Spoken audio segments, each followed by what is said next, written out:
Hello and welcome. I'm Leigh Ann Gerrans and you're watching W News, broadcasting live from the Al Arabiya studios in Riyadh. These are our top stories. Oman proposes a new plan for the Strait of Hormuz as President Trump says talks with Iran are showing progress. Zelensky meets Trump at the White House as the US Senate considers tough new sanctions against Russia. And wildfires devastate parts of France and Spain as a new heat wave threatens to worsen the crisis.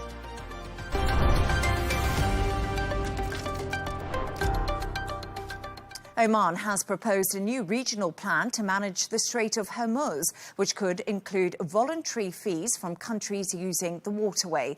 The proposal comes as President Donald Trump says the US is holding good talks with Iran and that a deal is possible. Trump spoke with Fox News today ahead of his meeting with Israeli Prime Minister Benjamin Netanyahu. Take a listen. I don't need Bibi to tell me that. Bibi's telling me that because he wants me to stay involved. I mean, I don't necessarily. We have the finest, because of Space Force, we have the greatest cameras in the world focused on. We know exactly what's going on. But, no, I heard Bibi announce that. I said, why don't you just tell it to me? Why do you have to announce it to the world? I know exactly what's going on at Pickaxe. It's not a big problem. We took out their nuclear sites, and we'll have to take out Pickaxe if we don't make a deal. If we don't make a deal, we'll take it out very easily. For more on this, I'm joined by Israeli-British negotiator Daniel Levy. Daniel, as always, great to have you on the show. Thank you for joining me. We just heard from President Donald Trump there. He suggested Prime Minister Benjamin Netanyahu wants to keep the US involved in Iran by raising concerns about Pickaxe Mountain. Does that point to a growing divergence between Washington and Israel? Leigh Ann, am I allowed a yes and no? Of course. Because both. better late. Look, first of all, better late than never. Apparently, the president has woken up to the idea that America has their own intelligence sources. They don't need to listen to the stories that the Israelis like to spin for them. Perhaps had that have been the case in February, this war, which has now become an effort to reopen a Hormuz Strait, which wasn't closed before the war, perhaps this war would never have started. However, although we have seen these expressions of frustration, although it's not a good look for the president, and he now realizes that to be seen as someone who is fighting Israel's war, not America's war, the Israel first versus America first, real contestation inside MAGA and all the fallout from that. Nevertheless, here's the other side to this. Nevertheless, decades of Israel being able to play inside the American system. And one doesn't have to be conspiratorial about this. The American system lends itself to the influence of well-financed campaign groups. That can be the gun lobby, that can be pharmaceuticals, that can be Israel. Okay, so the extent to which Israel has an ability to impact American politics, the extent to which Israeli narratives are so widespread, so almost unchallenged, means that Netanyahu still has cards to play. We even saw last week that when the US and Saudi announced a civil nuclear cooperation agreement, suddenly the next day Trump is saying, but this is conditional on Saudi normalizing with Israel, as if that's about to happen in the near future. Look at the deal in Lebanon. Look at the deal in Gaza. Israel's deliverables are so minimal as to be totally insignificant. So what we are seeing is a rupture without the serious policy follow-up, and therefore Netanyahu may still be able to achieve things which, if you just listen to that Fox interview, seem unlikely. Put it through the lens of this historic relationship and its exceptionalism, and maybe not so much. Let's talk a little bit about this historical relationship and pick up on what you've just said to me. You say Trump's fighting Israel's war, not America's war. We've obviously heard from Donald Trump in that Fox and Friends interview, almost exposing the fact that they are being lobbied by Israel. Of course, you mentioned MAGA there. We've seen big splits in the MAGA base when it comes to Israel's lobby. Let's talk about the likes of Megyn Kelly, Tucker Carlson, even Joe Rogan to a massive extent. How How unusual is this now that we're seeing almost the can of worms being opened? It's a remarkable moment in the US-Israel relationship, and yet it's a moment the outcome of which is unclear. And I think that we're in this, where's it going to go? You mentioned Tucker Carlson, Megyn Kelly, Joe Rogan. Let's add something even more unprecedented to the mix. We're all working on the assumption, Leigh Ann, that J.D. Vance is considering a run for the presidency. The vice president has apparently made the political calculation. I'm not saying he doesn't have an ideological orientation, he doesn't have conviction, but he has clearly made a political calculation that he is going to make that run while distancing the US from Israel. That is the politically wise thing, wise move for him to make. That is unprecedented terrain. But I do want to keep pulling us back to the idea that alongside those things, Israel still has a significant, effective lobby, more inside the GOP today, but also on the Dem side. American public opinion has tilted dramatically. The numbers on the Democrat side are incredibly out of balance now, where they really should be for a Democrat constituency, but they're contested on the Republican side as well. But like I say, we also see huge campaign expenditure, some of it successful, in the primaries now leading up to the midterms. We know that the questioning of Israel over its treatment, especially I'm going to note here of the Palestinians, the ongoing cruelty, war crimes, what's happening right now in the West Bank, that is not being challenged. And the bar for Israel to be seen to be doing something constructive is painfully low. And so while Netanyahu is in town trying to reverse some of these trends, trying to make sure that it's not just the people Trump's talking to in the Gulf, where you are in Turkey, in Pakistan, who have his ear, but that Netanyahu also has his ear, Netanyahu can at least fall back on the fact that there are lots of president whisperers who will be whispering Israeli talking points. There is a congressional machine that operates around Israeli talking points, and those things work in his favor. And there's the intel side. Today, the president has dismissed what Netanyahu has put out in the public domain, but we've seen it work very effectively in the past. So I think the reality is, and Netanyahu is maneuvering inside that reality, game on. Don't forget either, Leigh Ann, that Israel is in an election. Yeah. So perhaps Netanyahu would not have taken the risk of having this meeting now without teeing up the outcomes if he wasn't 90-odd days away from a very critical for him and very difficult test he faces with the Israeli electorate. So he's going to be seeing what he can get from the president. He has 90 days, not 10 days. So Netanyahu might also be thinking, I may not get my win today. Maybe he will, but he may be thinking, I may not get my win today, but let me plant the seeds, because the president is going to get frustrated again that he can't deliver an outcome on the war, that the kind of deal he would need to agree to end the war isn't an American diktat. Let me plant the seeds. Perhaps it will take another 30 or even 50 days, but then I'll get my American escalation. Netanyahu has a bit of time and some patience in that respect.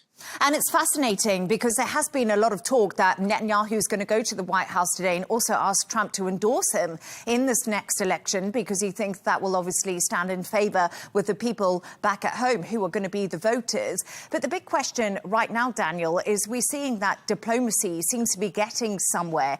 Oman, of course, talking about the Strait of Hormuz.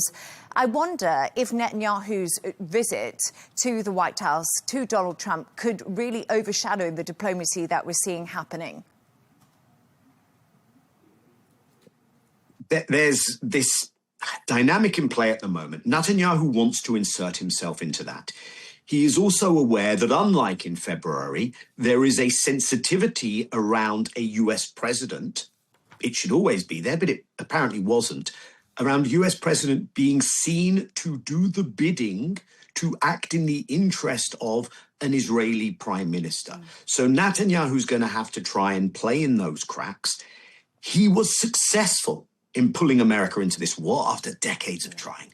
He was successful in contributing, not the only factor, but in contributing significantly to unraveling the memo of understanding that was signed, the so-called Islamabad MOU, the Israeli actions in Lebanon and the agreement that ran counter to what was agreed between Israel and Iran, what was brokered by the US with Israel and Lebanon. Those things helped unravel the deal. Netanyahu, I think, is going in at a minimum hoping that he gets the political endorsement or he tees up the political endorsement for down the line. But if not, that whether now or in the not too distant future, he has laid the foundations for a massive American escalation. What they're saying in Israel right now is that if this is going to be a war of attrition, do it without Israel.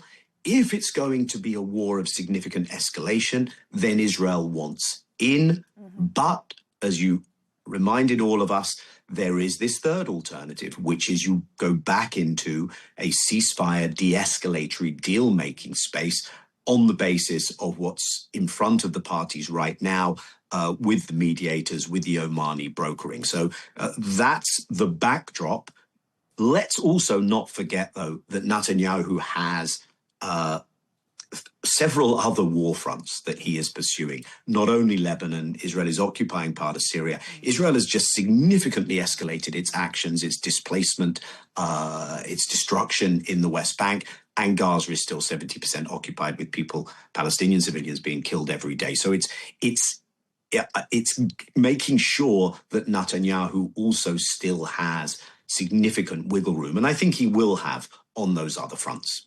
As always, it's great to have you on the show. I could have asked you so many more questions. Just going to bring everyone, Daniel Levy, I just want to say thank you so much. And I just want to bring everyone who's watching the show at the moment. We've had a news line from the White House, and it says meetings with Zelensky and Netanyahu were positive. So some mood music coming out of the White House following those two big meetings. Let's continue this conversation now with former Trump state campaign chair, Rob Artlett. Rob, as always, great to have you on the show. As I just said, positive mood music out of the White House saying meetings with Zelensky and Netanyahu were positive. I want to pick up on a little bit of what Daniel had to say before you came on the show. He said Trump is fighting Israel's war, not America's war. What do you make of that? It's always a pleasure to be with you and your audience, of course, Leigh Ann, and thank you for that opportunity. Make no mistake. I mean, yes, there's a lot of people who believe that and perceive that, but this is President Trump, and let's not forget who he is. He is a leader. He's a negotiator. He is a deal maker. So yes, certainly Benjamin Netanyahu has some influence and some, opinions. But ultimately, this is a war between President Trump, the American military, and the regime. And it's really that simple. And why are we there today? Well, primarily is because the regime has historically been constant terrorists against the West, specifically against America and our way of living. They have murdered thousands of Americans directly and indirectly through their proxies. So that is really why we're here, is for that reason. Also, of course, they lied about their nuclear capabilities. Nobody in this world wants the regime to have access to a nuclear weapon. Not one country. I'm not aware of one. I always ask that question on your show and others, but nobody's ever given me the opinion that another country outside of the regime wants a nuclear weapon. President Trump has stood in the gap and held them accountable for their lying. And of course, thirdly, is most dominating today, that's the Strait of Hormuz. This is international waterways. Most countries believe that to be the case. We all know the regime doesn't know that or doesn't believe that or isn't convinced of that. They want to control this waterway, but President Trump realizes, and many others realize, this is international waterways, and their disruption does immediately and directly impact the worldwide economy because of all the oil that flows through that Strait of Hormuz. That's why President Trump is here today, not because of Benjamin Netanyahu. There are other benefits, obviously, as far as a regime without a nuclear weapon and any long-term or long-range ballistic missiles certainly safeguards Israel, certainly safeguards many other countries in the Middle East, as well as Europe. So there's a lot of other benefits. But make no mistake, this is a war with President Trump, and he believes this was the time to do it. He has the courage and the strength and the vision and the focus to do this. That's why we're here today. There are obviously lots of political ramifications, both within the Republican Party and also, of course, coming up here come November. But President Trump is I believe, a very wise man and a very thoughtful man, and he doesn't do anything without a full strategic thought process. Has he been frustrated with the regime? Yeah, because in one way, we could say, well, they're kind of winning because they continue to delay these red lines, and they continue to disrupt the worldwide economy, and therefore hurting President Trump for his reelection, well, the Congress's reelection efforts and Republican control come November. So in that sense, one could say they're winning and they're succeeding because they keep delaying.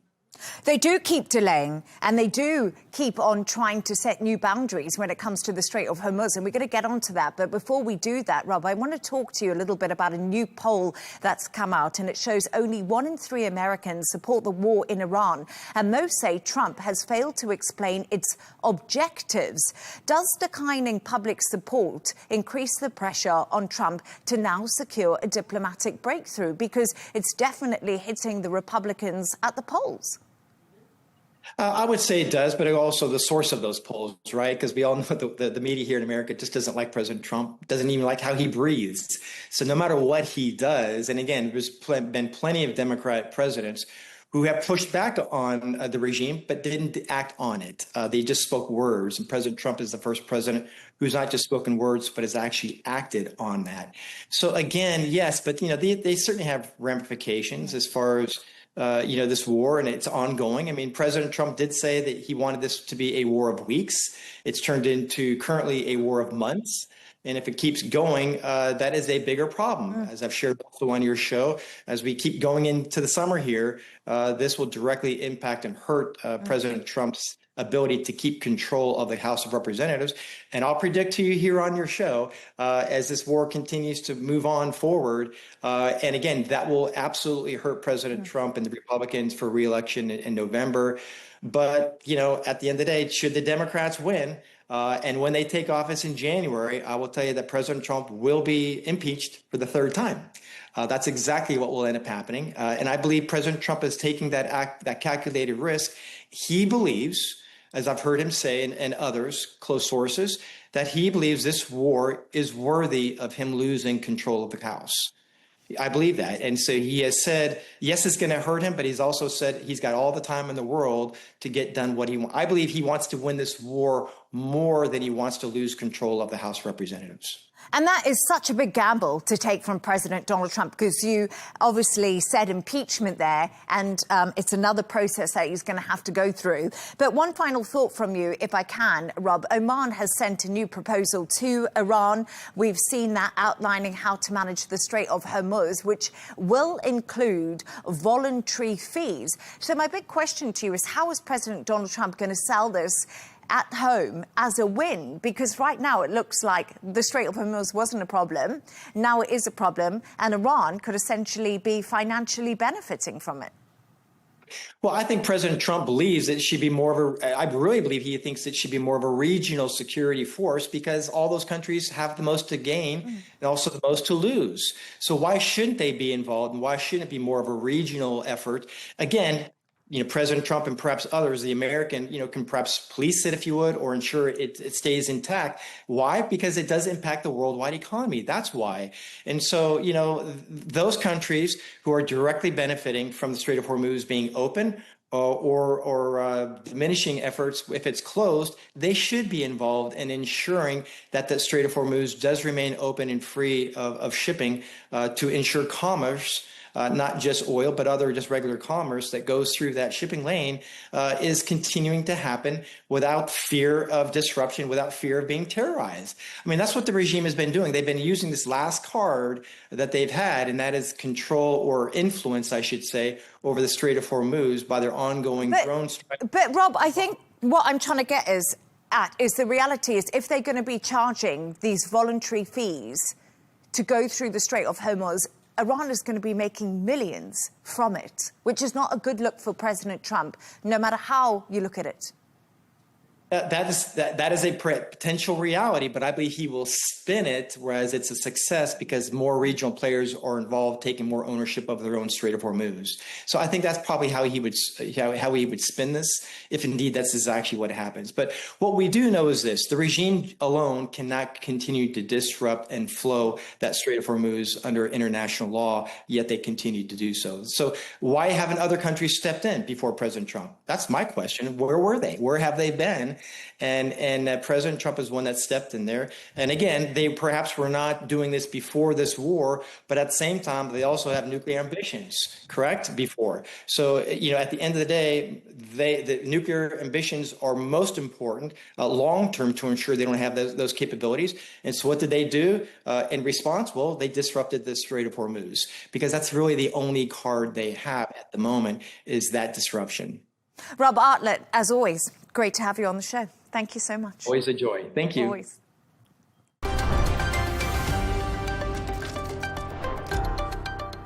Wildfires are still raging across parts of France and Spain, forcing hundreds of thousands of people to evacuate and burning through vast areas of land. Firefighters are racing to contain the flames as another intense heat wave moves in, threatening to make an already dangerous situation even worse.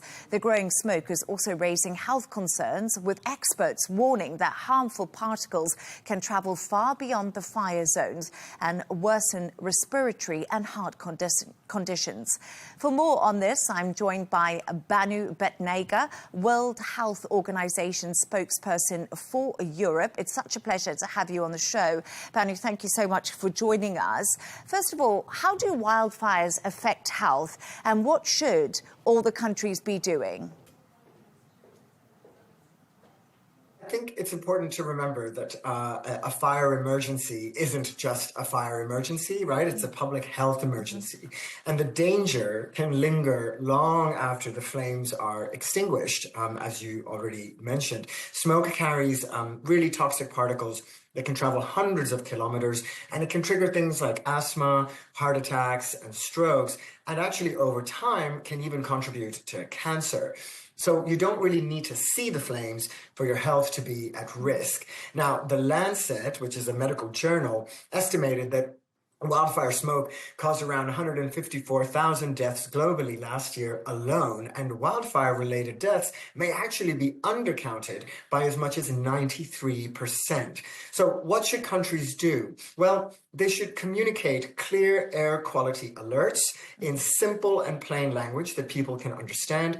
They need to get well-fitting and effective masks to the most vulnerable people, and especially people who are in the sort of smoke zone, as we call it.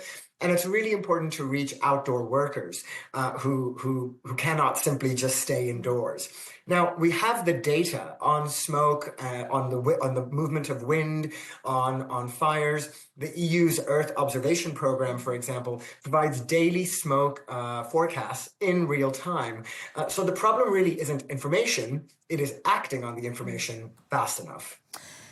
And do you think Europe's health systems right now are prepared for wildfires and extreme heat? Because we've been discussing the wildfires on the show, and they're actually becoming a yearly occurrence now, especially in certain countries across Europe.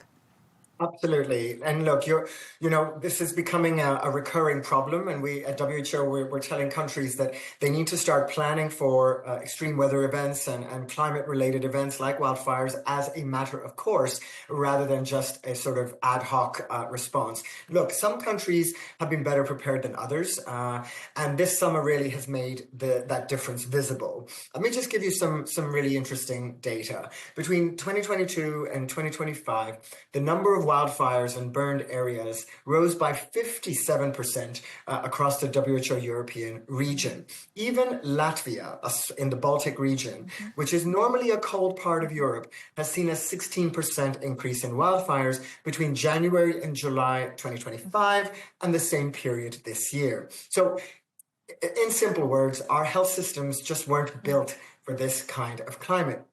So the honest answer really here is that health systems are being hit from multiple directions at once. So smoke can increase visits to emergency departments, so puts a huge strain on the health system, while hospitals can become victim to wildfires and smoke themselves and forced to evacuate. Meanwhile, healthcare staff themselves can be exposed to heat and smoke, which can, again, reduce the capacity of hospitals to respond. So that is a compound emergency that most health systems just aren't ready for. We've already seen just 5 countries in the European region report around 10,000 excess deaths from heat, and this was before the wildfires even began. So the strain is real and it's visible, and the question really now for governments isn't whether they're going to respond or whether it's a wake-up call. Are they going to respond before next summer? And I think that's the big question. Banu, it was great to have you on the show. Thank you so much for your time with me today. Very fascinating conversation. Thank you.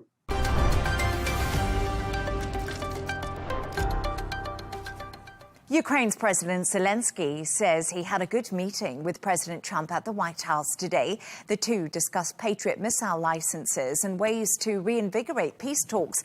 The meeting took place on the same day as the U.S. Senate is meeting to discuss possible new sanctions against Russia. For more on this, I'm joined by Tobias Alwood, defense and security analyst. Tobias, as always, it's a pleasure to have you on the show.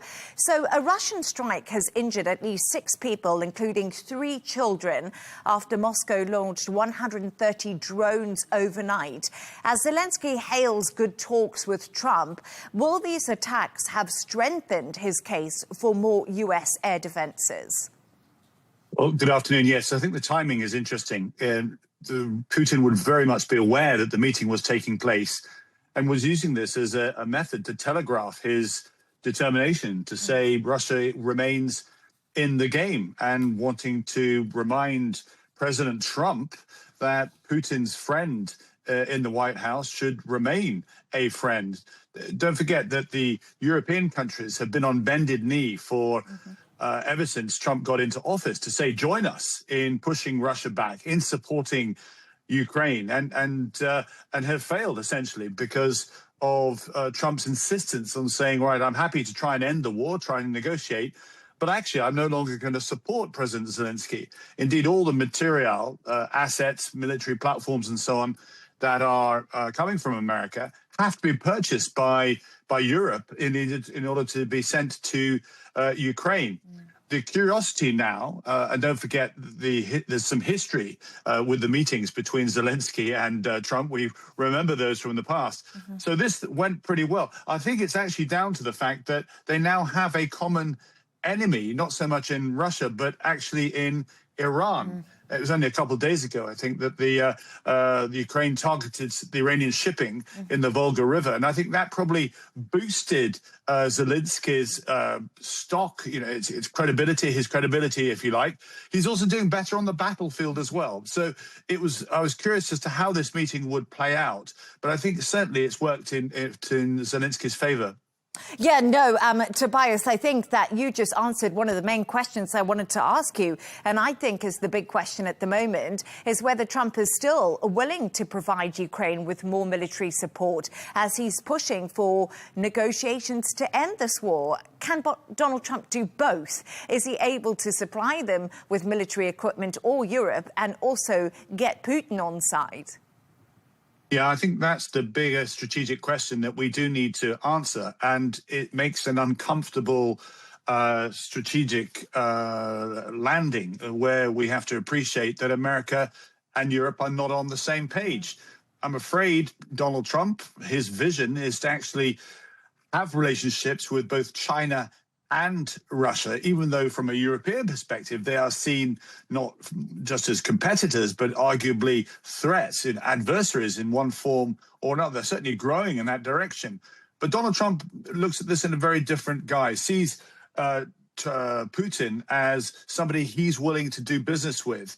And that is the bigger picture of where Trump is taking America. And I think it will overshadow any type of support there will be of rekindling any effort to support President Zelensky. Zelensky, I think, is content by saying, as long as you give us or allow us to buy the technical equipment, particularly those Patriot missiles, which we know are absolutely critical for air defense. As long as that doesn't stop, then that's about as best that Zelensky can get from his visit to Washington. Yes, indeed. And Zelensky did say that him and Trump did discuss Patriot licenses. So that has definitely been on the agenda. But Tobias, the Pentagon says it won't fully spend the remaining $400 million in approved aid for Ukraine until 2029. And that's, of course, when Donald Trump leaves office. Do you think this could fall on the Europeans to step up and fill that gap? Yes, I mean, I think, again, this fits into Donald Trump's thinking. Why on earth is he investing in support for Ukraine? This is a European problem. That's the way he views these things. So happy to make money out of this. If there's American military assets that can be purchased, that's good for American business. But the idea that America stands up along with the rest of Europe to support a European ally, that's not in his interest, particularly if it's going to rattle relationships that he has, which he believes are important, with President Putin. I should say that an example of the reliance that President Trump has with Russia, or the majority of the uranium used to make nuclear weapons, but also for the civilian nuclear capability, comes from Russia. Likewise with China, they're hugely reliant on rare earth minerals and so forth. And that is what drives Donald Trump. I think it overshadows any sense of duty to uphold the international rules-based order as we know it. It's simply about allowing America to survive, indeed thrive. And if that means making deals with your adversaries, then so be it. Yeah, Donald Trump always calls himself the deal maker, doesn't he, Tobias? But I want to pick up on one final thought. Russia says Ukraine's strike on an Iranian vessel in the Caspian Sea should be viewed as an attack on Iran. How significant is this framing, and what message do you think Moscow is trying to send? Well, it's interesting that we seem to compartmentalize some of the conflicts that are around the world. You know, we see the Middle East, Iran as one sort of theater of operations, one zone of concern. Ukraine is quite separate. What's happening here is that these conflicts are starting to geopolitically and militarily merge. That's actually very dangerous. That's what escalation is all about. That's when you start to lose control and more nations are dragged in.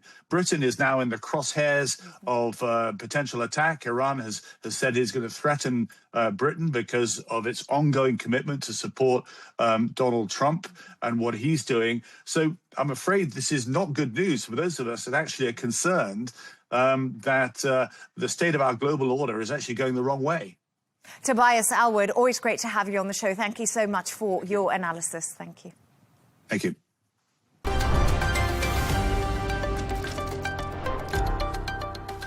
Rescue efforts are underway after a magnitude 7.1 earthquake struck Japan's city of Komoto.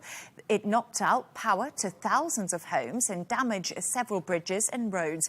It's also triggered fires across the region, including a reported explosion at a shopping mall. Chris Gilbert has this report from Tokyo. This has been a tremendously strong earthquake that's hit Kumamoto, a city of about 750,000 people. It registered the strongest level of 7 on the Japanese Shindo scale, which has the rating where the shaking is strong enough that people can't stand up or may even be thrown across a room. And you can see the damage already. There are reports of collapsed buildings across the prefecture. In Uki, the town closest to the epicenter, a number of fires broke out immediately after the shaking. And most significantly, perhaps, reports of an explosion at an Aeon shopping mall. Images of that mall just southeast of Kumamoto city with part of its exterior blown off and beams exposed. The police say the second floor of that mall has collapsed. Many people were able to be evacuated into the parking lot outside, but many remain unaccounted for, and the police are not optimistic about what they will find as they continue to search and try and save lives from inside that mall in the coming days. The government is still trying to wrap its head around the extent of the damage. There's been widespread damage to infrastructure, highway overpasses, pedestrian bridges, and there's an ongoing fear that those that continue without power into the coming days may be exposed to heat stroke as well from the summer heat and without any ability to keep cool. And so the government is urging people to remain vigilant, to stay hydrated, to try and keep cool, but also to be vigilant against further aftershocks or large tremors in the coming days. Chris Gilbert, Arabiya English, Tokyo.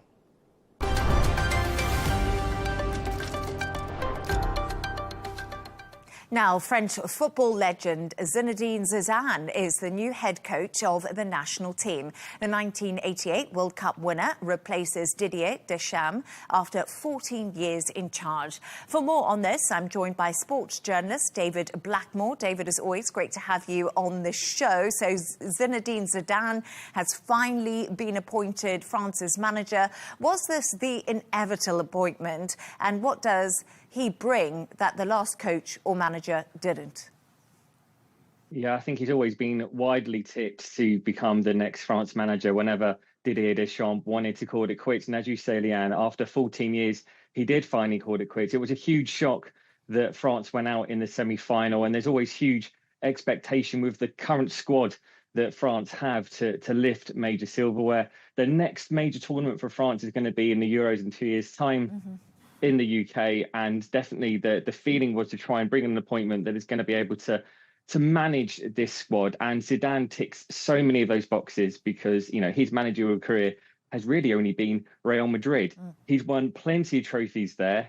And the big thing that he brings to this French team that perhaps Didier Deschamps maybe doesn't as well or as much is his man management. And when you've got Real Madrid and their stars and the Galacticos that they have playing for them, he's always been really widely praised by those players about how he's managed those players. I think that's going to be key for France going forward. They've got such a fantastic squad, and I think he's going to be coming in. He's not going to be changing too much. This isn't going to be a huge rebuild of the French team. They don't have to do too much to it. They are pretty much there in terms of the players that they need. He's just going to be there to try and get them over the line in the next tournament. And Zidane isn't the only movement that we are seeing. We're seeing some huge managerial changes at the international level, with Jurgen Klopp taking over Germany, Pep Guardiola also being linked with Italy. Are we now entering a new era where elite club coaches are choosing national teams? Because, as you just said there, Zidane was actually with Real Madrid and now, obviously, goes to France. Yeah, I think a long time ago, international football would have been like the retirement place for the successful club coaches to go. But it does seem to be that now there's been a real change. If you forget, England manager is Thomas Tuchel, a very successful club manager. Carlo Ancelotti is the Brazil manager, another hugely successful club manager. So I think that some of these coaches are looking at it and going, you know, previously in the past, they preferred the club management side of things because you're spending every day with the players day in, day out. You can sort of ebb and flow with them and see. But now I think these international coaches really like the fact that they can go around, they can see these players in different environments. They've got players to pick from different teams, especially when you look at teams like England and France. There is such depth of talent and quality that you can really look at. And I think that's the thing for them, is they're now bringing in these players for a few weeks, put their ideals on. And definitely with Jurgen Klopp going to Germany, you know, that is huge for German football. And, you know, they've been in the wilderness for quite a long time now, and they're really hoping that he's going to be able to do something special with the German team. He may struggle a bit more than Zidane, though.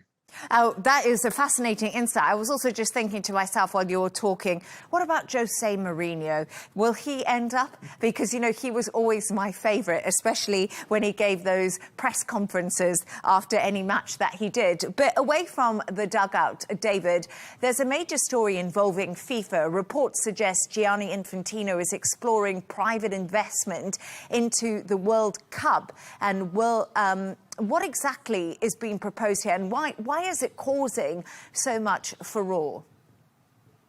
So what FIFA are looking at, so they've got the Club World Cup and the World Cup, both men's and women. And what they're looking to essentially do is create a private company that is going to be able to run these tournaments. Now, as part of that, FIFA would be the majority stakeholder, but sort of between 20 and 30% they're looking at to have sort of outside private investors. And why wouldn't a private investor be interested? It's the biggest sporting event in the planet.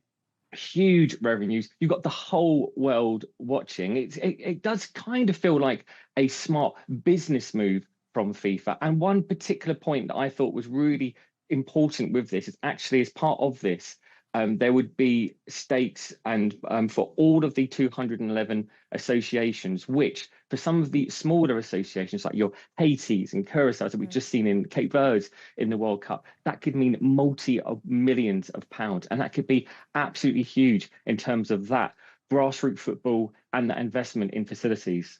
David, I must say something. It does sound like a simply smart business move. But do you think it could change the way the World Cup was played? Because obviously, let's talk about it, because when the World Cup was on, you were with us the whole way, and we spoke about hydration breaks and how frustrating people were finding them. We also had that half-time show, but which many critics didn't like at all. So do you think this investment could fundamentally change the football that we know?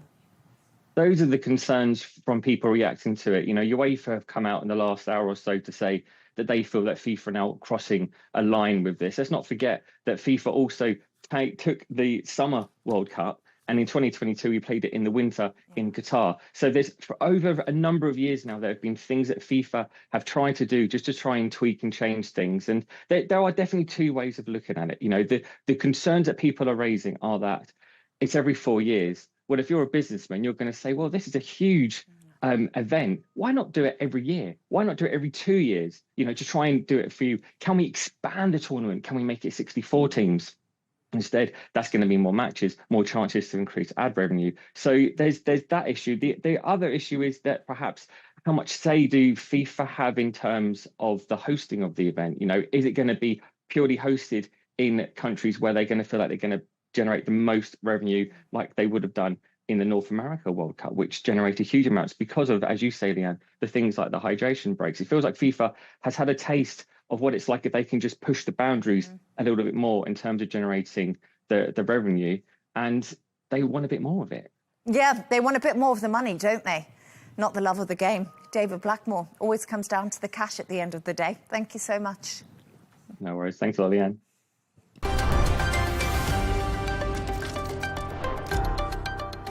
A reminder of our top stories. Oman proposes a new plan for the Strait of Hormuz as President Trump says talks with Iran are showing progress. Zelensky meets Trump at the White House as the US Senate considers tough new sanctions against Russia. And wildfires devastate parts of France and Spain as a new heat wave threatens to worsen the crisis. And that's all from us on W News. Don't forget to subscribe to our YouTube channel. Of course, follow us on X. We'll be back in a couple of hours with W News Extra. Goodbye and thank you.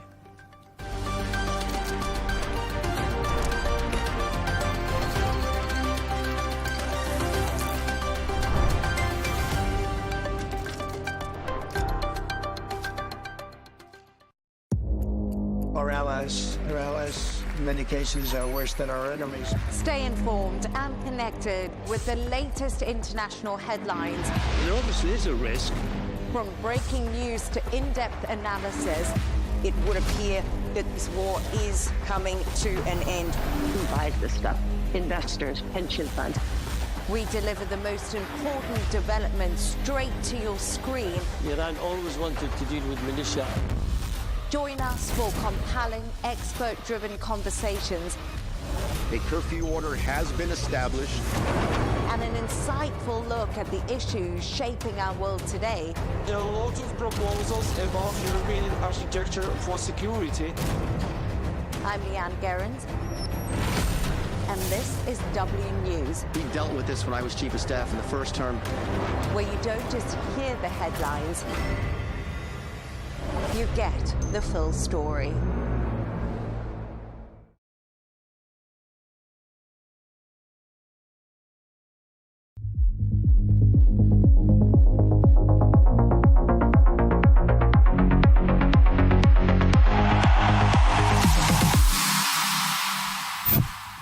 I think West Ham get something out of the game. Did you get it tailored? No! What am I going to get tailored? Useless. Welcome to the Dressing Room Podcast with me, Joe Cole, Wayne Bridge and Colton Cole. We're a day later because of the bank holiday, but also because we wanted to wait for that game last night, and it was well worth the wait. What a game. 13 minutes of madness, Bridgie. Did it cost Man City the title? I think so. Yeah. Really? I think so. I think the only game Arsenal struggle with is West Ham. But yeah, I was just gutted. I just think for me personally, not a great weekend of football, to be honest. West Ham losing and then City kind of gifting it Arsenal. Yeah. Bit depressing, isn't it? And then Chelsea. Not great at all weekend, was it? It was really bad. It was really bad, Coley. I had to phone you lot last night.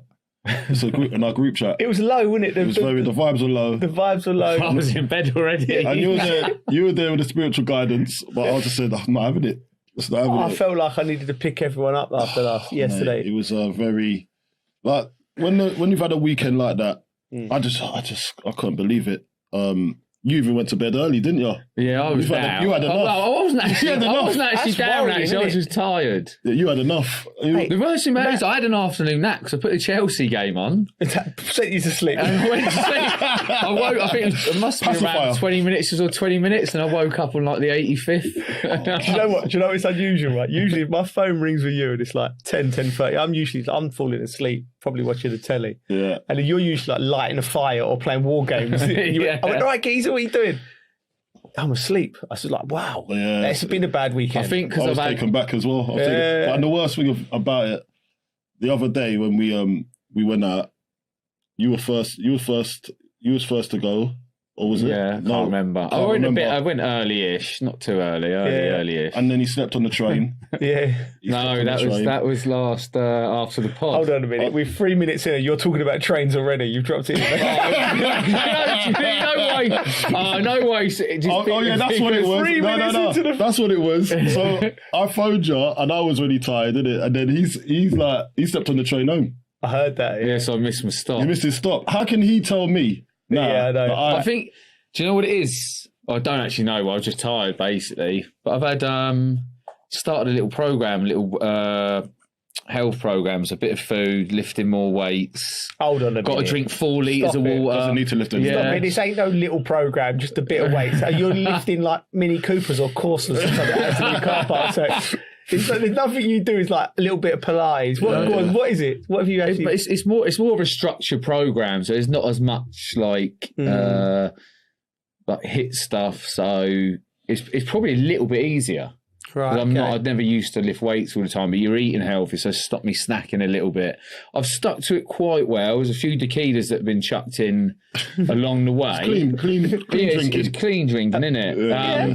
But the 4 litres of water I thought would be a problem, but it's actually not too bad. You do look like well. an elephant. Yeah. I had a bit of microneedling as well, at a little clinic in Cobham. Is it? Edoon, yeah, they called me up. You look like you're growing an afro as well, Keith. No, that's just, I can't style it. My hair's like a frizz ball. It's just hard. Looking good, man. But yeah, I think that's why I've been so tired. Yeah. Just a little bit of healthier living for a week. You're looking good anyway. Cheers, mate. I went the other way this weekend after I saw the results. Yeah. Oh, mate, that Brentford West Ham game. We'll get on to that. Let's stick to this one now, because the 13 minutes, the controversy with Everton's first goal. Barry was in an offside position and linesman flagged, but the VAR ruled the goal should stand because Mark Gurhey, he did have control of possession. I think it's the right call, because I think, listen, you do that. Strikers do that one. You'll know better yourself, Coley, when you put yourself in the offside position because you sort of want to get on the blind side. The ball was played a bit earlier than it probably should have done. He's offside. Mark Gay just messes up. So I think he got lucky, but from the letter of the law, I'm happy with that as a goal. I see what you're saying, but at the same time, he's offside. The boy's in the offside position. Yes, now Mark Gay does have the ball, but this is where I just don't understand about that. Remember when the offside used to be offside and he just put the flag up? Yeah. Then there would be no issue. Like everyone would know he's offside. But because they've allowed it to play, it's worked in the advantage of Everton. When really it should always have been in the advantage of Manchester City. So it shouldn't even be a split decision. Yeah. It should just be, well, he's got in now, put the flag up. Yeah. So you that's what I think anyway. I don't know, because he's offside. Yeah. The ball's intentionally played forward towards him. Yeah.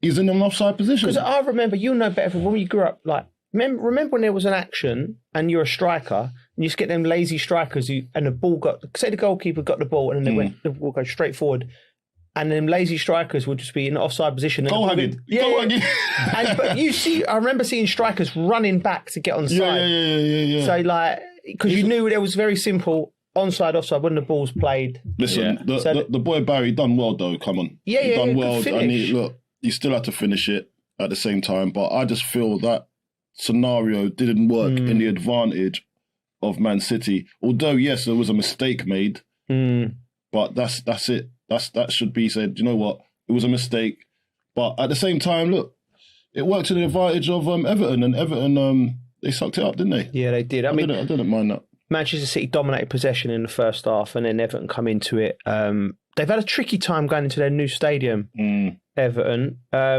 want to ask you about this lad, Bridge. He scored 2 goals. Doku, brilliant. He was getting some treatment from the fullback, though. I mean, how would you have dealt with someone like him? Because I think he's one of the form players. I would have hated it. You hated that type. I can only liken him to very different, because obviously he seems like he might be a bit stronger, a bit stuck with Aaron Lennon and Righty. Yeah. Just them Proper people winger. who are just wingers, just getting at you, very direct. Yeah. You know, you remember you used to kick them to, and they used to just like, when you kick them, you tackle them, and they just bounce up like a rubber ball, mate. It's just like so hard to play against. Like, I'm surprised more fullbacks haven't got sent off playing against him. Yeah. And I think Pep after the game, you know, he was Pep. You know, he was spiky, he was aggressive, and I think he was alluding to that when he talked about the treatment Doku got.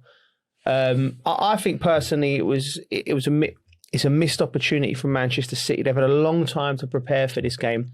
But what I would say for all Manchester City fans is, when you looked at their running, this was the game you thought they could slip up on. Yeah, we said that. We all said that. I think we might have even called a draw. So it ain't the end of the world. Arsenal still got to go to West Ham. And that's the game that we said could be a problem, because West Ham have to get something from that game now. They have to, yeah. But if you're David Moyes, are you happy with a point, or are you disappointed we're not getting all the free? Being that far ahead, I think you'd be disappointed, but you would take a point at the beginning of the game, wouldn't you? Oh, yeah, they would have definitely taken a point before. So David Moyes has gone into that game thinking, and I know that he likes Mikel Arteta, doesn't he? Yeah, yes, he's boy, isn't he? It's his boy, isn't it? Yeah. Do you think that comes into that was a tag team job. Do you know what, though? do you know what? That does happen, right? Yeah. That does happen. Absolutely, 100% that happens, right? Alex Ferguson, during our era, right? He had Steve Bruce. He had mates, didn't he? Yeah. Sam Allardyce. Make it hard for them. Tony Pulis. Right, they were all his pals with a bottle of wine in there. Yeah. Right? You know, I remember when I went back to West Ham, I could not believe do you remember our dressing room? So before the game, we're playing Manchester United, and Sam's office was in the dressing room, right? Yeah. And then I needed to speak to Sam about something. It's like a set piece or something. It weren't up. Anyway, I've gone into the office before the game. Alex Ferguson sitting in his office. Our team is up there. And I'm like, do you remember I've been at Chelsea for 7 years, where you're going at loggerheads. Like, the thought of them you wouldn't even give him a sandwich. Not even give him a cup of tea. He's sitting there with Big Sam. Chilling. I'm just like, that don't make... And you know Sam's a competitor, but he was like, Ferguson had a little... he was like the godfather for them all. Yeah. And I think Ferguson was like playing them, boring them off. That's what you say. Yeah, I get what you're saying. You know what I'm saying? Like, all right, boys, well done. I'll send you over a couple of loan players here and there. Yeah. When Chelsea come to town or when Arsenal come to town, you make sure you're at it. Yeah. Do you know what I mean? I can imagine that. It's a natural thing, right? When you're friendship, not match fixing. That's what I alluded to. It's alluded to that. That's what a reporter would do. Joe Cole match fixing. Well, you are allowed mates in the game, isn't it? Like, do you know what I mean? And I don't blame any of them. Yeah. Any of them, if they're mates, right? But I think the friendship benefited Fergie. Yeah, 100%. Maybe. Yeah. Anyway, but what I would say is it's completely human nature. If I'm managing a team and I'm playing against a team and you're ringing me up the night before saying, Coley, get the boys fired up for me. There's an extra incentive because of your human nature. The week before. Yeah, you send a little bottle over there. A little livener. I'll be going like, listen. Yeah. Vegas after the season we'll go. I said, little. I'll pay for that. Ibiza, come, nice bottle of wine. Also, being up there, do you reckon Everton would have that feeling of wanting to stop City win it? Yeah. Being up north. Yeah, there's all sorts of things. Not those two. No, not those two. Well, saying that, I was listening to the radio the other day, and I think Coisty was on. We love Coisty. We're going to get him on the show soon. And he said that Hibs were playing against, who was it? Was it Celtic? This season? And Hearts are going for the title. So Hibs. Yesterday? Yeah. And Celtic scored against Hibs. Yeah. Which. And Hearts is, Hibs fans were celebrating because it meant that Hearts weren't winning. Football fans are all messed up. They're both in Edinburgh, aren't they? Yeah. So that's sort of what fans feel. That does happen at that level. And you're right. David Moyes and Mikel Arteta are proper tight, and they would have been. Listen, I'm not questioning professionalism. To prepare your team, but it's human nature. You want to help your mates, don't you? Yeah. Anyway, City's goals though. Doku's goals, unbelievable. Left foot, right foot. I couldn't get over the through ball for Haaland as well. So the first touch, the way he done it, put it into the space, and it just set them off on the attack straight away. And then the through ball, the weight. That's world class. Yeah. Kovacic is world class. That's world class. People forget about him. What players? He's been injured, hasn't he? Mate, he has been. Have you seen his CV, Kovacic? He's won Champions League at Real Madrid. He's played for Inter Milan. He's won Champions League at Chelsea. Man City's won it all up there. He's a proper player. He's a proper player, mate. What's the mindset of the Arsenal players going to, as we're filming this, where they're going to be playing a big Champions League game? What are they thinking now? Would you have watched the game? They all would, wouldn't they? Yeah. We've been there. You watch the game before, you watch after. I don't think they'll be thinking it's done. No chance. But they'll be buzzing. Yeah. They'll be buzzing. They'll be at training having a good time. Yeah. Do you know what I mean? Yeah. It's not like when you see when Declan's saying, it's not over yet. Yeah. There'll be more of a cheerful mood around the training ground, but they'll have. Yeah. Do you remember? They know it ain't over. Do you remember that we was going for the league title and we was actually watching Arsenal and we went to the restaurant to watch it. Do you remember that? Roman took us to the restaurant in Chelsea to watch the game. We needed Arsenal to get beat, and they drew. And if they would have got beat, we would have won the league. And I think he wanted the lads all together celebrate. So but we couldn't have a drink because we had, if they didn't win, we needed to win at the weekend. Yeah. So the drinks were on the bench. Drinks were on the sidelines, right there. just waiting. But do you know what I remember the first time? What I remember that night? That's the first time I've ever tried caviar. Right? I remember this. Yeah, do you remember it? I remember it. Right? Now, and I was like, I felt. Was it like at Scalini's or something? It was one of the nice London. Tell me how it felt. Mate, I just thought, this ain't me. I looked at it, but I've had to pretend I liked it. Didn't I? I was like, everyone's going, because it's worth a fortune, isn't it? Like, they're like, yeah. I just there. And I'm looking at people going, you don't really like that. You don't like that. Right? It's an acquired taste. It's an acquired taste, isn't it? Yeah. I've never listened, and I'm like, he's digging it in with the bread, and I'm going, nice. But didn't want to be like. I don't know, kids. I can't remember that far back. Inexperienced. But yeah, so we had that. They didn't get the results, so we didn't win it. So we had to the champagne was literally on ice, and then we went back and. But I remember it is weird when you got your predicament in another team, watching another team. There's nothing. I like it. It must be how a fan really feels because it's your life. Anything can happen. Do you know what I mean? Anything can happen. You're waiting for it. Yeah, I remember that. It's good to be in a position where you're thinking that, but it's not going to be the death of you. Yeah. Because that's what I was thinking about Villa. We're literally like it's over, and if West Ham, if they beat West Ham, we're saying it's over, but it ain't really, is it? It kind of is, but anything could happen. I'm going to throw at it. If Arsenal beat West Ham, anything can still happen. But I can't see them not winning the other games, but you never know, mate. What, Burnley? Mate, come on. You just never know. We live in hope. Not Burnley, mate. Live in hope. I'm not having the Burnley. It won't. If they get beat by Burnley, then they don't deserve to win the league. You know what I mean? I think West Ham gets something out of the game. I'm throwing it out there. I'm throwing it out there, man. The pressure's on the lads. Throw it out to the universe. Come on. Coley, Arsenal play in Europe tonight, massive game, and people it's almost like the Premier League's taken over so much of everything that's been. They've got the opportunity to go to the Champions League final for only their second time tonight. And not just an opportunity, they're favourites. Yeah, I think. Although Simeone did come out in his press conference at the weekend and said they firmly believe they're going to do it, so they're punching. So what do Arsenal? It's a good one, isn't it? Yeah. What do Arsenal? Do they? Is it distractions? That's not the question. They just got to go full throttle now, Coley. Yeah. Full throttle. There's no distractions. To be fair, they would have had one eye on that game yesterday, but I don't think it's going to be. It would be more the players just not losing their heads and saying, "Do you know what, willing for that game to go in their favour," because they got a game. They got the game the next day, so they need to just understand that what they need to do is just focus on game by game, and that's what they've been doing. That's what they've been saying. That's the murmurs that are coming out of the camp, saying that we're just focusing on ourselves. And look, human nature is always going to say that you're going to have one eye on the other team, but at the same time, they're in both races, and they can't afford to fumble this. They can't, and it's in their hands. I think every competition they're in is in their hands right now. I think they're the best, and they've performed the best, so they deserve something at the end of it. Yeah. You know, they've had a great season that you can't. They have. They've been the best. They've been the best, and you can't look.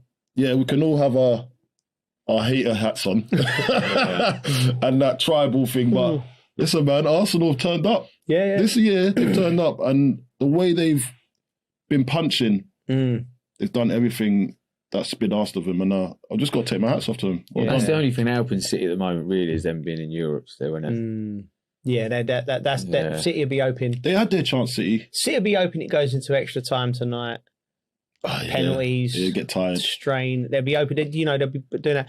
And that's quite. That could have an effect on the players after. You don't know. I think personally tonight, after the lift of seeing that Monday tonight, them lads have been in the hotel watching that game together, and I think it frees them up a little bit, and I think they go and I think they batter Atletico Madrid tonight. I think it's a one, and the place is lifted. All that tension. They'll be more relaxed. Yeah, and momentum can build. I want to give a quick mention to Miles Lewis-Skelly, who come in to play against Fulham in the midfield. Right, we talked about they look tired. Zubimendi played 55 games. He's played the most games in Arsenal shirt. And Lewis-Skelly come in, and he looked from the first 15, 20 minutes. Sometimes we have a young player playing in that situation. He's gone in there and thought, I need to come to the party now. And he just brought everything in him, all of his soul. He just won every tackle. He was fantastic. And then it gave the lads around him a lift, because they're tired. You're tired at this point in the season, right? Yeah. It's hard for punters to realise, right? Because the easiest thing to say is, players, you play every 3-4 days. You get paid a fortune. You should be able to do it. Yes. But when you're physically drained, like you've depleted... No, it's not even physical. You're physical. They're fit enough. Yeah. It's the mental. The mentally drained. It's mental. And the players, to describe the tiredness of someone, listen, it's not like you're tired, like as if, I don't want to go to school tired, I don't want to get up. But these lads are doing everything they can. Yeah. And they're going to battle every 3-4 days, and they're going with everything. But because they've got cumulative fatigue, they're not at their best. Yeah, that's it. And then they're fighting. It's like if anyone's ever gone to play sports when they're not feeling too well, and trying to compete, it's like that 2 or 3 times. And don't you think that's why he does everything to try and do these, like he does these extracurricular activities? You see some of them, right? Yeah. And he's just trying to exercise their brain. Yeah. Just trying to exercise it, to try and not think about football, do something a little bit different. And these are the margins. Yeah. These are the margins, and he knows that the psychological battle that a footballer has to go through, especially at this stage of the season, and all these things count. And I think for earlier on in the season, it was like, what are they doing? What are they doing that for? They was doing this thing with the head and everything. Yeah. And they had the ball in the middle, and it was a bit weird, some of the exercises that they were putting out there. But these are all the things to try and create a team vibe and try and take their mind off things and try and relax the camp. And he's done everything it takes to try and get this over the line. So you think Arsenal are going to win tonight? Yes. Well, if they don't, this is dropping the next day. You would look a right kid. Screenshot it, mate. You said that last time as well. I got it right. You got it right. Oh, mate, I hope you're wrong. Top of the table is incredibly tight and exciting. The bottom of the table it's a 2-horse race now for me. Very bad weekend for our West Ham. Coley, 3-0 loss to Brentford. We'll get into that in a minute, what went wrong and what we fear. Spurs, great win at Villa. First of all, what has De Zerbi done to revitalise Tottenham? Before we talk about Aston Villa team selection, and what we think of that, but what is, from your opinion, has De Zerbi done looking at that Spurs? Because they look like a different team. Just look like they're playing for something like pride, passion. There's more. Look, there's more to football than just tactics. Sometimes you just need inspiration. You need someone to tell you the facts and the reality of what could happen to you. It's as simple as that. And then you might run an extra few yards. You know what I mean? And give an extra 10%. And I think De Zerbi's motivated. Yeah. He's a motivator. You look at his face. Yeah. You can see that he's he's a motivator, man. And I think he's not had to come into this thinking that, okay, I've got to come with all the tactics because I just need to simplify this, keep it simple, motivate them, have a little bit of fun at training, and keep them happy. Especially the main characters like the Van der Vens, and on top of that, you got to say, like people. There's certain characters probably in that dressing room which was a bit of a plague. Yeah. Like there's certain strong characters in dressing rooms. Do you want to name names? No, I'm not. I know they know they are. They're not playing right now. Yeah. Do you know what I mean? And it does affect the rest of the team, especially young players. Yeah. And I think that there's a stroke of genius giving Van der Ven the captaincy, by the way. Do you reckon? Because he looked like he was never happy. Yeah. So now we know he's a good player. Yeah. So now he looks at, he said, I'm captain of Spurs. I've got something to hold up. If I'm the captain that keeps us up, that's a massive thing for me. Do you know what I mean? So he's there running about. Then that goes into the other players. They're all at it at the moment. You see them running and celebrating tackles and that. You never got that. You never got that a month ago. Yeah, you didn't. So I think fair play to him. Maddison's back in the fold as well. Yeah, apparently you seen what happens when he's on the bench. No, I don't think they've lost a game whilst he's been on the bench. No way. I think that's the rumor that's going around. Really? Please fact check it for me. But and I think it was Madge, DJ Majestic. Yeah, okay. He's the one that told me. Okay. When Maddison's been on the bench, they've not lost a game. Wow. I know. People are holding on to things. What do you think, Richie? I agree with Carl. I think they've given them belief. Yeah. I think there's times when football players probably go onto that pitch and they're like, we're going to get beat. I think there's people out there are literally like negative over and over negative. I reckon he's just given them a bit of belief. Yeah, he's personal. Maybe a little bit, taxing the way he wants them to play, but I think he's maybe just got them to believe in himself a bit more. That's cool. I think I've been around changing rooms where you feel like another game. Like, don't fancy this. Is he going to do it? Is he going to turn up today? Is he going to turn up today? You know what I mean? They're horrible dressing rooms to be around. Yeah, that's when you need a real good manager to get everyone together and have a little bit of belief and a bit of grit and have a right old go. Yeah. Look at Pereira. Yeah. Do you see what he said yesterday? No. He's like, this is the best group I've worked with. Really? He's really giving them belief, isn't he? And I looked at him, I'm like, are you sure, mate? Right, we had I love it when managers say that shout, right? I'm in one of my first seasons at West Ham. Harry Redknapp's a genius. Like, I'm not having it from anyone. He's the most underrated manager. Like, he was proper, right? But we was getting above our stations early on in the season. We were up near Man United. Like, like early in the season, you always get a team that shouldn't be at the top. Yeah.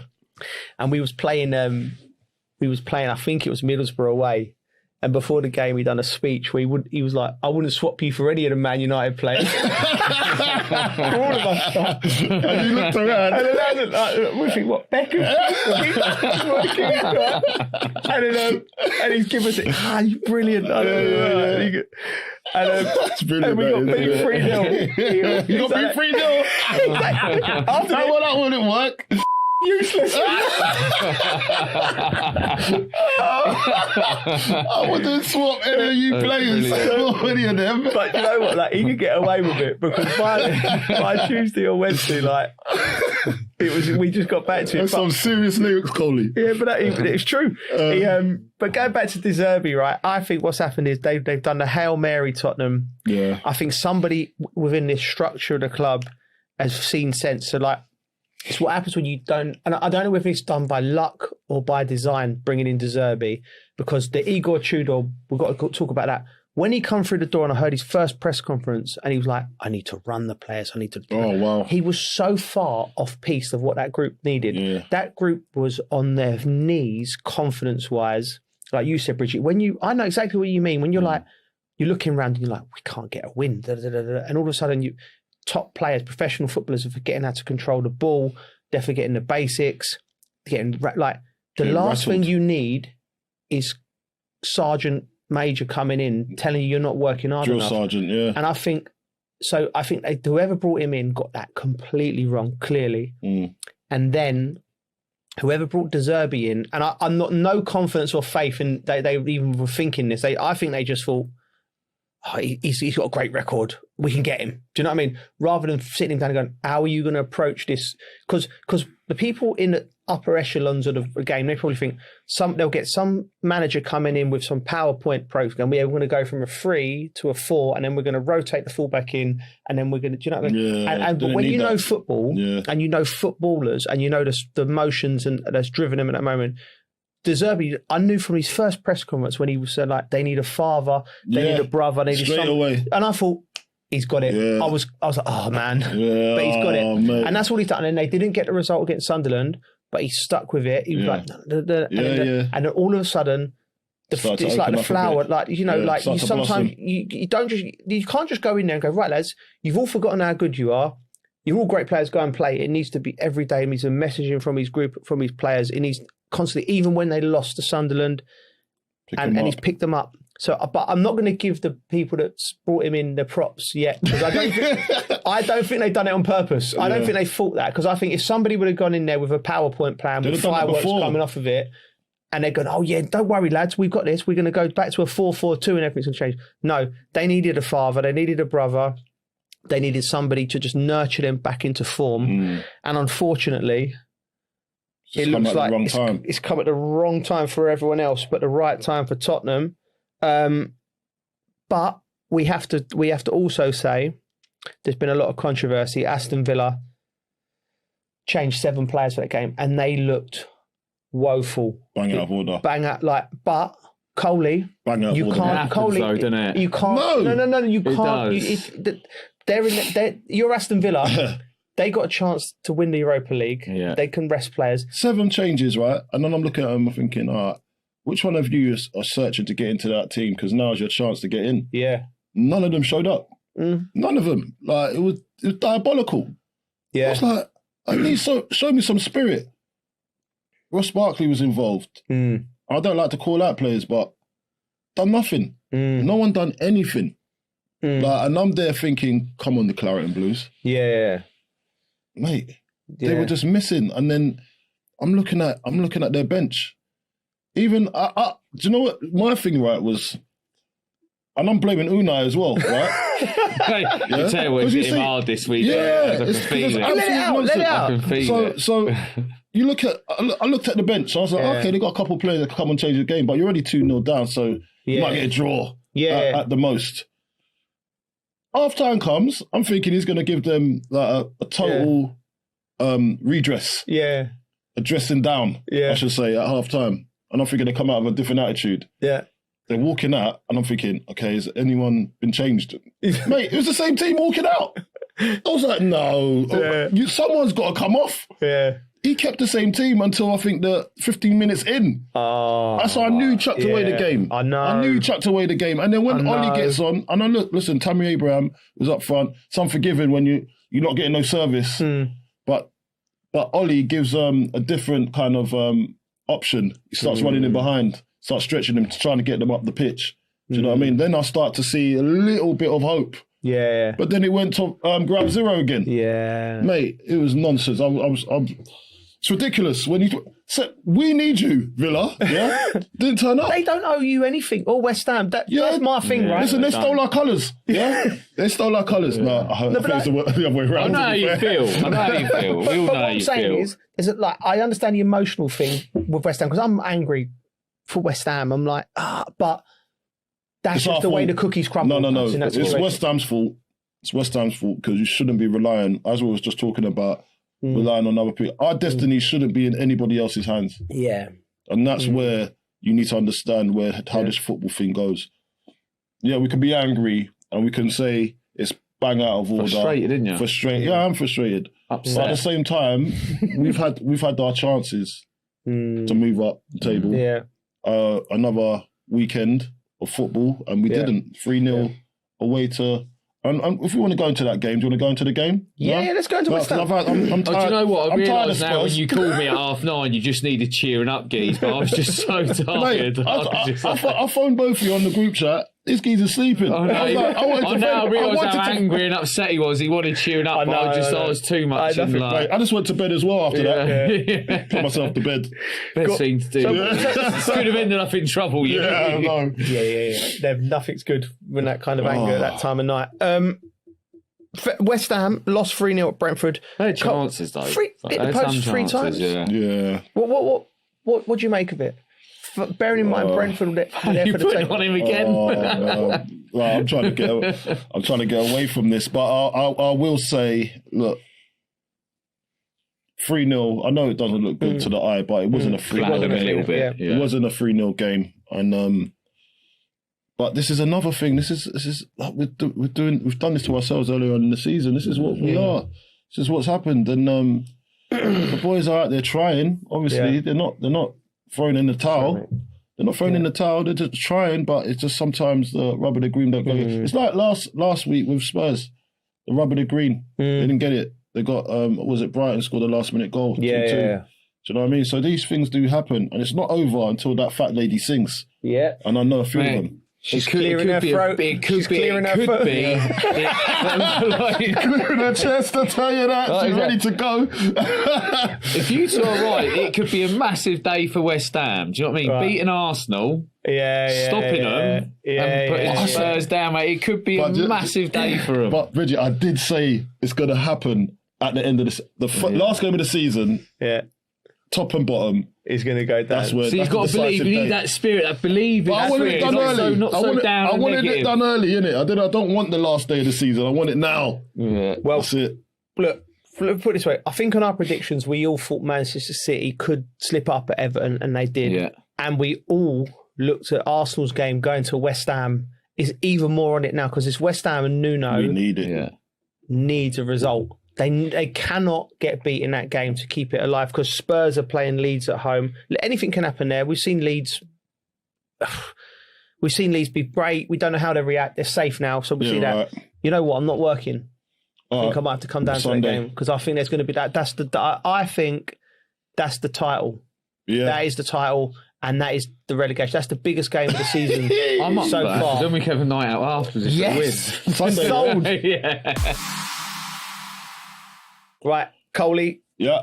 You need cheering up, so we're bringing back Colton's quiz back into that. It's I've no idea where we're going with this one, but I think you've got props. I've got things to do. Okay. Yeah. I'm excited. All right. So let me. There you go. That's for you, Reggie. That's yours. It's mine, Mike. I'm even going to take off my. They're the same sound. Yeah, that's true. You should have a different sound. Yeah, that's true. Cool. I'm not going to spend an arm and a leg on our budget on buzzers, geese. We ain't got much budget. Turn it in. Oh my God! Don't light a flame next to me. I might combust. All right. Here we go. Michael Jackson will be proud of me. All right, I so thought you were going to have a wig on as well. this is like Colton Cole, the Quizzy Master. The Quiz Master General. Yeah. Quiz Master. And here's my questions. All right. Okay. So, hands on the buzzers, please. All right, here we go. All right. All right. There we go. How do you like? It actually fits too well. It actually fits too well. It even makes it look good, doesn't it? It's annoying, man. It's winding me up. It's winding me up. Why does it fit so good? You've never tried it. You look good in most things. You look good in most I didn't get it tailored. If he turned up at like that in that, no one would bat an eye. If I was seen oh, yes, he would, in a gold blazer. You look all right, mate. Well, what's he wearing? He's having himself in. Did you get it tailored? No. What am I going to get tailored? No. All right, let's go. All right, so look, very simple. I'm going to read out the career path of a famous player. You may have or you may not have played with them. Right, okay.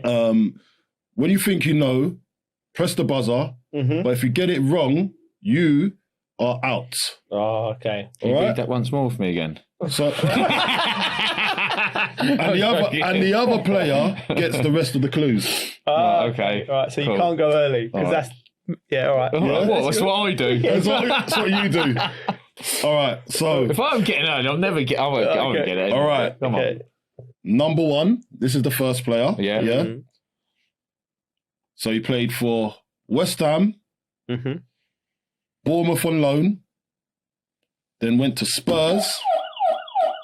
Defoe. Yes, Bridgie, you're right. Well done.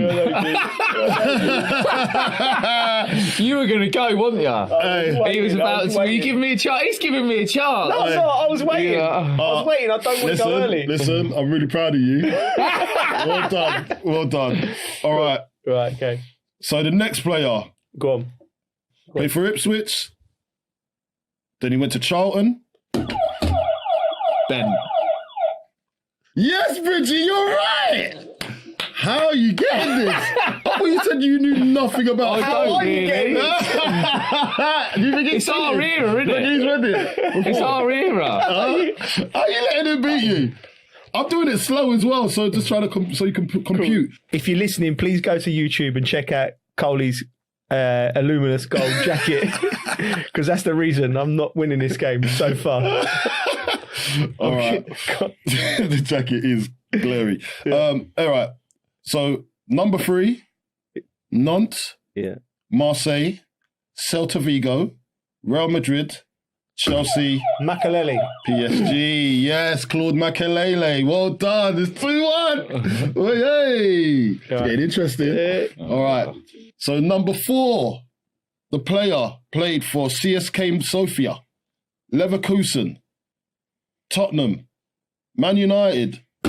Berbatov. Oh, 2-2. It's the tiebreaker. Well, as soon as you start with a foreign club, that's me out, mate.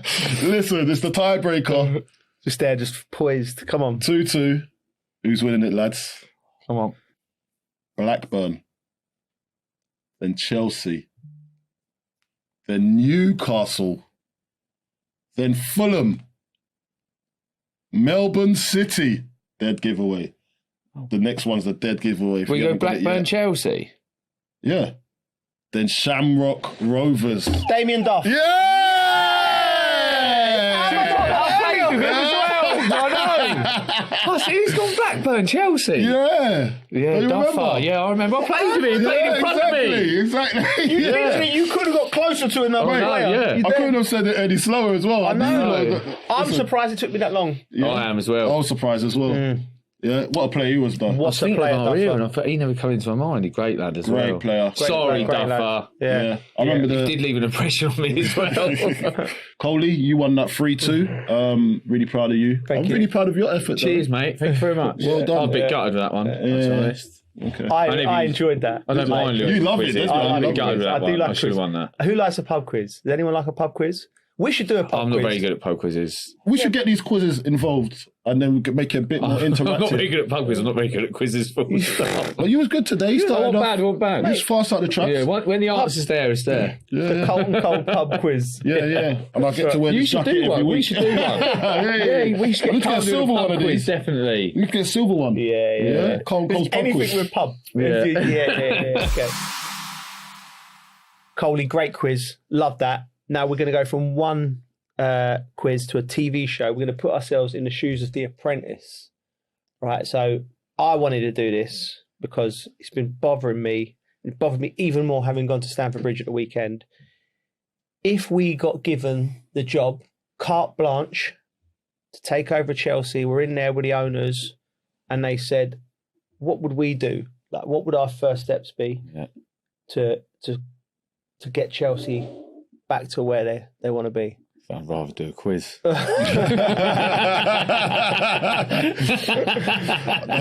get my blazer back on, mate. Serious question. First things first, what do you do with...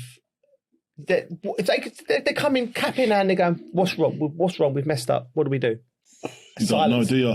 It's just so much. If you want me to... I mean, you need a manager. You need a good manager for a start. First things first.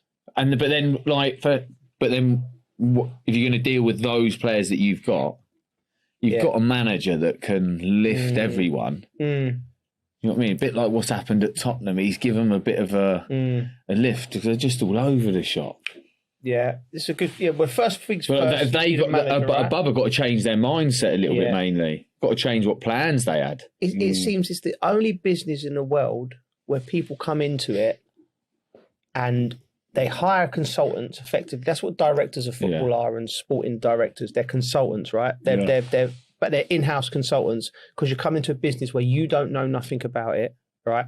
And then, but the problem is with football is like everybody's got an opinion. We're all fans. Everyone's got an opinion, and there's so much of it. And I think they end up you're getting the consultants, and you're either not listening to them, or they're not doing their jobs properly because they're not telling you when you're going down the wrong path, and you end up going down the wrong path for not just weeks or months, years. So the first thing first, they need to get the manager in, and then the framework around it. But it all has to come from the manager. Is that right? Yeah, I agree with you. So you get your manager in, then your manager's got a good relationship with recruitment. Get the type of players that he fits.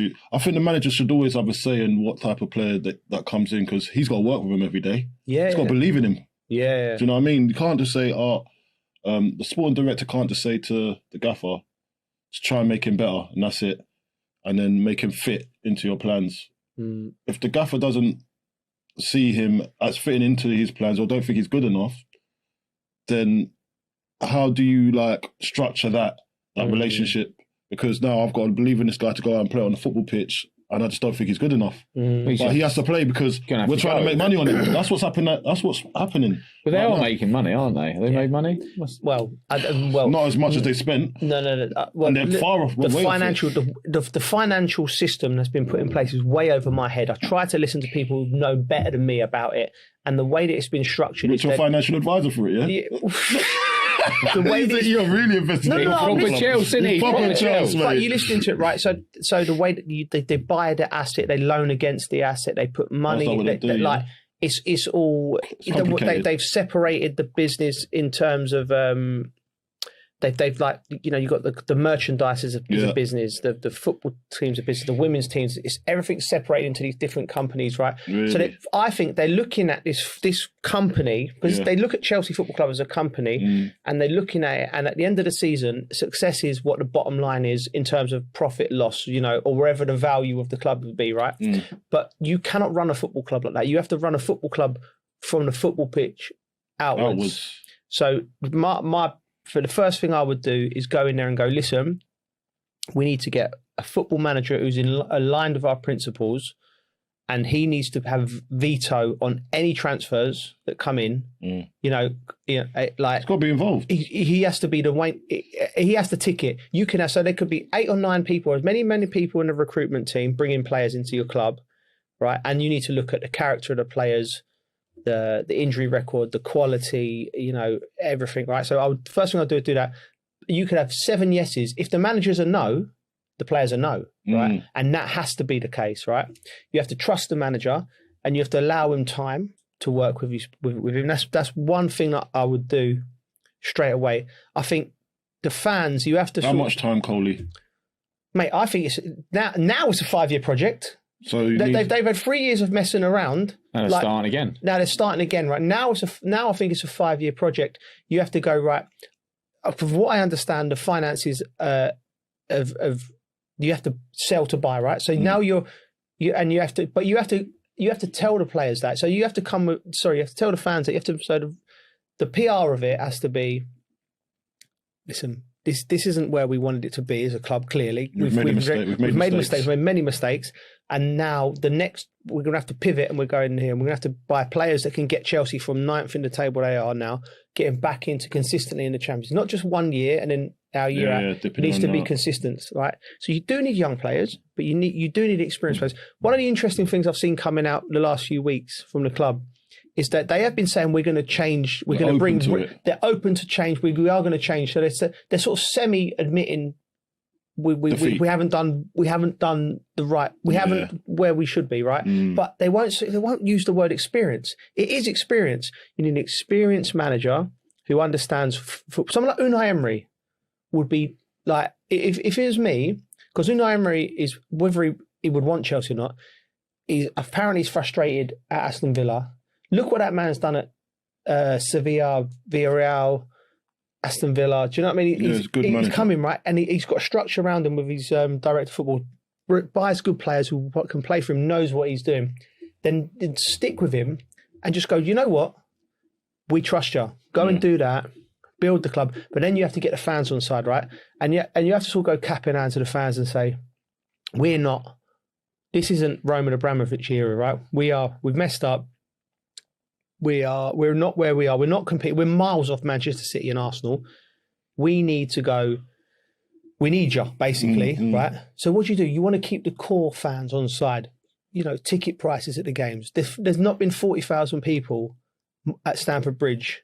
Everyone says the Premier League's hard to get tickets at. Not Chelsea, because the real true fans, you're always going to get the tourist fans, and they need to get looked after as well, because Chelsea's a global brand and football's a global brand, and it's for everyone, right? But the people from West London, North London, North West London, South West London, who go to Chelsea every week, who grew up generations, they need to be able to afford to go to Chelsea, right? And they need to feel like they're heard, right? They don't need none of they don't need to make Chelsea the Hollywood team, because I know that there's a section of the club where they're bringing every 5 minutes, they're bringing like celebrity fans in, where they pay them to come and wave to the crowd. Chelsea fans don't care about that. Chelsea's about winning trophies. It's the King's Road. It's class. It's different. It's a different feel, right? So you're not going to make them the Hollywood club. If they become the Hollywood club, naturally, because people gravitate to it, don't be paying people to come there and pretend that they. It's all PR. They got a movie to promote, right? Look after the fans who've been there all them years, and the ones who are going to be. If Chelsea went at bust tomorrow, they're the ones that are left. They're going to go back and watch Chelsea in the conference, and because it's part of it, and they want to see people. Look, there's such a disconnect, because remember there's the internet now. The fans see all the nonsense, all the PR. Yeah, but the fans are not even connected to the players, and that was the main thing. They need to. You need to create a bond. Like, even till this day, listen, I came through at Chelsea, obviously, and till this day, I've got people that remember me. Do you know what I mean? Like, and it wasn't a flash in the pan. It was actually something that meant something to them. It says, it was one of our own that come through. Yeah. That means something to people. Like, can you save some of these players because they bought some, and even in the academy setup, like they bought players from here, there, and everywhere. It's not a local lad. Really, it's some boy. There might be. I'm not saying it's bad, and it's giving opportunities to young players, but it's not local. Do you know what I mean? It's not. They bought them from, say, the Dutch league, or a player from not the Dutch league, but Italy or somewhere like that, and they've come into and we've always been doing that, but not as much and at this rate. And I just think sometimes they just got to get back to what it used to be. Producing your own. That's one thing. You need to produce loads of them. But then, go and buy young players, but mix that with the older lot that understand how to win a game, how to win the league. I feel that it's come away from that so much, and it's not relatable to fans that die good earning, high earning. You got the high earning fans, and then you got the ones that can't earn, don't earn that much, but it's not accessible for them, and they don't have a connection with the club anymore. And it's been separated, and it's not nice. Do you know what? You're right. Like they said, I was chatting to my pals after the game, and they were on the floor, Chelsea fans, and I sit with the fans. I buy my tickets. I sit up there, right, and I about 65 minutes, half the stadium had left. And then the only time they sung a song about Blue Co out, and it was the only time that I felt that the crowds were like, they're just so frustrated, like they're not being heard, they're not happy with they it. don't feel a part of it. But I rung him. My mate rung me after the game, and he was like, you know what he said, and he's going, the players don't connect. He said when Shevchenko, he said this story. He said when Shevchenko, right? He said it didn't work for him, right, at the club, right? Yeah. He said, but do you know what? He every game he come over and he clapped the fans, right, because they were willing him to do well, right. Give everything. He'd give everything, Sheva. Like he had everything he got. He did a bad hit. We turned up right. So, and he said at one point they were giving it. He wasn't playing well, but he'd done a little move, and he had the ball, and he said he's running around, and they're singing his song as he's running down the side, and he's clapping while he's got the ball. But there was a connection, right? And then it's the connection, and we was like, you felt a little bit, and it's strange because in this era you have the instant access. You know what your favourite player's having for dinner. You know what I mean? But I would go in as a manager, and I know they're good lads. I speak to them. They're all good boys, right? They are, and it's not their fault. Do they need to remind, similar to what De Zerbi's done, remind themselves like how lucky and how privileged they are to play for Chelsea? Do you know what I mean? And that is just the fact, right? That's culture, though, Coley. The culture's gone away from the club. The culture is massive. That's what sets the tone. So any player that comes in, it doesn't matter what player, if it's from Brazil, from Italy, you come to the club and there's a Chelsea way. There's a way of thinking, and I think that's it's come away from that. Yeah, now it's backbone. There's none of that no more. So see, like, even it doesn't matter if you're the best player in the world. Yeah. When you come to Chelsea, you know you got to buy into this. Yeah. This thing that we call Chelsea. Yeah. You've got to buy into it. We don't pander to you. Yeah. Or we're not pandering to even the owners. Yeah. Chelsea's firm, and there's the flag, and then you dance around that. There was always a little bit of a core there. Yeah. That's gone. Yeah. Gone. Even before our time, when I used to watch Chelsea, and you had like your Dennis Wise, you know. Yeah, there's always been a core there. There was fear. Yeah. There was fear. They weren't the best team in the league, but you went there and there was a fight. There, though, you know, and people associate Chelsea with like the fashion and King's Road and London. London's the best city in the world, in my opinion. You know what I mean? I love it. Nothing like it. Right? There's nothing like it. But they still had a core to it, and you still had the people you felt who were from London, who were part of it, and that's all been washed away. It's all been washed away. And if the club need to stop with a PR nonsense, you know, trying to image, get back to basics. You look after. You give a manager accountability. You say, listen, you build us back up. They was even singing Jose Mourinho's. That, like, we have to remember, Jose left to go to Tottenham, right? And usually that's sacrilege, right? If you go there. But it was like the fans, two or three guys trying to sing the Jose Mourinho song. So they're so desperate for somebody to come in and go, this is what we are, this is what we do. And we're going back to and we're basics. Going to go back to it. And regardless of results, the fans will go with you, right? This is what we're the fundamentals. We're going to do this, and we're going to be back Chelsea. And if we win, we lose, or we draw, we're going to be, you know, we are going to make sure that we're going in this direction. And they need direction, because I've never seen anything like it, Coley. I'd say, apart from the corporate seats, it was less than half the stadium with 70 minutes. Season ticket holders not going. Yeah. There's season ticket holders that aren't going. People leaving early. So that's what I'm saying. So like, it's going to be a long road back. It's going to be. It's going to have to start from somewhere. Yeah. And they've got a chance to do it from now. And you never know. In 10 years, they're back at it. Exactly, mate. listen, we're there. We're available. The dressing room. Yeah, well, listen, we can. I think we can shake up a few things over there, innit? Why not?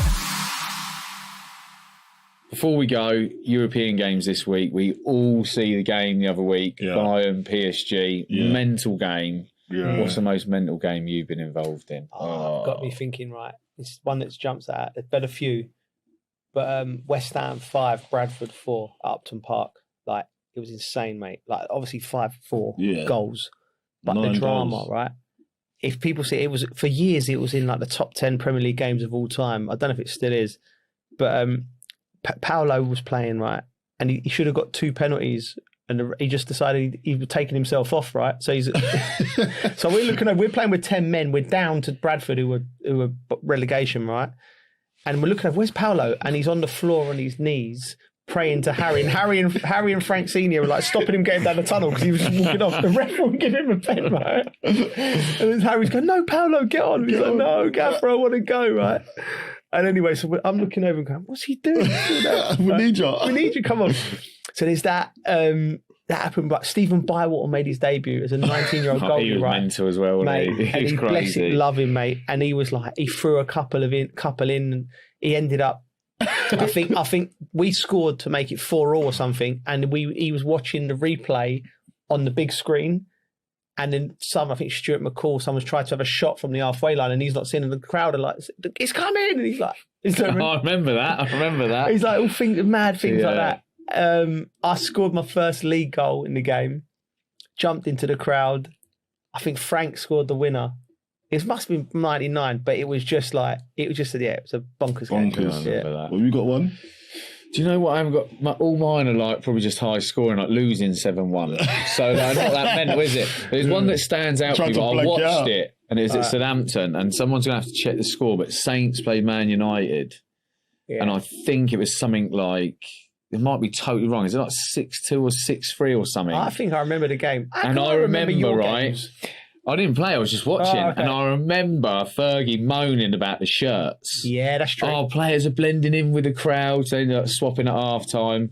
There was just one goal by Matt Letizia, and he dinked Schmeichel from just outside. It was a mad game, brilliant game. Especially Southampton beating them something like, I don't know if someone's found out, but like 6-2 or 6-3 or something like that. That was a mad game. That's a mad. The Dell at the Dell. At the Dell. What a stadium that was. People Loved don't realise it. Yeah. It's a bit like when West Ham leave or Everton leaving theirs. Do you know what I mean? It's hard to move. It is hard to move, especially when you have that like all the players close to the pitch. It's like intimidating a little bit for people going to a small little place.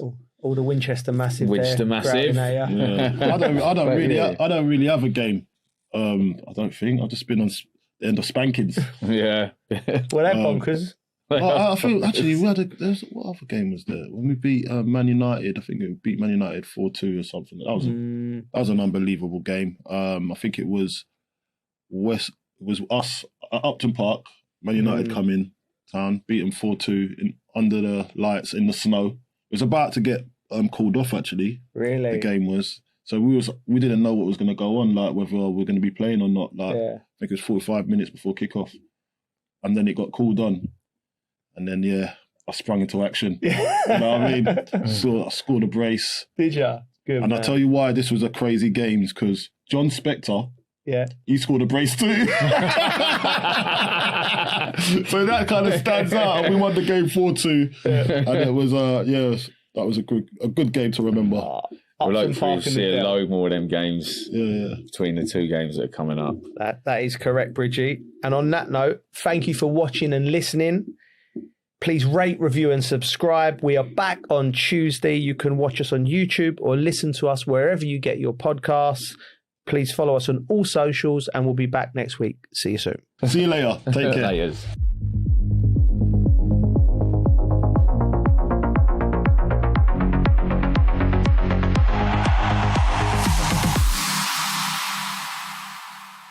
Welcome to Arabiya English. My name's Greg Swenson. I'm the host of American Unfiltered, and I'm really thrilled to have as my first guest Beverly Turner, who's the host of GB News Late Show Live here in Washington, and an old friend and originally media friend, but also social friend as well. And so it's great to have you, Bev.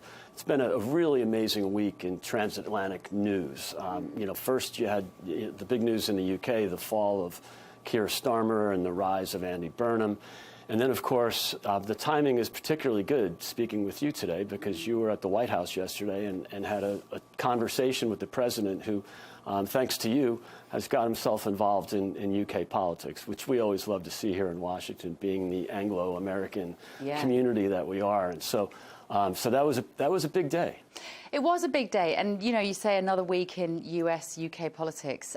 It feels like, is there a week when the two countries are not in some way connected, colliding? Even we are looking in the UK here to America to see what things might be like if we had a different type of government. As you say, a lot of change at the moment in the UK with Keir Starmer finally stepping down, stepping aside, and Andy Burnham, the new Prime Minister in waiting. And so yesterday, I got the opportunity to be in the Oval Office with President Trump, and I was so desperate, Greg, to ask him about Andy Burnham because nobody has got that question out of him yet, and we are all dying to know how he feels because we know how he felt about Keir Starmer. No love lost there. And so when I was able to say to him, what do you know about him? He basically didn't know anything. It was great. He had no idea. It was classic President Trump, where he just said, I think he's the mayor of some town. It was great. Exactly. Now, meanwhile, we all know that Manchester is not just some town. It's third biggest city in the UK. Biggest city in the UK. It's kind of like almost like the Chicago of the United similar Kingdom. Size. Yeah. And so that was a great moment. And you've had a few with the president, which is exciting. I have. GB News came over here in September of 25. And I'm thrilled to be here. And we were basically told, look, go over there, cover American news for our British audience, because they're very interested. GB News audience. We are kind of right-leaning, politically exposed channel, although we do have to conform to Ofcom regulations, so we always have to provide left-right balance. You know, you've been on my show lots of times. We put you up against some socialist, Democrat, Labour lefty lunatic. You call, a lefty lunatic. Yeah. And so the job for me out here is to observe the White House, to portray back to the British audience what's happening here. And there are so many areas politically that are comparable, that America's doing really well and we're doing really badly. So it's a pleasure and honour. It's a genuine privilege to be here. It's been great. I mean, even the launch party, the GB News launch party last September was just a fantastic event. It reminded me of the other Anglo-American party held in the inauguration weekend, that Friday of inauguration. Yep. And then, as I mentioned on your show, the next great one was the Garden Party here at the UK, or the British ambassador's residence here in Washington. So there's a really great Anglo-American community here in Washington, but also in London, as we both know. So. Yeah, despite the attempts of Prime Minister Starmer to destroy the relationship between the two countries, it feels like those people on the ground, like us, will always keep that connection going. We are united through so much cultural similarity, and it's such a shame that has been threatened in the last 2 years since Starmer came into office. It's really amazing. I mean, he's done his best to try to wreck that relationship. I mean, I think the top of the list would be the Chagos Islands, and not only trying to give away the Chagos Islands and of course, importantly, the base, the Diego Garcia base, but also denying the president the use of that base during the launch, the attack on Iran. And he hasn't forgiven them. No. Trump hasn't forgiven the UK. That was what struck me yesterday when I mentioned to him about Andy Burnham. And he said, I don't know much about him. He's a liberal, he said. And then he went on to say, with some frustration and actually some emotion, that he'd warned Starmer he had to fix energy via using fossil fuels again and not being so wedded to net zero. And he has to fix immigration, both illegal and legal migration. And I think Trump he loves the UK. Yeah. He said it absolutely. repeatedly. He's a real Anglophile. His mother was Scottish. He will always tell you that. And I think his frustration stems from wanting what is right for the UK and our country. And when he said, I tried to tell Starmer, I told him he's going to lose his premiership, he stopped short of saying, and I was right. Right. But that was clearly his frustration. It is. It's frustrating for the president because, as you said, he's really fond of the UK. You know, he's got this connection that we lost during the Biden years. But Joe Biden was very, at the very least, he was indifferent to the UK, and he always favored the EU, always favored Ireland. And that was frustrating, I think, for those of us that were living in London at the time, to have our president be so dismissive of this great relationship. And I think it's, you know, I still think it's a speed bump. I mean, if anything, I argued that Keir Starmer actually did a good job of managing the relationship both with the U.S. and with the president in his first year. And in fact, I argued that it's probably the only good thing he did in his first year because he's been such a disaster as prime minister. And so, you know, I think this was inevitable, that sort of break, because they are so different politically. And look what the president has done with the energy sector in the U.S. And now, you know, once again, we're the largest energy producer in the world. We're the largest exporter of natural gas. We're exporting oil as well. And we're mining again. You know, this is a totally different world. And I think one of the things I pointed out, and I'm sure, I hope you'll agree, is that the problems in the UK are fixable. And I think we heard that from our mutual friend, Sarah Rogers, yesterday, speaking at the ARC conference. And, you know, that these are not problems that can't be fixed. We would know, because we had the same problems 4 years ago with Joe Biden. It totally depends on whether we are prepared as a country to step away from genuinely the globalist agenda, the Agenda 2030, the UN sustainable goals. And we are tied into so many treaties and agreements now that I don't think we can backpedal. President Trump is preoccupied, I'm not going to say obsessed, he is a bit obsessed with us drilling oil in the North Sea. Every single time I've spoken to him, which is on multiple occasions now, he will talk about the windmills. The windmills are ruining your country. You've got to start drilling, he says, in the North Sea. Now, we are committed to these climate goals. We're committed to Paris Agreement. Like, we can't backpedal without major international disagreement and potentially legal cases. Trump doesn't give a rat's backside international about that. agreements. He doesn't care. He's not a fan of multilateral institutions. Hates it. It's what's best for his country. And that's why he stood up at the UN Agenda Conference in New York last year and he just said, you are ruining your countries. And it was beautiful to watch him detonate that globalist agenda. He's very much, I understand him from what I hear on the ground here, pivoting towards firmer relationships between America and the Middle East. And the Gulf states, and also Eastern European countries, Hungary and Poland, on whom he shares very similar viewpoints about stricter border control. Those in the future could be the allies of President Trump in the next 2 to 3 years of his presidency, much more than the UK. Without a doubt. I mean, think about it. Both of his terms as president, his first foreign trip was to Saudi Arabia and the Gulf region. And so he knows that's the future. And I think that's part of the Iran situation, you know, and this agreement with Iran that they're working on now. You know, he's realigning the Gulf region. And that's really on the top of his agenda. And he knows that Europe just continues to fall behind. And then my argument with the UK is, do you want to be part of that managed decline in Western Europe, or come back to the United States and replicate, maybe take a few pages out of the president's playbook? I don't know that this government can possibly do that, because they'd be going against the cult of climate change, of net zero. I think it might have to wait till 2029, unfortunately. And it will largely depend on what Andy Burnham wants to do. You know, I've said that Andy Burnham, our new incoming Prime Minister, he hasn't been an MP for the last 10 years. He's been in Manchester as the mayor.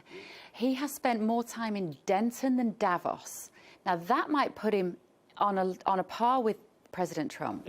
You might be surprised to see that their relationship is better than people expect, because Andy Burnham also is not a massive fan, I suspect. I may be proven wrong. But I've met him on multiple occasions. He's a very kind of down-to-earth guy. He's very normal. He's everyman. That's why people like him. He doesn't have that public school upbringing vibe. He's not like a Boris Johnson that looks down at people. He's a normal kind of guy.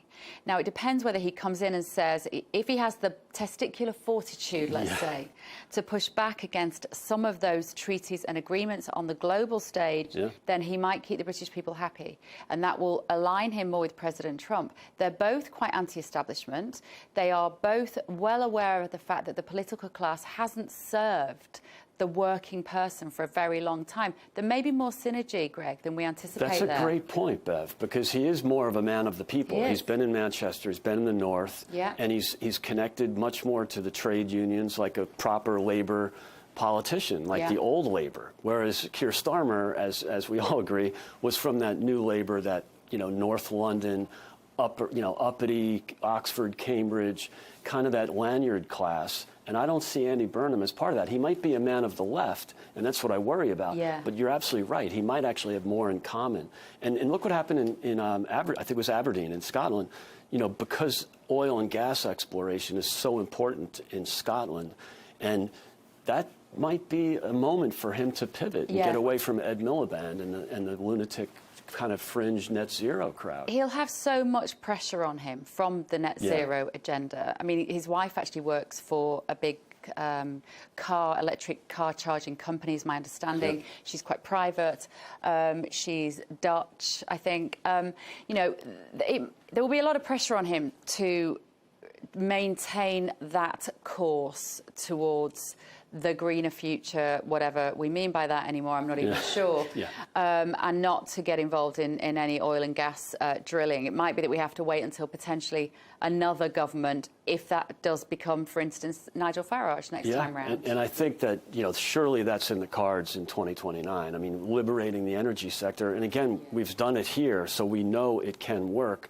It might be a stretch to expect a Labour prime minister to endorse that. The other thing we often forget about, because you're right, President Trump is so focused on the North Sea, he's a common sense guy. He just can't understand why we in the UK are buying oil from Norway, who's drilling it in the same sea that we've banned drilling in. He's got a point. And this goes back to the Tory party, to the Conservatives, you know, and I've been lecturing them for years now on not only do you have to stop this nonsense of net zero, but apologize for it, bury it. Just, you know, don't even leave it lingering out there. Just end it and drill for natural gas. It's not just the North Sea oil rigs. There's plenty of natural gas under the ground in the UK. It all depends on whether man-made climate change is scientifically nailed on. That's what it all comes down to. Yeah. You know, we have been told for 20 years the consensus is that using carbon is going to ruin the planet. And that was literally written into the broadcasting regulation in the UK. It still is. We're not meant to, in the UK, say that that is anything other than 100% true. It's because amazing. We could be fined by Ofcom for saying that. That's incredible. I didn't realize that, Bev. But I think that the tide is turning for sure. I mean, the public consensus is surely not behind it like it was 5 years ago. It never made the top 7 as an issue in the United States. And that's why when, you know, Al Gore started his lecturing 25 years ago, they bought into it in Western Europe and the UK, and the US never really did. No. In spite of that, Biden tried the Green New Deal, and he blew all this money on you know, wind and solar and the so-called Inflation Reduction Act, which was really the Green New Deal. And so, you know, he bought into it, or at least his advisors did, or his AutoPen did, but really the people in the U.S. never really did. And that's why they never really were able to get momentum. He almost went against, President Biden went against what the people wanted. And much like in the UK and especially in Ireland, the top issue right now is affordability and mass migration. And what did they get from their governments? Misinformation, policing misinformation, which you and I will just call censorship, and as well as net zero. So it's this total disconnect between that lanyard class, the Keir Starmers of the world. But I blame Theresa May and Boris and, you know, Rishi. 14 years of Conservative rule that pushed through all of these policies that I think were the product of talking shops at these NGOs around the world. That's right. And not enough people in the room to stand up and go, hang on a minute, are we sure about this? Groupthink. Nobody being prepared to swim against the tide of popular opinion. And, Greg, money to be made. Let's be honest. What a cottage industry that was. What a cottage industry. When Biden lost the election, they had, that 90-day transition, and they were shooting money out the door as fast as they possibly could to these NGOs that were just started the week before. That's right. We're in the net zero education sector. Can you give us $500 million? And they did. It's crazy. So I'm a big fan, I have to say. I am a big fan of new homes in the UK being built in a way that can generate their own power. Sure. So that we have solar panels and air source heat pumps and good insulation. Yeah. That makes sense to me. Common sense. Common sense. Because it also gives the homeowner an element of kind of autonomy away from the grid and away from the government. And away from deciding you've used your carbon credits. Yep. I think that's something that, in terms of the environmental protections, go forward, build the right kind of houses. I'm totally on board with that. And God knows we need more housing in the UK, that's for sure. Let's talk about Nigel Farage. He's a friend of both of ours. He might be arguably the only hope for the UK when we talk about not just energy and mass migration. And I know that's almost a one-issue, reform in many ways is kind of, whether they like it or not, a one-issue party. By some miracle of marketing, the Tory party is still leading in the polls when it comes to economic matters, which I think is something that Nigel has to, has to change that view. But do you think he can save the UK? I think they are as close as we're going to get to a small c Conservative government, if I'm completely honest. Nigel's appeal, a bit like I was saying about Andy Burnham, is the concept that he's every man. Man of the people. Man of the people. Interestingly, Nigel's one of these people who, and I think President Trump is similar, actually, they can slide up and down the social spectrum fairly seamlessly. So Nigel can be with the shooting class, the pheasant killers, like with the kind of the hacking jacket crowd easily, with a cigar, but he can also be with the man in the pub. Sure. And that's quite rare. Trump has that as well. It's amazing the similarities between the two. Yeah. They have got similar personalities. They're able to capture basically free media. Nigel's name recognition is off the charts in the UK, much like the president's was before he ever ran for office. Very divisive. Yeah. Some people love them. Some people hate them. Yeah. Marmite. And that's how you cut through, actually, I think, in politics. They have, I think, a very good chance of winning the next election. It largely depends on when that is, I would say. If Andy Burnham has the confidence to call a snap general election when he gets into number 10, which could be before the end of this year. Well, he'll be in there probably within a couple of weeks, but he could call an election before the end of the year. The question is going to be, are Reform ready for that? They say that they are. They say that they have really good candidates, and I know behind the scenes they have been vetting and training and getting candidates ready for those 300 and odd seats around the country, nearly 400 seats around the country. Nigel still is, as I say, very, very divisive. He still has to win over the dinner party class. He's got to win over some Liberal Democrats. He's got to win over some Labour voters. I think they're and he's got to also win over some Conservative voters as well. Yeah. But that strength of feeling towards the ambition that Reform have for the country is incredibly strong and only getting stronger by the day. Yeah. Firmer borders, common sense educational ethos around schools. It's all the basic points. Can a woman be a woman and a man be a man? No. Or, on the economy, I think you're right. You're reflecting that the mood of the nation, that they aren't quite sure yet who would be the person to make those key decisions. But we know that Nigel has a background in finance. We know he's no slouch when it comes to the economy. I think he knows exactly what he wants. He's also looking over here to President Trump to see how he can make that happen. I think it remains to be seen, but I think this is probably the best shot they're going to ever have. Yeah, I mean, he definitely has momentum, or at least he did until maybe the last few months. They've gone from maybe 35 back down to 30. That can be restored, though. That's part of it, because they basically have, are polling at 5 or 6%. And then you're going to have a bump with Andy Burnham. Labor's already got already in the polls. They've had like a 5 or 6 point bump. So that could be just a temporary sugar high. But But it'll be really interesting over the next 3 years, and that's a good point. Maybe they call a snap election if he's getting a real vibe from the people. I'm quite sure Andy Burnham will be more popular with the party, that's for sure, and probably more popular with the people too. I think it's worth considering is we had those local elections in May. So that was in the UK, that's the council election. So these are people who decide whether your bins get recycled when and your potholes get filled. Like it's domestic, local issues, right? But Reform swept the board. They did.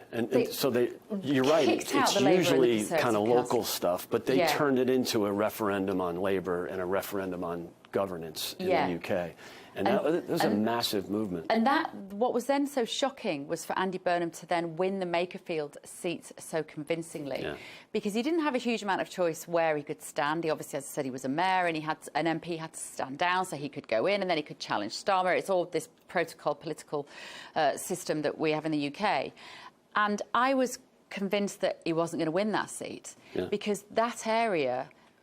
Reform had swept the board on the local elections only like 2 or 3 weeks before. And it was very much a Brexit community as well. Yeah. They went decidedly for Brexit back in 2016. So I thought that would help reform. I thought so. But what was interesting was that there is a suspicion and a rumour, and actually I'm seeing a lot of stuff online about this, that there were quite a lot of Reform voters who voted for Labour. Why? Because they wanted Andy Burnham to win, because they wanted Keir Starmer kicked out. Yeah.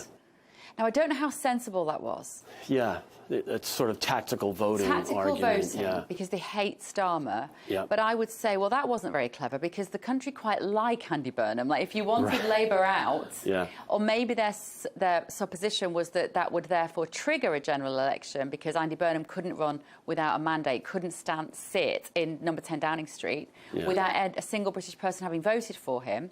And maybe, we still don't know, he might do the decent thing and call the general election. He could, but wow, they had such a majority. They'll never replicate that majority. No. That was like a perfect storm in 2024, where they only won 34% of the vote, and yet they have this massive majority. Yeah. Unprecedented, really. Because the British people were absolutely sick of that Conservative government. It's the so-called Conservative government. Post-pandemic, all that. We just wanted them out. And that's what, I hope that Reform, and frankly, I hope that the Tories can come back to traditional conservatism, small C conservatism. And I've been banging the table on that with both parties, but especially with the Tories. Get back to the Thatcherite philosophy of, deregulation and lower taxes and economic growth. They kind of lost their way. They had, this is a party of price caps and windfall taxes. Joe Biden can only dream of windfall taxes. He could never get that passed in America. And yet the Conservative Party in the UK, the party of the right in Great Britain, had windfall taxes. Yeah. It's crazy. So I hope they can get back. And this enormous bloated benefits bill that we now have. It's almost like government for at least the last sort of 15, 16 years haven't factored in human behaviour. Yeah. They haven't factored in how people actually think and operate. So if you tell a generation of young kids, we will always support you as the state. You will never go hungry. We will always give you a roof over your head. Guess what? We've got 1 million of them sat in their bedrooms doing bugger all. Playing video games doing or nothing. whatever they We've got do. 1 million people, young, predominantly young men, I think it's between 18 and 24, who are NEETs, not in education, employment or training. Well, surprise, surprise. Yeah. We took them out of school for a pandemic. We're paying the price of all that now. Yeah. And nobody thinks about the fact that human beings are currently in the UK looking to the government to solve all their problems. It's big state gone wild. Big state gone wild. And we have to look after the people who need it, Greg. We have to look 10% after safety net. the Nothing disabled, wrong with that. people who can't work, Without a the doubt. elderly, 100%. I am completely a great believer that we need a really good state system whereby those in need can be looked after. But we are currently looking after people who are able-bodied, who are able to work. Many of whom have just arrived, you know, come across on the boats, and they sign up for a welfare state. Shocking right away. statistic I saw only last week, which was that our social housing, our government-provided housing, I think it was in London and Birmingham and maybe one other city like Manchester, nearly 50% of those houses are occupied by non-British-born people. Yeah, it's crazy. How is that okay? And at least the current budget, you know, tax receipts are down because rich people are leaving the UK. And so, shocker, tax receipts are down. They spent more on welfare than they did taking in tax. Yeah. First time ever. Yeah, and income tax. Completely unsustainable. I think it was £300 was our income tax revenue, and 350 billion. Million, sorry, not billion. 350 million income tax revenue, 350 million of handouts for benefits. Yeah. Benefits alone, not NHS, not the bloody roads, not the paying for our politicians. Sure, just welfare checks. And look, not only is it unsustainable, but you're right, it wrecks the culture. And you know, one of the great moments was in America in terms of welfare reform in the 90s was with President Bill Clinton, a Democrat. He realized that this was unsustainable, and also it just changes the culture. And it was important for him to tie work to benefits. So at least if you're getting benefits, get yourself a part-time job or go to school or do something.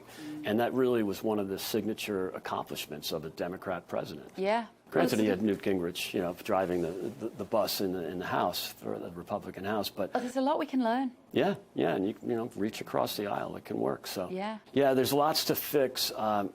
Be sure to watch Sarah Rogers' speech; it was fantastic. She really captured it, but in a very positive way. Yeah. So that was a great moment, I think, for U.S.-UK relationship and sort of you know, bringing it back. We're not just critical all the time. We can look at the great aspects of Great Britain, right? Yeah. And she highlighted the people, and America is really sort of a derivative of the UK. Yeah, and so, well, she's the Under-Secretary of State for Diplomacy in the State Department, and she's a remarkable person. Yeah. I'm thrilled to call her one of my friends here in Washington, D.C. She's great. Sharp attack, intellectually phenomenal, and she and I share a great passion for freedom of expression and freedom of speech, which is being increasingly oppressed in the UK. It's really unfortunate, and again, she talked about it yesterday, but she's been talking about it quite a bit for the last year. She became almost a social media phenomenon in the UK because of her criticism of the overreach from big government. So, well, that's a lot of bad news. Let's talk about some good news. It's been an exciting year for you, not quite a year, but an exciting for you and GB News. Let's talk about the relationship in the media between GB, and so far so good. Really good. GB News is only 5 years old, just had our 5th birthday. It was born out of, I think, a frustration with the British media landscape being predominantly left-leaning, very anti-Brexit. It was born just after the Brexit referendum, and our ambition, I think, of the channel, I wasn't there right in the beginning, though, was to portray Brexit in the way that we hoped it would be a positive outcome. Pandemic came hot on the heels, and so who knows what the benefits of Brexit would have been. We never kind of got to see that, I don't think. But we are the UK's most watched news channel now. We beat Sky News and BBC News every day, sometimes both channels combined. We have more viewers than them. We're very much the people's channel. That is our definition, and I think we are. Yeah, we don't talk down to our viewers. That's right. We think they are adult enough to be given the information and make their own decisions. That's an incredibly old-fashioned concept, Greg, in the UK, as you know. You're not getting that from the state-owned media, that's for sure, who are so snobbish in a way. And I think they actually misinterpret a lot of the news from the US as well. And I have people that, even conservatives in the UK, that that see the headlines from the BBC or from Sky News, and they just assume that they're correct, and they're missing a lot of information. And you guys, and especially on your show, do a great job of communicating the news from here. We've benefited from the lack of trust that people now have in the state broadcaster in the BBC, but also Channel 4, ITV, what you might call the legacy media. The trust in those organisations was utterly obliterated during 2020 onwards, when the COVID situation happened and everybody was being told to not believe their eyes, not believe what they saw when they were being convinced that bodies must be piling up in the street, and everyone was going, I don't know anybody that's actually died of this thing you call COVID. And so we came out of the back of that, and people were going, this is ridiculous. Absolutely. We had censorship in both countries. You know, if you posted anything about the Great Barrington Declaration, you were taken down from social media. I was annihilated. You must have been. I'm not surprised to hear that. I was cancelled beyond belief. 2020, the channels thought I was quite fun to have on because obviously we were all doing these Zoom calls from our homes, and I was doing a lot of panel stuff for TV then. And I would be saying, listen, I've got 3 teenagers in my house, or they weren't all teens then, 3 kids in my house who should be at school, who have probably had this thing, whatever it is, and they're fine. It's look at the infection fatality rates. I was just obsessed with the science. And so some of the channels at the time thought it was quite fun to get me on because we would have these great debates. I was called a granny killer. Everybody just hated me. I was public enemy #1 because there was hardly anybody else in the mainstream media that was doing that. There was maybe a couple of others. And then the vaccine rollout happened, and I was incredibly nervous about an untried drug and I knew quite a bit about the mRNA technology behind that, and I'd researched it very quickly with some key people who knew what they were talking about. Like Asim, you know. Like Asim Malhotra, but also, you know, Robert Malone, who was one of the creators of the original technology, and Peter McCulloch, and all those guys, and Pierre Corey. And I was really, because people kept telling me publicly, you don't know what you're talking about, it made me double down on my research. I wasn't just looking at the Mail Online. I was actually going to the original Pfizer trial papers. I was going to the primary sources for this material. And it was so obvious that we were being lied to. You only had to take a cursory glance. So at that point, as soon as I started to say on TV anything against vaccinating the children, which is something I felt really strongly about, on mandates, then I got cancelled. So 2021, I disappeared. No, it's amazing. I was just cancelled off everything. My first appearance on GB News was when I had COVID and I was isolating. You know, I was in my friend's apartment because they were out of town, and it was just outrageous to look back at that and think of how insane that was.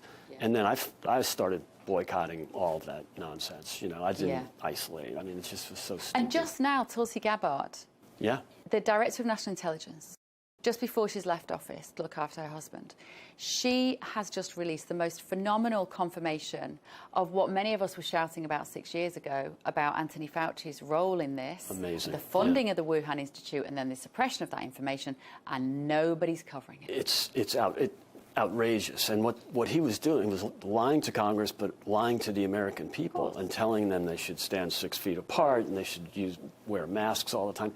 And it's one thing to make a mistake, but it's another to know that wasn't true and then go ahead with it anyway. And we had that in the UK with Matt Hancock, who knew that the data wasn't showing that masks are working or that social distancing. And he went ahead with the lockdown anyway. It was really insane. And now nobody wants to look back and learn any lessons from that period of time. But I think there's so many people who are now untrustworthy of organisations and establishments and institutions, who are doing their own research, who are thinking about their health differently, who are thinking about the relationship between themselves and the state. And all of that is good. Yeah, I mean, this skepticism is so healthy. Right. And that's why I think RFK Jr. has won a lot of skeptics, skeptics about him, but that, Make America Healthy Again movement has caught on, especially in some sectors that we didn't do so well with in the elections, like suburban women who are actually looking after their children and really like this idea of healthy eating. I don't think Bobby Kennedy gets enough credit for getting Trump elected. Oh yeah, so, I mean, you're 100%. Absolutely right. So when he obviously got kicked out of standing as a Democrat, and he had to stand as an independent.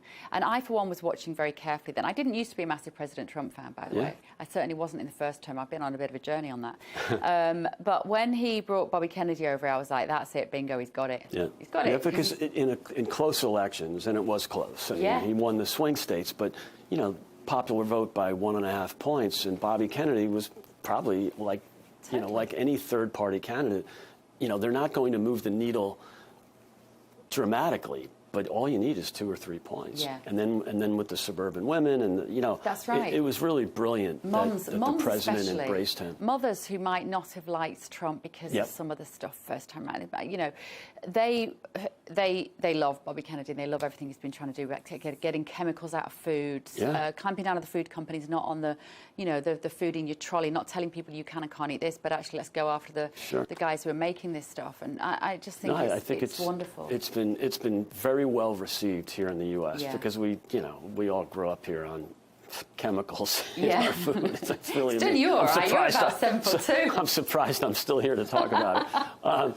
So back to UK-U.S. relations. Yeah. The World Cup, I don't think you could argue there's ever been more excitement about a sporting event. I mean, it's really phenomenal. Yeah. And it's really done wonders for not just the U.S. relationship with the world, but especially with the UK. All these Scots and English people, the Scottish and the English are here, and they're having an absolute ball. And the bit that I didn't see coming was all this social media footage of all these fans going, America's amazing.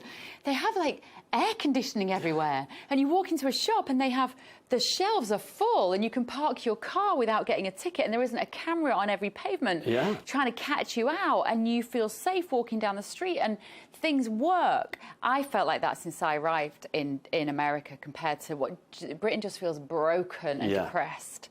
And there is a sense here, and I know that Trump isn't popular with everybody, but there is a sense of opportunity here. And there is a sense that things work and expectations are high. You literally walk into a shop in the UK now, you don't always expect to be able to buy the product that you want because there isn't on the shelf. You go to get on the train, you don't think the train's going to run on time, or the bus is going to break down, or the traffic jam, the roads are going to be... You leave your house in the UK and you do not know with any certainty that your day is going to not be beset with challenge. That is so different to here. It really is the land of prosperity and abundance, even in blue states. I mean, I talk a lot about the red state, blue state divide. There's more in the red states. You go to Texas, it just oozes optimism. And I think the English really got that. They spent, the first 2 games they had were in Dallas, and they just had a ball. And everything is just bigger there. But even, here in blue city, Washington, and I spend a lot of time in Chicago. I spend a lot of time in the UK, in sort of left-leaning areas. It's still, there's still abundance in the blue states. And look at the Scottish up in Massachusetts, a very left-leaning state, but they have welcomed the Scots. The Scots have embraced it. They've absolutely charmed the people of New England. And I've always found Boston's not the most inviting place. It's got a bit of snobbery to it. It's very Puritan. They still have that sort of a little bit of segregation. I don't mean black and white, but just the Irish are over here and the WASPs are over there. It's amazing. The Scottish, there's a great meme that went around that. Boston 2032, and it's a picture of a school with a bunch of redheads because they're having so much fun up, and they've been welcomed. They kind of remind me of like American GIs in Paris after the war. It's just this charm. It's just oozing. And the game. Because you know what? Because Americans are generally really friendly. I am amazed. Genuinely. I mean, I spent time in America over the years. I used to host the NBA for British television 25 years ago. So I've spent time in the US, but there's something about a warm friendliness. There's like a confidence about people that I meet here now. People are approachable. There isn't that, there's that unspoken law in the UK. You shouldn't speak on the tube, on the subway. Well, London. Americans. Manchester's different where I'm from. And yes, that's true. But I know from living in London for 10 years, all the Americans knew each other. You'd say hi across the street. Everybody knew each other's dogs. It's very, we're very friendly. And I think, the visitors to the country for the World Cup are getting the true version of America, not what they read in the BBC. That we're shooting each other and everybody's got a gun and everybody's got a Confederate flag on their pickup truck. It's just not true. And so they're actually sifting through that. I mean, they don't get that from GB News, but they surely get it from the legacy media. Oh, without a shadow of a doubt. So, and then on the other hand, it's an opportunity for us to embrace the visitors. My brother went to the game in Los Angeles. He said it's the best sporting event he's ever been to. It was like Mexico versus another Latin American team. And he just loved it. And the Mexican fans were, I mean, obviously it's Southern California, so there are plenty of Mexican football fans. But, you know, good for America for embracing our visitors, but good for the visitors for really telling the truth about how great America is. But if you look at some of the coverage in the UK, like you say, with the BBC and Channel 4, whatever, Sky, they're so sneery about President Trump that they're even describing the World Cup as his vanity project, even though it was decided long before he got into office. Right. Yeah. He's going to be giving out the trophy at the final, we heard yesterday in the Oval Office. He confirmed that. He will be so criticised for that. Right, which is crazy because he is the president of the country. You want the president at the games. I mean, it's fantastic that he went to the Knicks game. It's actually, unfortunately, it's the one they lost. Yeah, it is New York, right? Well, this is the thing. People were. I think you might have been on the show actually that day on my show, Greg, when we were watching a bit of that because the crowd was booing him, and I had one of my left-wing Democrat panelists who was saying, "Well, you know, what was their logic? He just wants the attention." Yeah. I said, "They're booing him. That's not the kind of attention he wants." Yeah. And they were saying, "Oh, well, you know, he just loves this." I was like, the suggestion was he will only go somewhere where he's going to be adored by the crowd. I was like, clearly not. They're booing him. Yeah. But that's because he's not popular in New York. That's right. I mean, it is a very Democrat town. It's 5-1 at least, and Democrats are Republican. And so he's not afraid to go into hostile territory. Now, granted, when he goes to any college football game, he gets unbelievable amount of cheers and attention. He's very popular with, much like Andy Burnham and Nigel Farage. Yeah. You know, he does well with the people who maybe they're not going to tennis matches, but they're going to UFC fights like we had here in Washington and any NASCAR auto races. You know, the sort of working class people that embrace those sports. The kind of blue collar. It's hard to find the language, isn't it? Yeah. But you're right. The working person, the alarm clock the alarm clock. I think that's what Nigel Farage calls them, isn't it? The alarm clock class. Yeah. You know, that wake up in the morning and have to go to work. Yeah. You know, I thought the UFC at the White House was incredible. It was amazing. I don't like that sport. No, I mean, I do not like that. But it was the spectacle of it. You know, it was just so exciting, and the big tent, and it was a fantastic moment here in Washington, and we're going to see a lot more of that in the next few weeks with the 250 celebration. So I'm thrilled about the World Cup. I hope England makes it, and I hope it would be great to see a U.S.-England game. Unfortunately, the Scots are out now. So we won't see the Scottish charming Boston or Miami like we've seen. But I think the English, it would be fantastic to see a game with the 250 and all the excitement we've had. Yeah. America were good.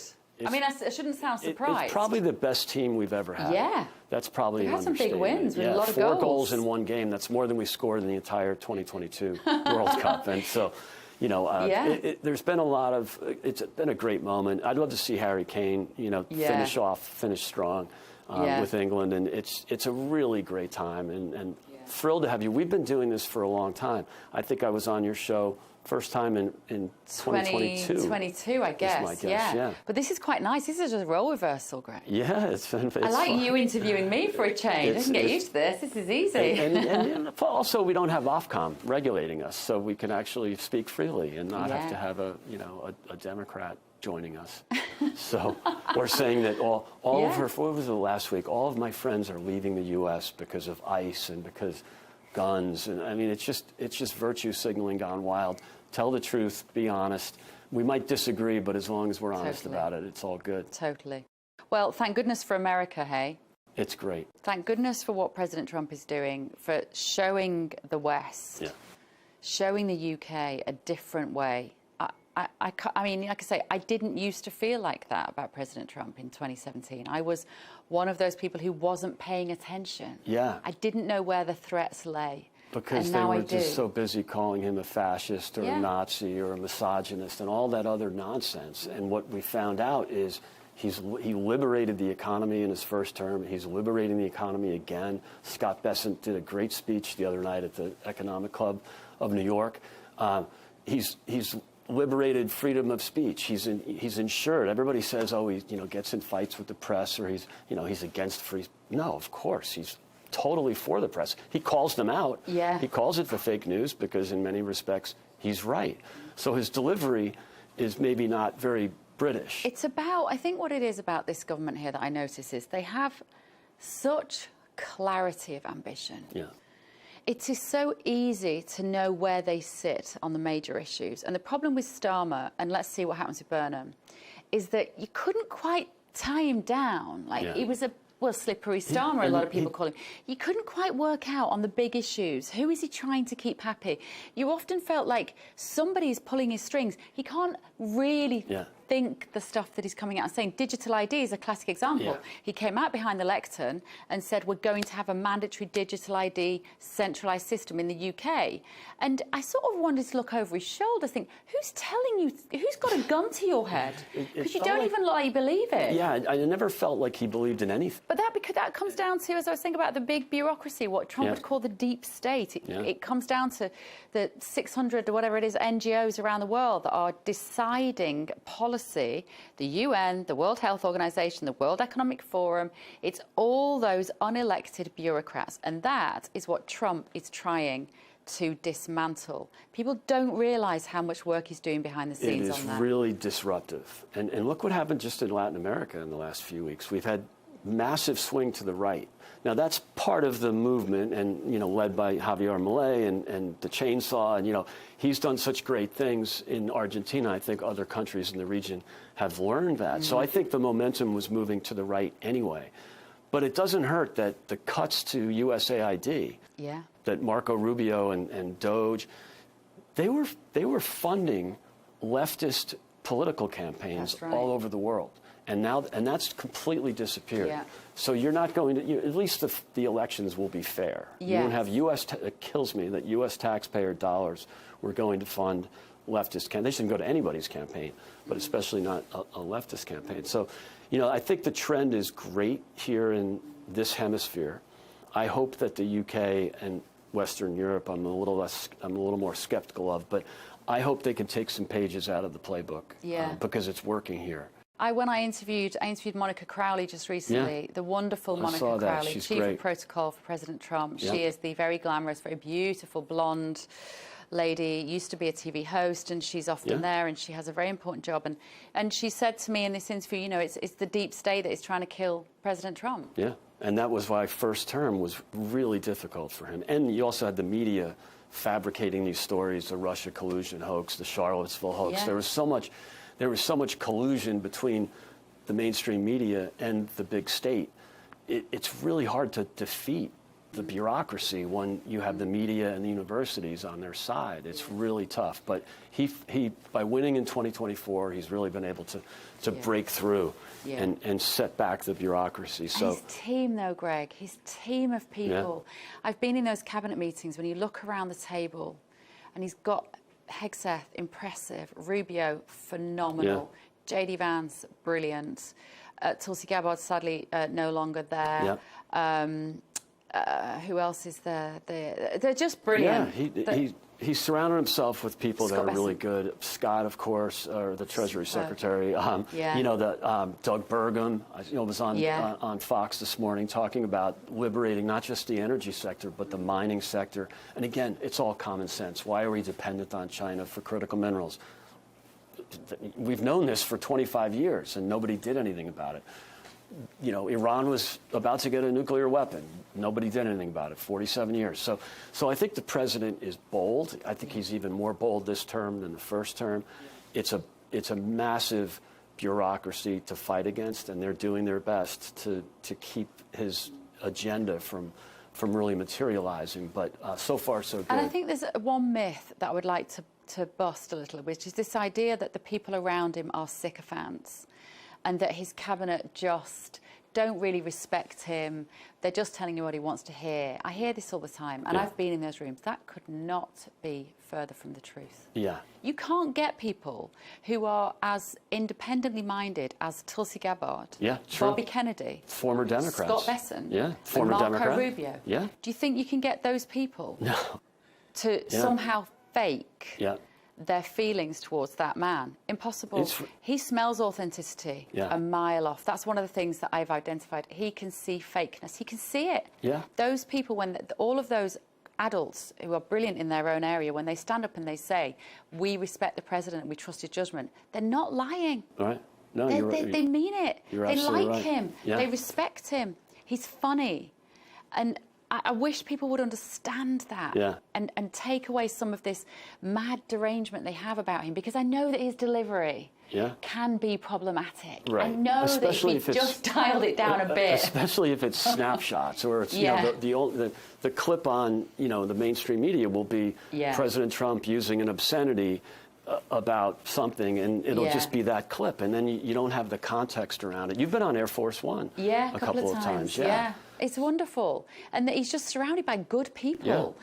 There was who was it? Somebody died recently. I think it was one of the judges who was part of the lawfare cases against him. I can't remember the guy's name, and this guy had died, and Trump basically put on Truth, good riddance. Don't care, not sending it here. He is not one to respect traditional diplomatic and norms. He got in such trouble for that with people. Even some of his supporters were like, I think he went too far. I'm like, I love that honesty. It is so, for someone that they tried to say lied all the time, which wasn't true. He exaggerates a bit. Of course. But you know, hyperbole is one thing. But he is so unfiltered. It is the most transparent White House we've ever had, by far. When I said to him yesterday, would you like to be at the top of the list for Andy Burnham's visits around the world when he is Prime Minister? And he just went, no. I was like, oh, fair dues. Bigger fish to fry. No. He's like, no, not bothered. And I thought that was so amazing. The fact that he's not a politician, people think he's a politician. He's not a politician. He's a businessman. Absolutely. He's a deal maker. He's a property developer. He's a family man. He's a husband. He's a father. He's all those things. He is not a politician. When you start to judge him as a politician, you are going to be disappointed because you're judging him by a standard that he does not recognise. And he's also a founder, right? He founded his company. He's like Elon Musk in that way. There's a difference between a founder and a manager. Or a founder and an investor. Mitt Romney was an investor, you know, and there's nothing wrong with that. But it's nice to have a founder in the White House. He's got a different way of thinking, and he thinks big, and it's fantastic. I never would have expected. What surprised me when I've met him is how much of a listener he is. I did not expect that. Interesting. I've met enough of those kind of like silverback blokes to know that they're mainly on transmit. Right. Or pretty much always. And the first time I sat down to do a sit-down interview like this with him, you know, before the cameras were rolling, he was like sort of leaning forward, and he was going, so tell me about what's going on in the UK. Like, what's happening? And he was genuinely wanted to hear. And actually, my understanding is that Charlie Kirk was a real advisor to President Trump, but I think he really misses his counsel. He listens to people, and you'll notice, especially Trump 2.0, Trump 1, maybe not necessarily, but Trump 2.0, he will often, in public gatherings with the press, he will defer. Pete Hegseth, Pete, would you like to talk about that? Rubio, would you like to talk about that? JD, would you like to talk? He didn't do that in Trump 1. And you get the vibe that they really enjoy working for him. Totally. They're very honest. And they are all good communicators, right? Yeah. I think he insists on that. You know, you have a lot of former Fox News hosts there. Yeah. It's really great to see the energy, and they don't necessarily agree all the time. You know, J.D. Vance definitely has a different view on interventions than the president or even Secretary of State Rubio. So I think it's healthy to have those disagreements, and so I think it's absurd when the legacy media tries to argue that they're all just, you know, kissing up to him. Definitely not true. No.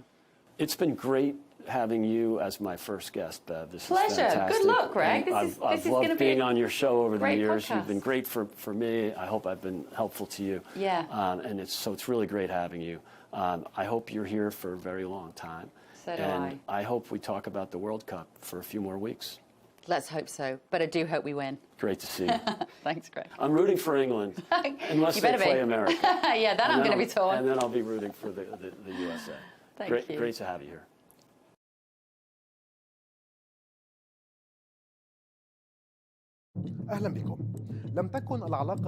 Welcome.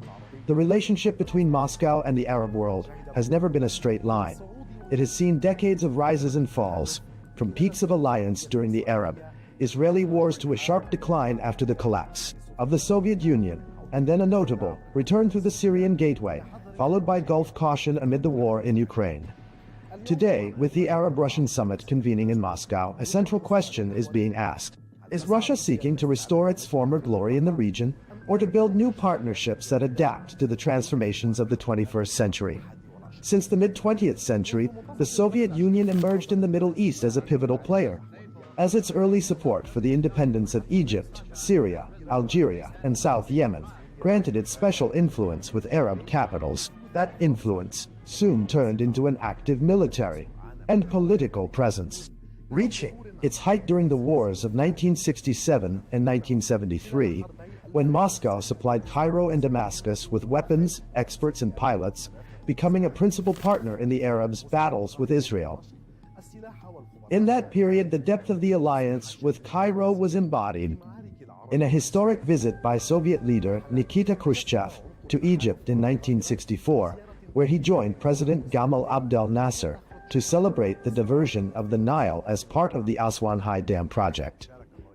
Those were highly symbolic moments that cemented Egypt as Moscow's closest Arab ally, and showed how development and weaponry, together with political positioning, became interlocking tools of the Soviet project in the region.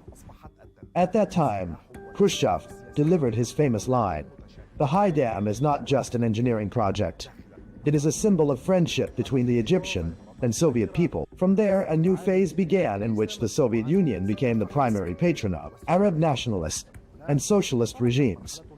But that alliance gradually began to crack through the 1970s, when President Anwar Sadat rose to power following the death of Nasser. Sadat sought to free his political and military decision-making from Soviet dominance and to pave the way for a rapprochement with the West. In 1972, he took a stunning step by ordering the expulsion of around 20,000 Soviet military experts and advisors from Egypt, a moment that marked the great rupture between Cairo and Moscow. And although cooperation in arming the Egyptian military continued up to the October War, what followed, the signing of the Camp David Accords and Cairo's opening to Washington, effectively ended the Soviet presence in Egypt and pushed Moscow to seek alternatives in Syria, Algeria, and Libya to compensate for the loss of its largest Arab ally. With the Soviet Union's collapse in 1991, Russia's presence in the Middle East receded, and Moscow withdrew from bases and ports that had underpinned its influence for 5 decades. With the dawn of the 2000s, Vladimir Putin redrew the compass of Russian foreign policy, seeking to regain influence lost with the Soviet collapse. Military cooperation revived with Algeria, Egypt, and Syria, and economic channels opened with the Arab Gulf in energy and grain, restoring Moscow's bridges of interest with the region. But the major shift came with the Arab uprisings of 2011, when Moscow saw a chance to cement its presence. Its direct military intervention in Syria in 2015 restored to it key strategic levers, most notably the bases of Tartus and Memim. This intervention reinforced Russia's image as a protector of its allies. Yet at the same time, it raised caution among Arab capitals trying to balance relations between Washington and Moscow. Saudi Arabia, the UAE, and Qatar viewed Russia's military presence in Syria as deepening Iranian influence and keeping Assad in power. Despite political disagreements, Moscow's ties with the Gulf capitals remained pragmatic, maintaining close cooperation in the energy sector, along with Russian investments in gas and petrochemicals, and a limited degree of security and military coordination. With the eventual fall of the Assad regime, the scene shifted again. The new Syrian leadership rearranged its priorities, moving away from dependence on Moscow and opening up to Gulf capitals in search of reconstruction and investment. This shift cost Russia its Damascus card, the one that had given it prime influence in the Middle East equation, while the new Syrian leadership sought to redefine its relationship with the Kremlin on different terms, preserving security coordination and continued use of the Tartus and Memim bases in exchange for limited Russian support in infrastructure rehabilitation projects and the supply of wheat and fuel. Then came the outbreak of the Russia-Ukraine war in 2022, putting Russian and Arab relations to a severe test. Saudi Arabia, the UAE, and most Gulf states adopted a policy of neutrality, maintaining oil cooperation with Moscow, while on the other hand, Egypt and Algeria continued their economic and military partnerships with Russia despite Western pressure. But Western sanctions affected grain and fertilizer trade and energy prices, driving several Arab countries to seek a careful balance between their interests with Moscow and their need for Western partners. Despite the geopolitical complications, the last decade saw strengthened oil cooperation between Moscow and Riyadh through OPEC Plus agreements that helped stabilize the global energy market. Mutual investments also expanded in petrochemicals, agriculture, and religious tourism, with high-level visits between Russian and Gulf leaders keeping communication lines open even at the height of crises. In parallel, Moscow maintained its traditional stance on the Palestinian issue, affirming support for a two-state solution along the 1967 borders and the establishment of an independent Palestinian state beside Israel, while calling, during the recent Gaza events, for an immediate ceasefire and civilian protection to preserve balance in its relations with both Palestinians and Israel. Russia's presence has not been limited to the Gulf, Syria, and Egypt. Algeria has been one of Moscow's oldest military partners and the largest importer of Russian weapons in Africa and the Arab world. Since 2019, Russia has played a prominent role in Libya through the Wagner Group supporting Haftar's eastern forces, giving it military and economic leverage in key regions. In Sudan, there was the 2020 signing of a preliminary agreement to establish a naval logistics base at Port Sudan, not yet implemented because of political circumstances. Meanwhile, Russia has remained a major arms supplier to Sudan. In Tunisia and Morocco, cooperation centers on agriculture, trade, and tourism, while in Lebanon, Moscow's influence is confined to the energy and offshore gas sectors. Thus, over 7 decades, Russia has shifted from a strategic ally of Arab nationalist regimes to an oil and investment partner for the Gulf states, and finally to a party in confrontation with the West, one that directly impacts the Middle East stability. Today, with the Ukraine war still raging, Arab capitals face the challenge of mediating between East and West, while Moscow strives to entrench its footing in the region despite global isolation, and to deepen cooperation with Arab countries in economics and energy. In this context, attention turns to the Arab-Russian summit, on which Moscow hopes to represent itself as a principal actor in the Middle East, and to broaden its political and economic partnerships with the Arab world amid a phase of profound regional and global transformation.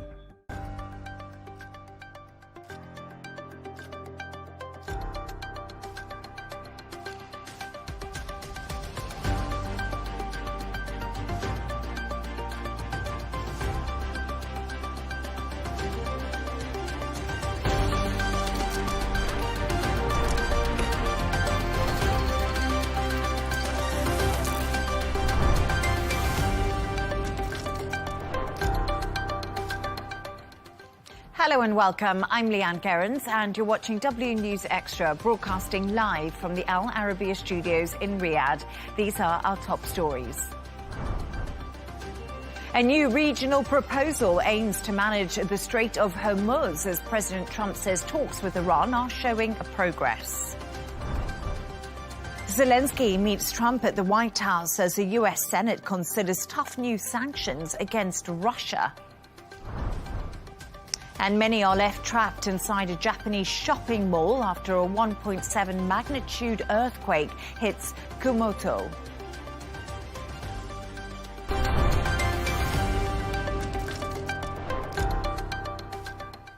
Oman has proposed a regional plan to manage the Strait of Hormuz, which could include voluntary fees from countries using the waterway. The proposal comes as President Donald Trump says the US is holding good talks with Iran and that a deal is indeed possible. Trump spoke with Fox News earlier and was asked about reports that Netanyahu wanted to talk to him about Pickaxe Mountain, when they met later. Take a listen.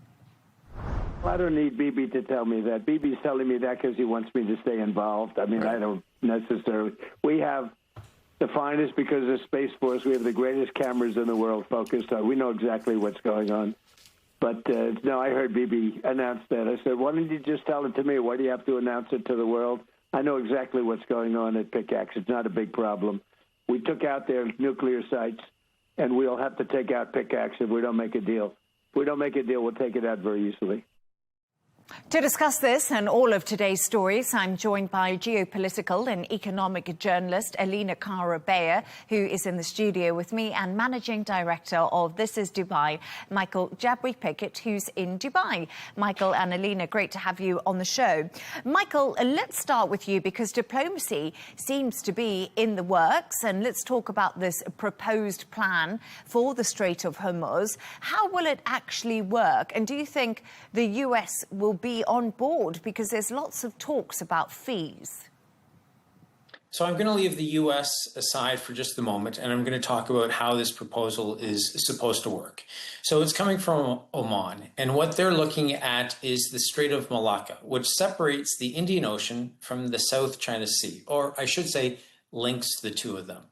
Now, in that particular strait, there is kind of a consortium of nations that are looking after that area. And that's something that the Omanis are suggesting that the GCC countries and Iran participate in looking after. And it makes perfect sense. Now, I've said all along, the reality is that for 1,000 years, Iran has been 15 minutes outside of Iranian airspace, and that's the way it's going to stay. Nobody is moving. Everybody that's here now is going to be here in 100 years or 1,000 years. So you need to figure out a way to make everybody feel like they have a say. Now, you also have the Americans and the Iranians who, of course, have their own propaganda that they are being so consistently posting on social media. And I think egos are also playing a bit of a part. So the Omani proposal has the Iranians having a say in how the strait is looked after, essentially, kind of like a caretaker role. But it's not just the Iranians alone. It's the Iranians with the GCC countries. So it's the neighbors who are looking after this.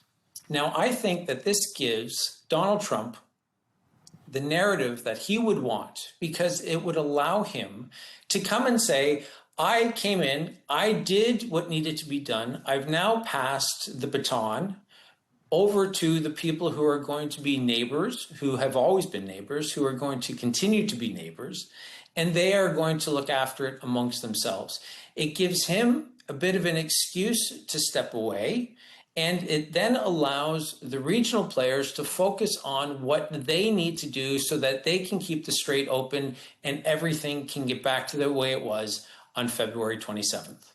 And Michael, we actually heard from Iran's deputy foreign minister and he said Tehran proposed to Muscat that Iran manage one-way shipping transit through its side of the Strait of Hormuz and Oman manage part, not entirely the opposite direction. So it seems to be that we're getting more and more information about what could possibly be in this agreement when it comes to light. But fascinating to see what's happening on the Strait of Hormuz. I guess just one final thought from you, Michael. Lots of people say, unless the Strait of Hormuz is negotiated and we find a deal there, the rest of the talks cannot continue. Absolutely. That's what's keeping the entire world stuck in a kind of a state of limbo. Certainly in Dubai, it's something that we all sort of feel in the back of our minds. Is it going to start up again? Are we going to be affected again? And that really is a concern for us. As we've heard so many times, 20% of the world's oil goes through the strait. So it has a knock-on effect to so many countries around the world. If the oil situation, the strait situation can get sorted out, then I think that the nuclear issue and the missile defense issue, some of the other bigger national defense questions can be sorted out probably at the negotiating table between the Iranians and the Americans and the mediators. And Elena, let's move on to you, because there's something else that's been happening. Israeli Prime Minister Benjamin Netanyahu has had his first face-to-face meeting with the president. That's since the start of the Iran war. What do we know about their meeting? But I must also tell you, Israel's Netanyahu says he had the best conversation in an excellent meeting with Donald Trump. So that is what Netanyahu has just had to say. Yes, so we don't have any footage of their meeting. It was kind of very private. We know they arrived at the same airport, but had a meeting today. They arrived both yesterday. So what I think is very interesting when it comes to Netanyahu, of course, he has his own agenda because he said before the meeting, he wants to know what the US has in mind, what Donald Trump has in mind when it comes to Iran, especially after the 60 days for the Memorandum of Understanding are over. But this is one part of his agenda. The other part of his agenda, in my opinion, is that his elections are coming up soon, and his polls don't look that well. Only 31% of the people in Israel are in support of Netanyahu, and the number who supports the counterparts of Netanyahu, they are increasing. And what I find is very interesting, you mentioned it, Donald Trump had this interview with Fox News and Friends, and he almost confirmed that Israel had, to a certain extent, some influence over American politics. And the way he rejected that in that interview, for me, it felt like there is a switch, which we all can see under the American people, that more and more Americans are not in favor of what Netanyahu is doing, and that the US president is following the lead of Netanyahu. Yeah, and it's really fascinating, isn't it? We heard in that Fox and Friend interview, and it was almost a US president confirming that Israel has been lobbying the US government, which we know has been happening for years and years. They're very intertwined with each other, but Donald Trump almost expressed frustration about this. And I guess it shows just right now where their relationship does stand, even though Netanyahu is saying it's an excellent meeting. The reality on the ground is very different. Definitely. He just wants to show it to his voters at home. But I must say, on the other hand, something that was not really a very important point of this meeting was West Bank, Gaza. Here, Netanyahu is still going on.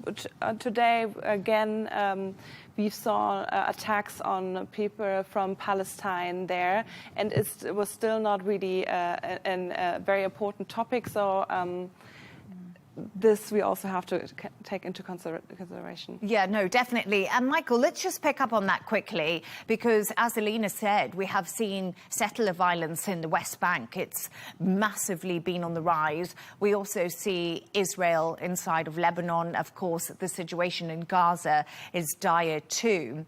When it comes to Benjamin Netanyahu, he seems to be fighting a lot of wars on different fronts at the moment. We've seen, of course, he's not been involved in these talks between the US and Iran to try to find an off-ramp. Do you think Netanyahu's going to try and insert his way in? I think he's been inserting his way into those conversations behind the scenes. He has, according to reports, been quite upset that the Israelis were not part of the Memorandum of Understanding between the Iranians and the Americans.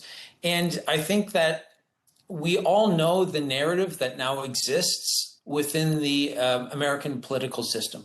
AIPAC is far too powerful for the likes of too many Americans. They're not feeling comfortable with it.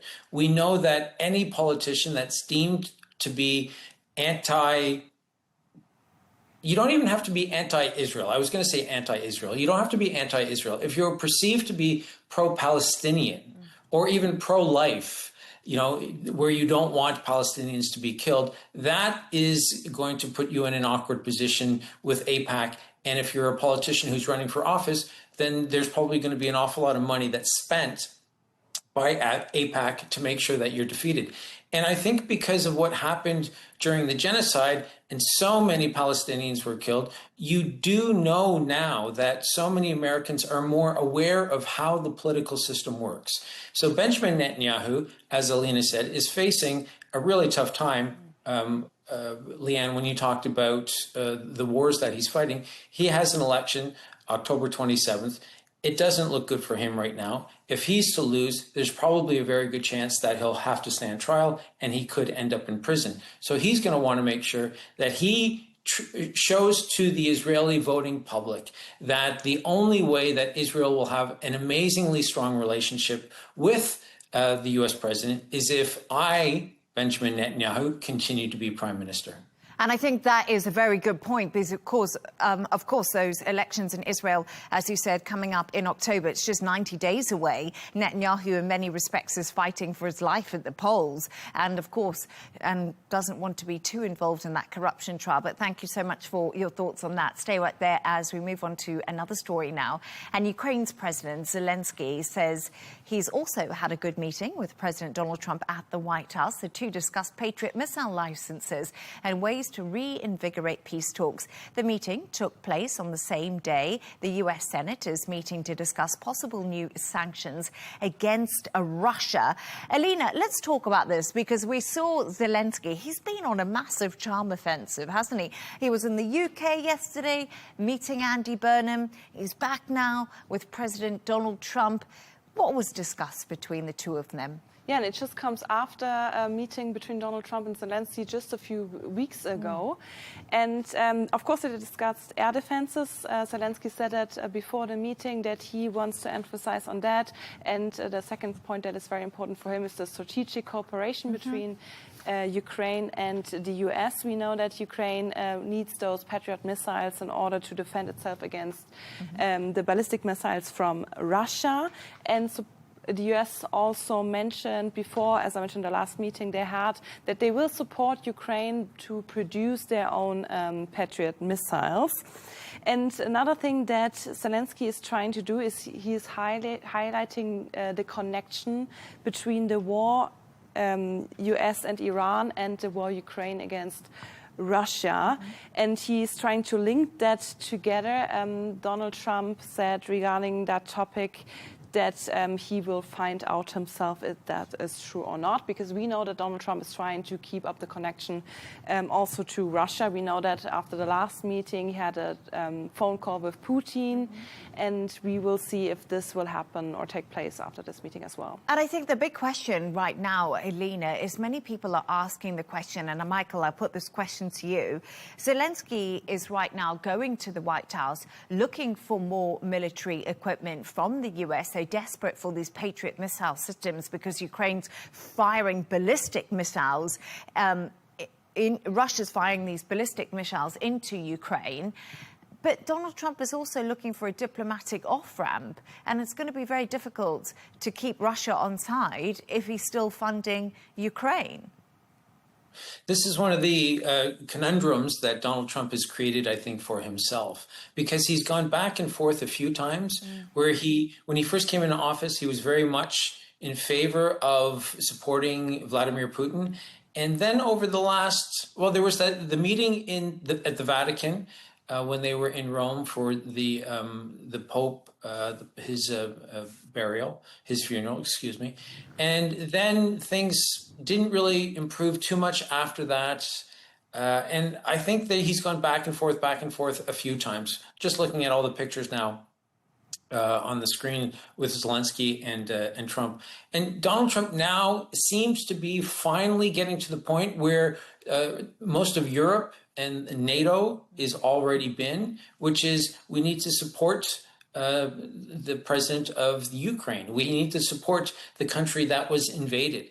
Finally, he's coming around to it. And I think it's because the truth is the Ukrainians are having real success on the battlefield, but not in the traditional sense. The Ukrainian president actually is able to come to the White House, unlike 18 months ago, March of 2025, when Donald Trump said he had no cards. Now he has cards, because what I think the world has seen, this war is now 4.5 years old. The Ukrainians are claiming back land from the Russians. They are firing drones deeper and deeper into Russian territory. And we've all seen the effect that the Iranian drones have had on the US military. So slowly, this asymmetrical war that existed between the Ukrainians and the Russians and the Americans and the Iranians has started to show that having the biggest and what people would traditionally say is the best military, that might not be enough to sustain yourself. And certainly it's not enough so that you can declare a victory. So Zelensky is now in a much stronger position. And I think Donald Trump starts to respect somebody who stands up to him a little bit. And now the Ukrainian president also has some positive results on the battlefield to show to the American president. Yeah, of course. And he's got the technology, because that's what Ukraine has obviously been building over this 4.5 years with the Russians attacking them with drones. It's phenomenal what they've managed to actually build and be homegrown. But Alina, Iranian foreign minister has said he was assured by Ukraine, he's been speaking to his Ukrainian counterpart, that an attack on Iranian ships was unintentional and Ukraine seeks no escalation. So we are seeing these lines come out. Iran's Foreign Minister Bassarachi's replied Iran does not seek to escalate either, but made clear any attack on our citizens or interest is unacceptable. There must be, there must be some recognition of the losses that have been made here. But we have seen this bubbling in the background in many respects. We saw Ukraine hit a Iranian ship, and that was in the Caspian Sea. And there's been lots of talk about, could this link the two wars? Yeah, I feel like it's very dangerous, and for me it's a big relief to hear that they both kind of de-escalated in that situation, but still we see conflicts merging that had actually nothing to do with each other. We had the Ukraine-Russia conflict, we had the conflict between US and Iran and Israel. It was completely two different worlds, and kind of now they are merging. There are some people who have interest in that and some people don't. Of course, Netanyahu would have interest, as we mentioned earlier, and also Zelensky has a huge interest in at least tell Donald Trump that those conflicts are linked to each other. And Donald Trump, I wanted to add that to what Michael said, right now also has an interest to stand more on the side of the Ukraine, because Donald Trump likes deals, and right now there's just more to get, because what happens is Ukraine needs the weapons, need the Patriots. NATO is paying for them, or at least giving Ukraine money to buy them, and US can sell those to NATO and also to Ukraine. And there's more money in the market, so to say, than when he would deal more with Russia. This is one point I definitely want to add when it comes to that. Yeah, it's a really good point, because I think Donald Trump always says he's a deal maker, but I think making a deal with Russia is not as easy as making a deal with Ukraine. Michael, let's talk to you too, because there's also a UN Senate vote that could mean tougher new sanctions for Russia. What would these sanctions actually look like, and what would they possibly involve? So some of the lesser known sanctions that might not be as effective, there will be sanctions against banks and also companies, and then there'll be some blacklisting of individuals. But the main one is that the US would impose 100% tariffs, not on Russia directly, but on Russia's 5 biggest energy customers. And this gets to the heart of the matter. Right now, this war, as I say, has gone on for 4.5 years. And so many people are wondering, how is the Russian economy able to maintain itself? Why are there still so many Russians who are able to go about their daily lives? Not all of them, but an awful lot of them. And because the economy seems to be motoring along, there is not a lot of disruption for the Russian people. And so many are wondering why this is. And of course, it's because the Russians are still able to sell vast amounts of their energy to their 2 biggest customers, India and China. So these, what's before Congress now, are these 100% sanctions that could go against Russia and China, as well as a few other countries. But 85 to 90%, there's been different figures reported by different outlets. 85 to 90% of the Russian energy is purchased by China and India. And if the US can stop the flow of those funds back to Russia, that then might force Vladimir Putin to recognize that this war cannot continue. I'm running out of money, and now I need to sit at the negotiating table. And this might be an opportunity for Donald Trump to make what could be the biggest deal of his presidency. Yes, indeed. But Zelensky is also expected to address US senators, and that's after meeting President Donald Trump, which he's done, and attending Senator Lindsey Graham's memorial service. So I'm sure Zelensky will be making the case for that there. Thank you so much for your thoughts. Stay right there as we move on to another story now. Japan is still reeling after a 7.1 magnitude earthquake hit the country's southern Kumamoto area. Many people have been left trapped inside a shopping centre, as witnesses say they saw the second floor of the mall collapse. Around 300,000 people have been told to evacuate to a safe location, and soldiers have also been deployed. Here's Japan's Prime Minister Sanae Takaichi. Task Force for Emergency Disaster Response headed by me has been established. The self-defense forces have begun operations in the affected areas with about 3,600 personnel. Power outages have occurred in some areas. I ask everyone to take action to protect themselves, including evacuating to a safe location. To those in areas that experienced strong shaking, the risk of building collapses and landslides remains high. Michael, let's start with you. How many people are thought to be missing, and what is the extent of the damage we know about so far? So I'm going to be trying to give you some specific numbers, but I need to be able to make sure that we understand that there's a lot of information that's still coming in. Right now, there's believed to be 20 to 30 people who are unaccounted for. About 50 people have been injured so far. Of course, both of those numbers could be rising over the next few hours. I'm going to read some of the specifics as well so I get them right. We've got roads, bridges, and buildings that have been damaged in Kumamoto Prefecture on Kyushu Island. Multiple fires.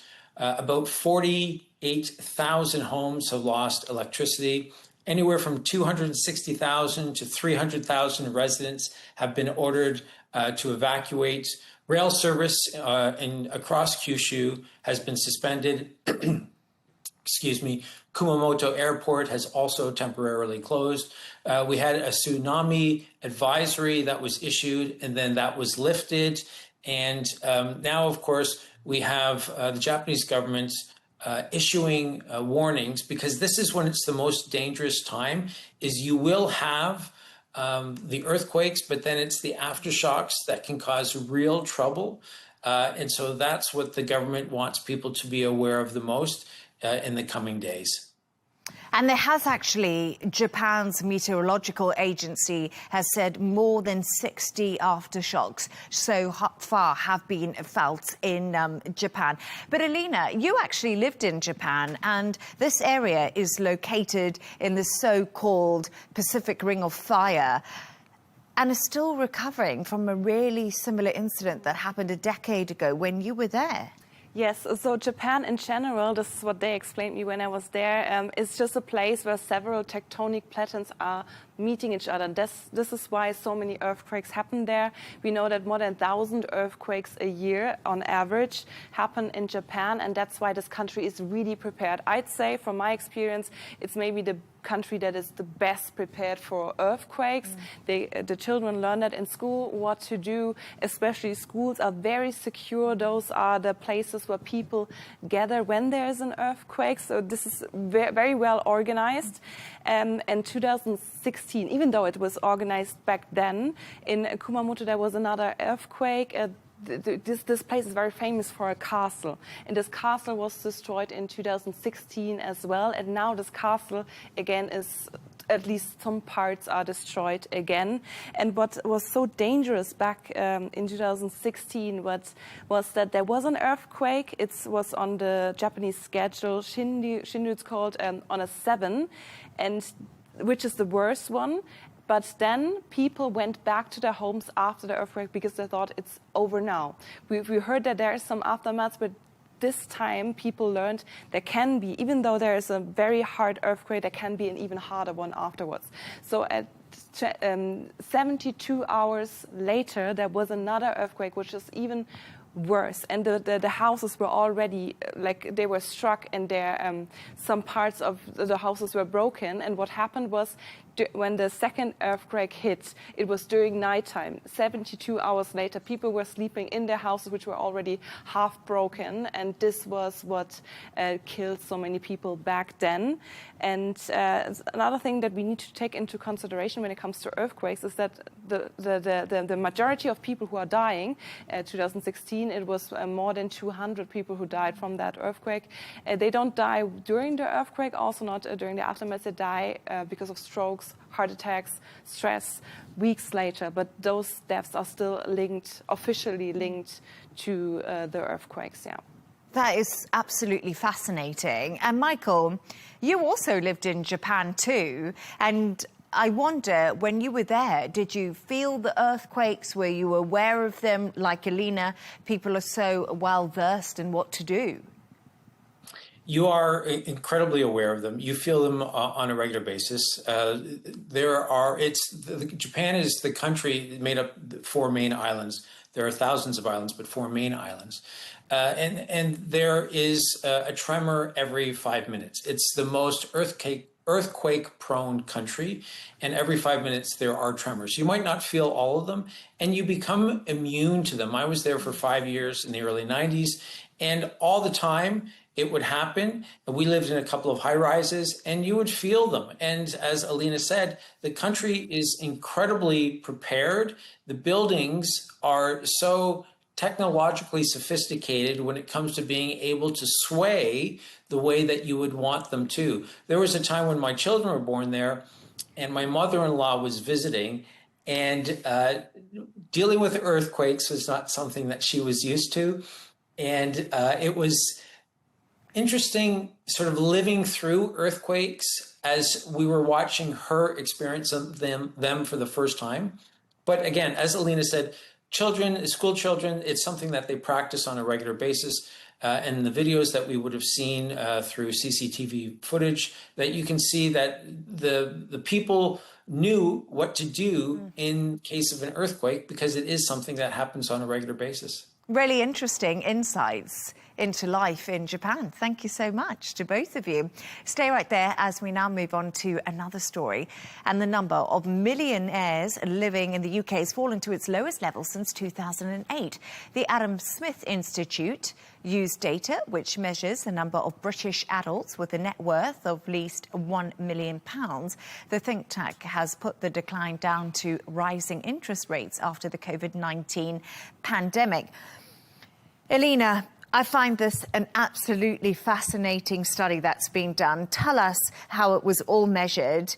And really, these statistics are quite concerning, aren't they? Let's be honest. Yes. Since we're both from Europe, yes, it makes us both very angry. It does make us up. Yes, earlier.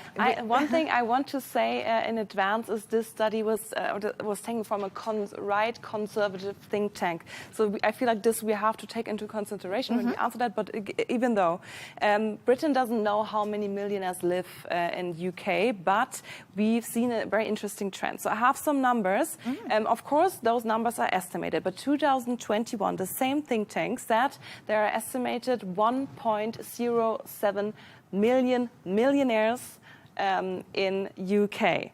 So 2025, only 4 years later, we have only 442,000. So the question is, where are 600,000 millionaires? Where did they go? There are a few explanations for that. Of course, some people left the country, and the others, they got lost due to inflation. So even though they have the same amount of money, but everything is more expensive, and in comparison to that, things are don't have the same value anymore. So they are not millionaires. And it's really fascinating, isn't it? Because you say we've got the 600,000 millionaires that are missing, and when we have a look at this Adam Institute study that was done, it cites factors including the non-dom tax status. So the Labour government abolished that non-dom tax status, higher taxation, because we must think that now we have a Labour government in, and Labour traditionally have higher taxes. We know that is true. And it also says a lot welcoming environment for wealth creators, which is aspirational wealth. And this has been a big criticism from the parties that are in opposition in the UK, that also businesses don't want to go there because they have to pay higher employment, higher national insurance. It's just costing them a fortune. So, and higher taxes. So businesses are moving out of the country because they just can't afford to do business in the UK anymore. Yeah, this was actually the first thing that came to my mind when Andy Burnham was elected by the Labour Party to be the next MP, because he was even more on the left side than Keir Starmer, and people in Europe, they're continuously voting more on the right side. So people voted for something completely different. What they actually got in the end, we have the same thing in Germany as well.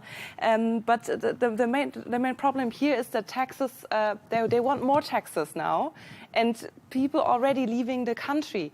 And for me, when I look at my perspective, I'm happy to pay taxes. I am happy to pay 50% of my income for taxes if I get something in return.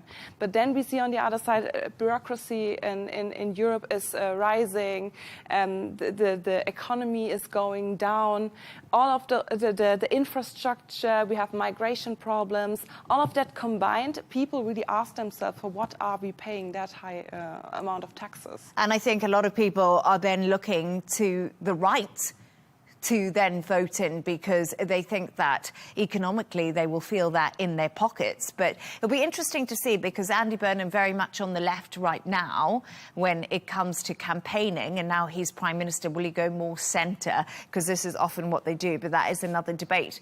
Michael, meanwhile, a so-called group of patriotic millionaires in the UK have written a letter to Andy Burnham declaring they're proud to pay. Okay. Could this make a difference? So I love this idea, not so much because of the letter alone, but because of what I think that they should be doing. Go on, Michael, go on. I think they should be putting their money where their mouth is. So bring together, I don't know how many of these millionaires signed this petition, but let's bring together, say, a nice, decent number of, say, 25 to represent the group. And then we'll throw in a Labour politician or 3, as well as a Conservative politician or 3, and also even a Reform and a Green as well. Make sure that you have a nice mix of people who help create policy within the country.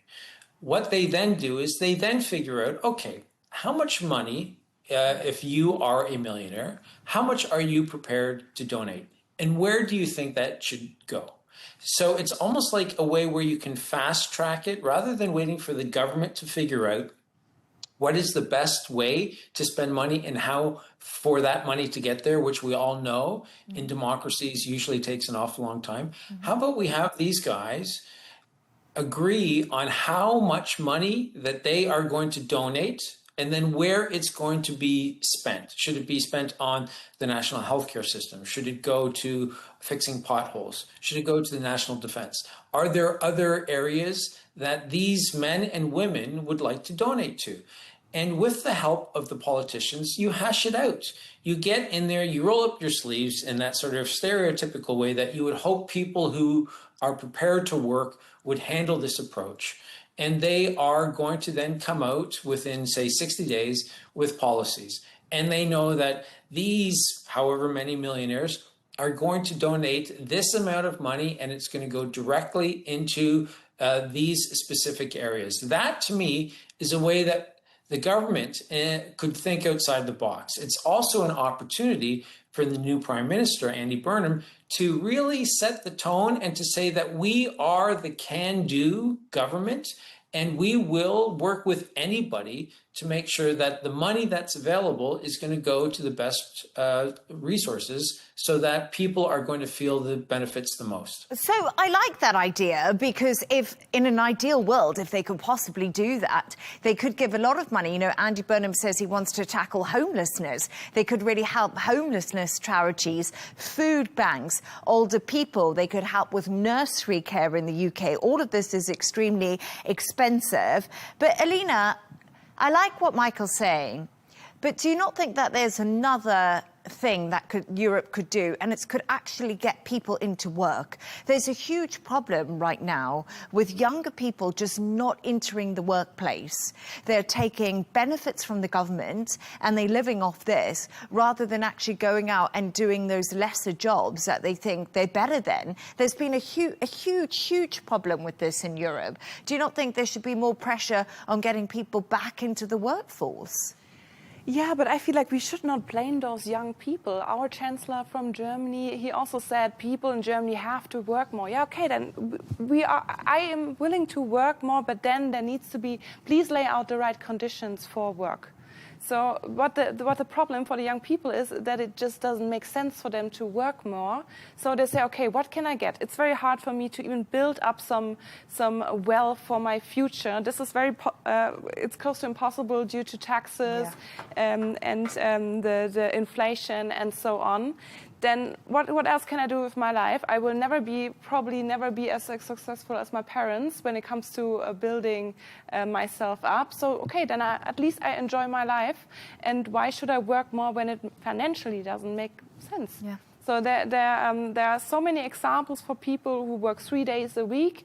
And if they would work more, especially when they have children, in the end, because of taxes, they have less than before. Yeah. Why should they do that? It just doesn't make sense economically. No, yeah, and that's such a good point to make, because I think this is the position that young people are stuck in. I think the people coming up now are the first generation who are not going to be as wealthy as their parents, because obviously the boomer generation did extremely well, and we just don't see that feeding through now into the younger generations. But thank you so much for your thoughts on that, Michael and Alina. Just before we move on, I want to just read out some breaking news that we're getting right now from Saudi Arabia. Saudi Arabia says it shot down multiple drones launched by Iran-backed militias inside of Iraq. Saudi air defenses intercepted and destroyed a number of drones over the past few hours that had attempted to target oil facilities in the eastern province. And this statement is according to the kingdom's Ministry of Defense. And they have also said the attacks were again launched from Iraqi territory and carried out by Iran-backed militias. Once again, this is from the kingdom's Ministry of Defense. So some breaking news lines that we're getting through on that story. But now let's move on to that time of the show where Alina and Michael have chosen two of their quirkiest stories of the day. Michael, another day, another Nepo baby dropping their famous parents' surname. This time it's actually Suri Cruz. Why? So I do think that we need to step back just for a moment and separate some of these children, the Nepo babies, from the babies or the children, the offspring that genuinely do seem to have some issues with their famous parents. In this particular case, TMZ is reporting that Suri Cruz is actually in 2024 dropped her surname from Cruz and changed it to Noel, which is her mom, Katie Holmes's middle name. So now Suri Cruz is legally Suri Noel. And that's, I think, just not the first, it's one in a line of many. Of course, we have the Nepo babies, as you say. Charlie Sheen is one. I think Nicolas Cage is another. And I'm sure we can name dozens of others. But the ones that are changing their surname because they don't want to be associated with their parent or one particular parent, I think the one that's known the most is, of course, Angelina Jolie and Brad Pitt and their messy divorce. 4 of their children have dropped Pitt as a surname. And so now they're only going by Jolie as their surname, and they've done that all legally as well. I think that the other one that is kind of a mix is Brooklyn Beckham is now Brooklyn Peltz Beckham. So he has taken on his wife's surname. So he hasn't dropped Beckham, but he hasn't done what I did, which was hyphenate. He's actually just added his wife's surname. So his full name is now Brooklyn Joseph Peltz Beckham. Yeah, I know. They're all sort of changing their names, aren't they? It seems to be a bit of a trend. But Alina, I don't know about you. If you had a super, super famous parent, a little bit about like Suri Cruise, when I look at her, Tom Cruise hasn't been in her life very much in the later years. Katie Holmes is, of course, her mum. But wouldn't you want to go to university and just sort of be looked at as a normal person and be able to have a bit of a normal life? So wouldn't you just change your name just as a disguise? I think in case of Tom Cruise, he was also part of Scientology, which was a huge discussion. I remember when she was very young, and there was this picture of her when she was super young, and then she had this skirt, and there was this discussion when it comes to that. So I'm very careful when it comes to this specific case. In general, I think it's very sad. There must be a reason for that if children want to drop the names of their parents. I feel very sad for them, because I think family is such an important thing to in the life of children, and to grow up in a proper way. With that being said, I think vitamin B is also very helpful. So I would definitely keep the name Cruz or whatever it is, because I feel like you have just so many benefits, to be honest. So people are complaining about having benefits. I don't know, I kind of feel like this is very unthankful, because your parents worked hard for what you have. Now go and enjoy and make the best of it, and even make it better. Oh, you know what? I couldn't agree with that more. I think if my parents were famous, that name would just be used everywhere. I might as well have a name badge on me, walking around. Also, let's add that she does have, her mom is still pretty famous. Yes. So it's not like she's abandoned the whole thing completely, right? She's just dropped the more famous of the parents. True that, but I'm a bit like Alina. Own it, spend it, enjoy it. But anyway, moving on. Alina, scientists are regrowing human teeth. How does this work? So 70%, there's a study, 70% of adults are afraid to go into the dentist, 70%. So mainly because they are afraid of fillings, they're afraid of pain. And scientists now finding a solution for exactly that. So what they did in Japan, they found a medication, a medicine to help people regrow their own teeth. So imagine you have pain, that you have to get rid of one tooth or one fall out, then they can give you this medicine and this tooth will regrow. What they did, they made the first study with animals, and it really worked perfectly fine. The thought behind that is, when you're a child, of course, your teeth fall out and there's another one that's growing. And this process is stopped usually after your second teeth. But they found now a way to start that process again. So right now they're in the second phase of the study. They are trying that with humans now. They already know that this medication is safe, nothing can happen.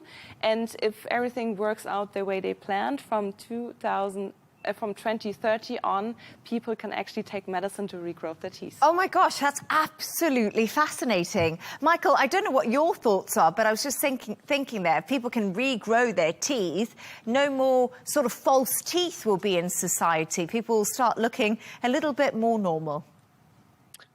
Look, I lost a tooth playing baseball, and it would have saved me an awful lot of money, probably, and it would have saved me an awful lot of pain as you're trying to get the root of that tooth pulled out. You're getting needles into the roof of your mouth so that you won't. It's just an awful experience. If I could have taken a little bit of medication and had the tooth just reappear, that's certainly what I would have done. I also lost a tooth playing sport, the one at the bottom. It's an absolute pain to get refilled, and I feel your pain, Michael. But I just think absolutely fascinating what technology is going to be able to do just in a few years' time. Thank you so much. We need better hair growth products. Yes, indeed. If anyone's watching this, a scientist, reach out and tell us if you're any closer to regrowing hair.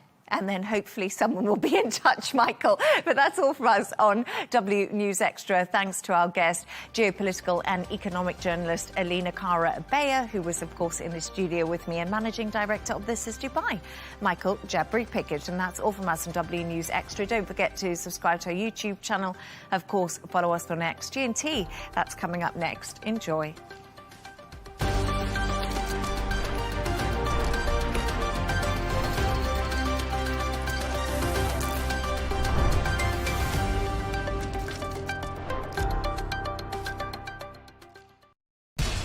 We have to take care of our people, and we're going to take care of our people first. For in-depth analysis and all the latest developments across the globe, make sure you join us every weekday. President Trump is trying to negotiate a ceasefire. With so much happening, so much information, and so much noise, international law will have no part in his administration. It can be hard to keep track. Tariffs will just fuel inflation. We're going to fight these tariffs. But you can count on us to tell you what you need to know. We stand by your side. Join me, Tom Burges Watson, for Global News Today, right here on Al Arabiya News.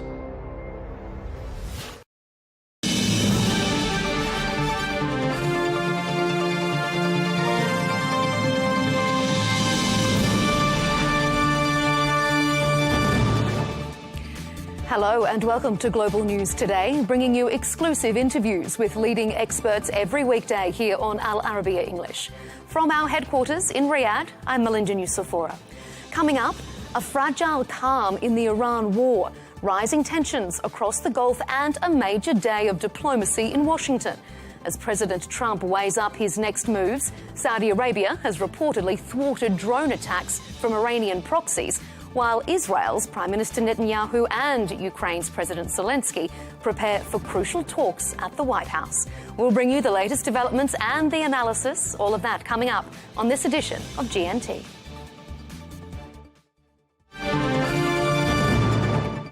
Hello and welcome to the programme. The Iran war has now entered a third consecutive night of relative calm. For now, the United States has halted its strikes. However, it did make it clear military action could resume if Iran refuses to agree to a new ceasefire deal.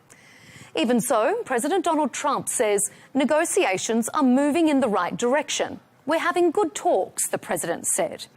Meanwhile, Tehran is telling a very different story, insisting it's not engaged in any direct discussions with the United States. Well, for more on this, I'm joined by Jennifer Gavito, former US Deputy Assistant Secretary of State for Iran and Iraq, joining me from Washington, D.C. Thanks so much for being here with us. President Trump says we are in very deep talks with Iran, whereas the Iranian Foreign Ministry says there's no direct negotiations with the US taking place. So, Jennifer, give us some sense here. To your mind, where are we at with these negotiations? Well, first, the words in this matter. I think it's probably correct that we are not in direct negotiations with the Iranians, but that doesn't suggest that there aren't diplomatic discussions ongoing. And in fact, we know that there are with regards to the Strait of Hormuz and an Omani proposal over how that might be resolved. But to the bigger question about where President Trump stands on this and his assertion that we're in deep discussions, I think this is really reflective of the fact that the president has heard now from key advisors that there are diminishing returns when it comes to ongoing operations in the Strait of Hormuz. And so I think we find ourselves back to where we started a couple of months ago, and that is that the only way out of this conflict is a negotiated solution. Are we further away, though, Jennifer, than where we were a few months ago? If, as you say, there aren't even direct talks, which we had seen, a limited round of direct US talks, if now it's just messages being sent through diplomats, does that get us further away from a negotiated solution? really concerned about the direct versus indirect. We've negotiated with the Iranians on an indirect basis for many years, and that has not precluded an agreement. And as we've seen, direct negotiations with the Iranians don't guarantee success. So that piece of it, I think, is not as concerning. I think what is more challenging at this moment is that the Iranians have become even more entrenched in their position that the Strait of Hormuz is a strategic asset that they cannot relinquish control of. And in the first round of negotiations, that page-and-a-half MOU that led to the extended ceasefire, it was deliberately, I think, vague, allowing both parties to claim success. But that vagueness gave way to a misunderstanding over the strait that essentially led us back into armed conflict. And so that won't be as easy to resolve this time, as I think Iran will be looking for more ironclad assurances that it will continue to exercise some authority over the strait, and that will be that much harder for the United States to agree to, both as a matter of principle, but also for what that means for freedom of navigation around the world. So in your opinion then, do you think Iran is approaching these negotiations now considering itself in a stronger position? Who's responsible, to your mind, for the stalemate we find ourselves in? And I think, there are two parties to this conflict, arguably still three, and both sides bear responsibility for that. I do think that, we fundamentally find ourselves here today where we're negotiating over the Strait of Hormuz, which of course was open 5 months ago when this war began. And the reason for that is because I do think that the U.S.'s strategic objectives in launching this conflict were never very clear. But as far as, whose control it lies in to end it, I think that it really comes down to a preference by both parties at this point that they would prefer to have a negotiated off-ramp. I don't think either side would prefer to go back into war. For the United States, there are credible reports that our munition stockpiles are diminished, and that makes it a very risky proposition. And I don't think anyone's arguing that Iran would prefer to be in conflict with the U.S., just that they prefer to come out of this with a stronger strategic position than they started. So I think this is a delicate balance to get to a point where both sides can claim victory. And that delicate balance, a lot of the sticking points on that regards the Strait of Hormuz, as you were mentioning a little bit earlier.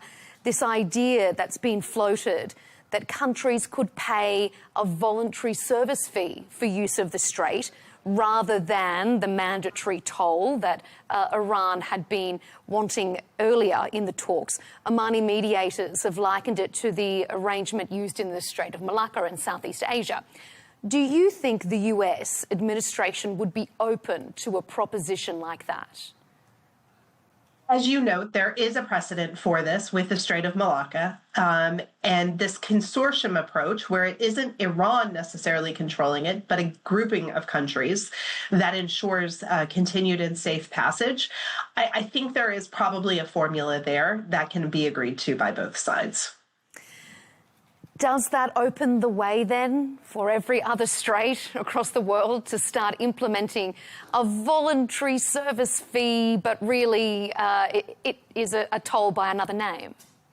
Yeah, I mean, it's a terrible precedent. There's no question. I think, when we get to the other side of this war, I think that collectively we will be less secure for that.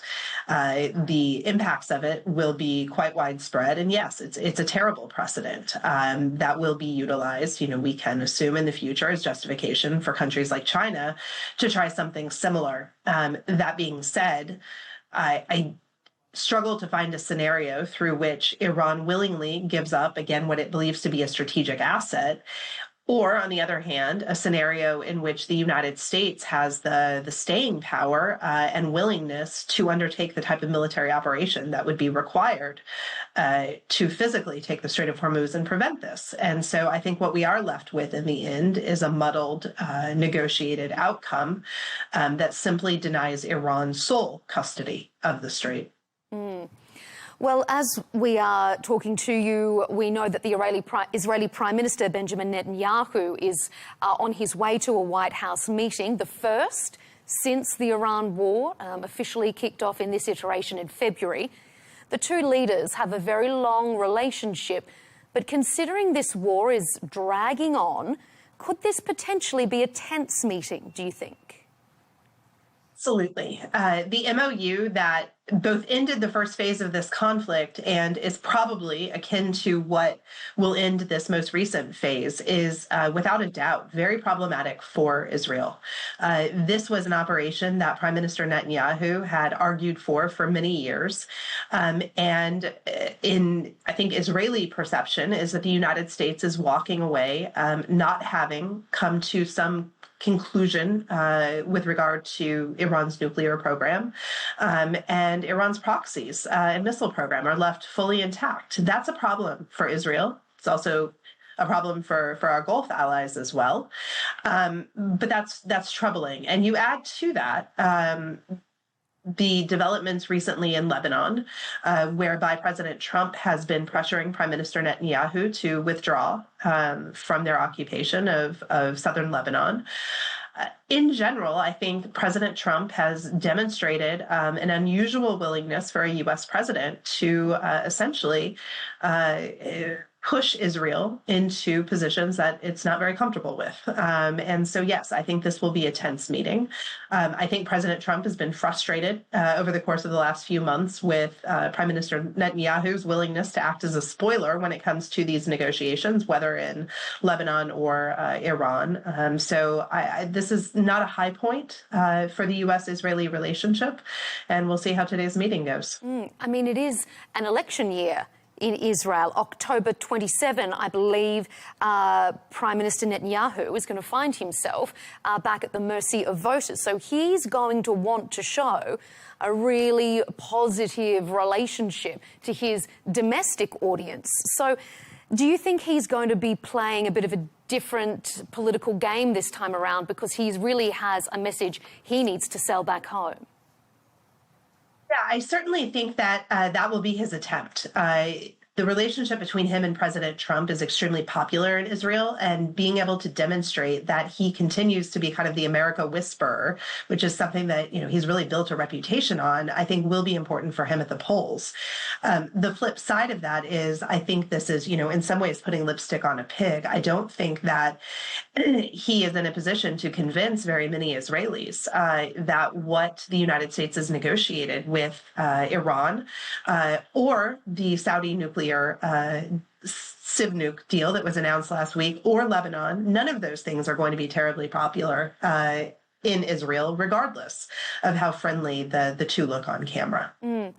And I mean, when you look at their strategies and their focus, they also seem to be diverging. US negotiations at this current point appear very focused, as we've been discussing, on the Strait of Hormuz, whereas Israel is still continuing to push for stronger action against Iran's nuclear and missile capacity. So do you perceive a significant strategic divergence between the allies here? I think that divergence has always existed. And I think that's one of, you know, we talked at the beginning about the challenges of not having had a strategic vision for this war. And I think one of the real mistakes early on was the failure to recognize that U.S. national security interests, when it comes to Iran, are different than Israel's national security interests. And that's fine, two sovereign states. But the failure to acknowledge that up front and try to find a way to bridge that whereby the actions that then ensued supported both of those, I think, is really problematic. And so the divergence you talk about, I think, has been there all along. It's just in much broader daylight now. You mentioned the Gulf region a little bit earlier. So let's get into that aspect of this, because we've seen continued regional attacks in recent days. Jordan, also Saudi Arabian air defences reportedly intercepted several drones that it says were launched by Iran-backed groups from Iraq. How concerning is that development that we're seeing Iraq once again potentially becoming a launch pad for disruption in the region? Iran's entrenchment in Iraq is longstanding, and I think despite Prime Minister al-Zaidi's efforts recently to rein in the militia groups and bring them under the umbrella of the Iraqi government, I think this serves as an important reminder of what a challenge that really is. Prime Minister al-Zaidi was just here in Washington last week, had a very positive visit with President Trump, and made a lot of progress towards greater economic integration with the United States. That's all very positive.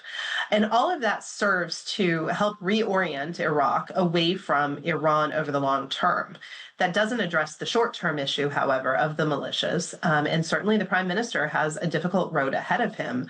And this impacts, for sure, his relations with his neighbors. He is scheduled to go to Riyadh, and I suspect that this will be a much more difficult visit than was initially envisioned. I was going to ask you about that, because the Prime Minister has said that they will launch an investigation, they will hold people accountable if it's proven that they've been a part of this. Do you think that is enough at this early stage to placate Iraq's neighbours? Enough is a hard word there. I think that there is a realism to this. He is, again, a new prime minister, fairly inexperienced, and I think is genuinely probably trying to do the right thing here with bringing these militias under, again, the Iraqi government umbrella. That is a positive step forward. And I think the United States and Saudi Arabia and other moderate partners should support it. At the same time, when we talk about enough, I think it doesn't necessarily take into account just how challenging this is. There are thousands of miles of shared borders.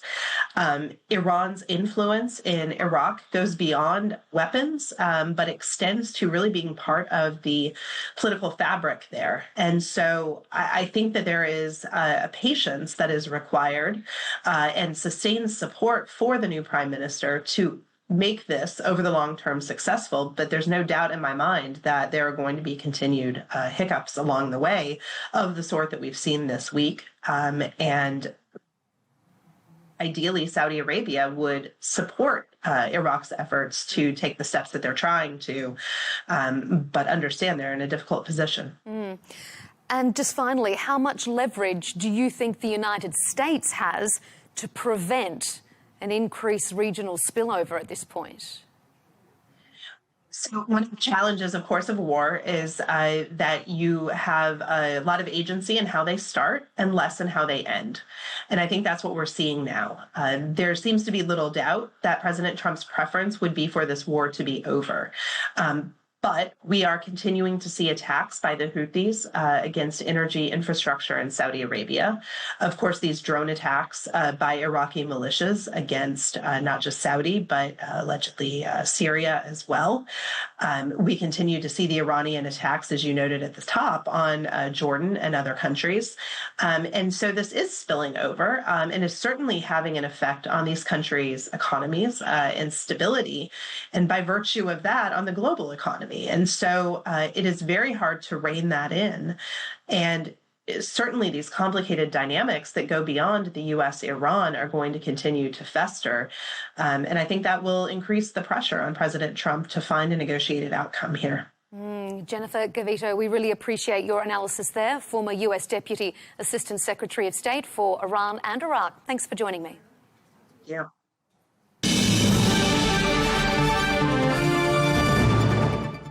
And now to Washington, where it's a significant day for U.S. diplomacy.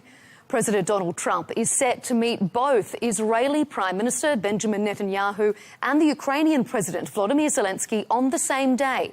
The two leaders facing ongoing wars, but with very different relationships with the White House. A memorial service for Senator Lindsey Graham, a prominent Republican and close Trump ally, has brought the two leaders together in Washington. So, what can we expect from these meetings? For Netanyahu and Trump, this will be their first face-to-face meeting since the Iran war began. And for Zelensky, experts assume this is an important opportunity to push for further US support. Well, we'll now speak to Sir Mark Lyle Grant, former UK Permanent Representative to the United Nations and former UK National Security Advisor, joining us from London. So, Mark, thanks for being with us.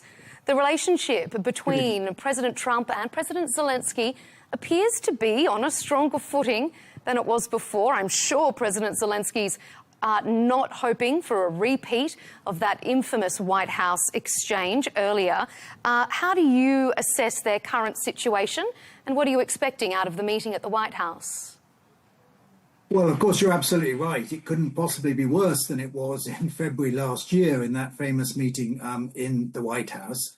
I think since then there have been a number of developments which are more encouraging for President Zelensky, because although President Trump has sort of cut off direct military supplies to Ukraine, nonetheless, I think the fact that President Trump is now embroiled in a war with Iran has shown the linkages between Iran and Russia, and that makes, I think, President Trump less inclined to take President Putin's side in the conflict between Ukraine and Russia. So although he's been distracted by the Middle East conflict, the hope is that President Zelensky will persuade President Trump now to put a bit more pressure on Putin to come to the table and discuss some sort of end to this conflict that's now been going on for 5 years.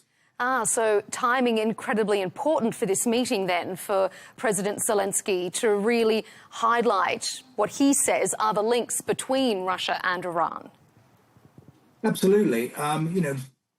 Pete Hegseth, the Secretary for War, told Congress quite recently that both China and Russia were enabling Iran in the conflict with the United States and Israel. And I think President Zelensky today will be showing some evidence that Iran has actually been helping, Russia has been helping Iran to target, using satellite imagery, etc., American bases in the Middle East. Now, if that evidence is compelling, I think that would force President Trump to take a less rosy view of President Putin than he has hitherto.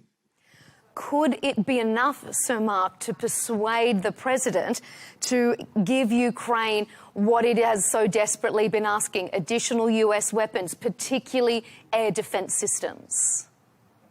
Well, that absolutely will be the number one ask for President Zelensky. He will be saying, look, we are now defenseless against some of these Russian missiles and drones. We need the Patriot air defense.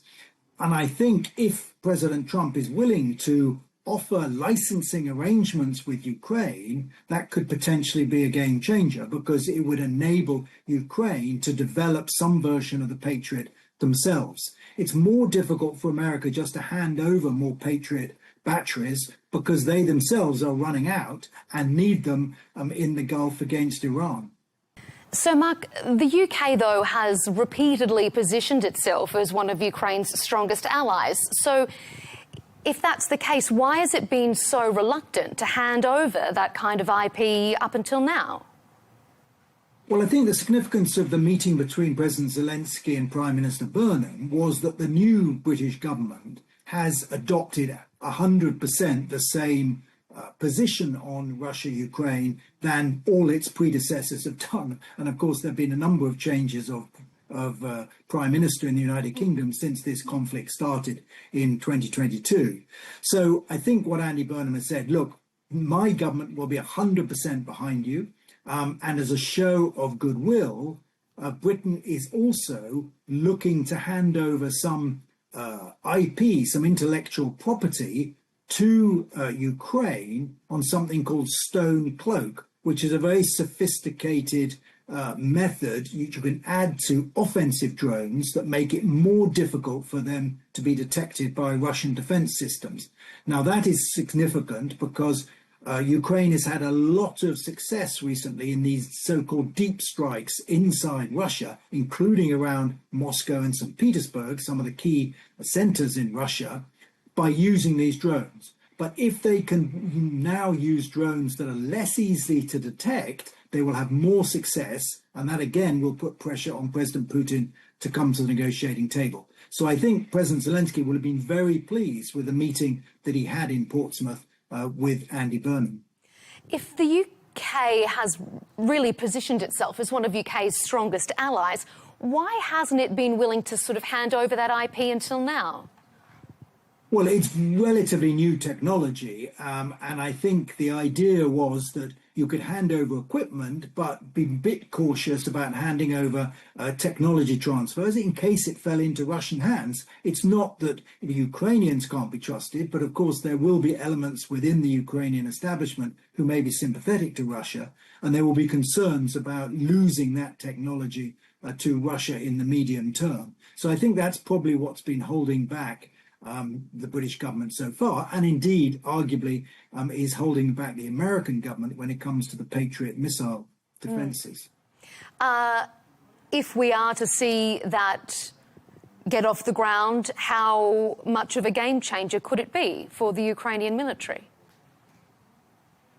Well, it potentially is very important because one of Ukraine's great successes has been able to target both Russian shipping, first in the Black Sea, now in the Sea of Azov, but also some of the critical infrastructure of Russia around the country, many thousands of kilometers in some cases away from the Ukrainian border, because those deep strikes bring the conflict home to people living in Moscow, to those around President Putin in the Kremlin, in a way that losing hundreds of thousands of troops arguably doesn't. So it is potentially a game changer, not instantly. It's not like, back in the Afghan war when the Stinger missiles completely changed the balance between the Afghan resistance and the Soviets in the old days. But nonetheless, over time, it could be significant in pressurizing President Putin to the negotiating table.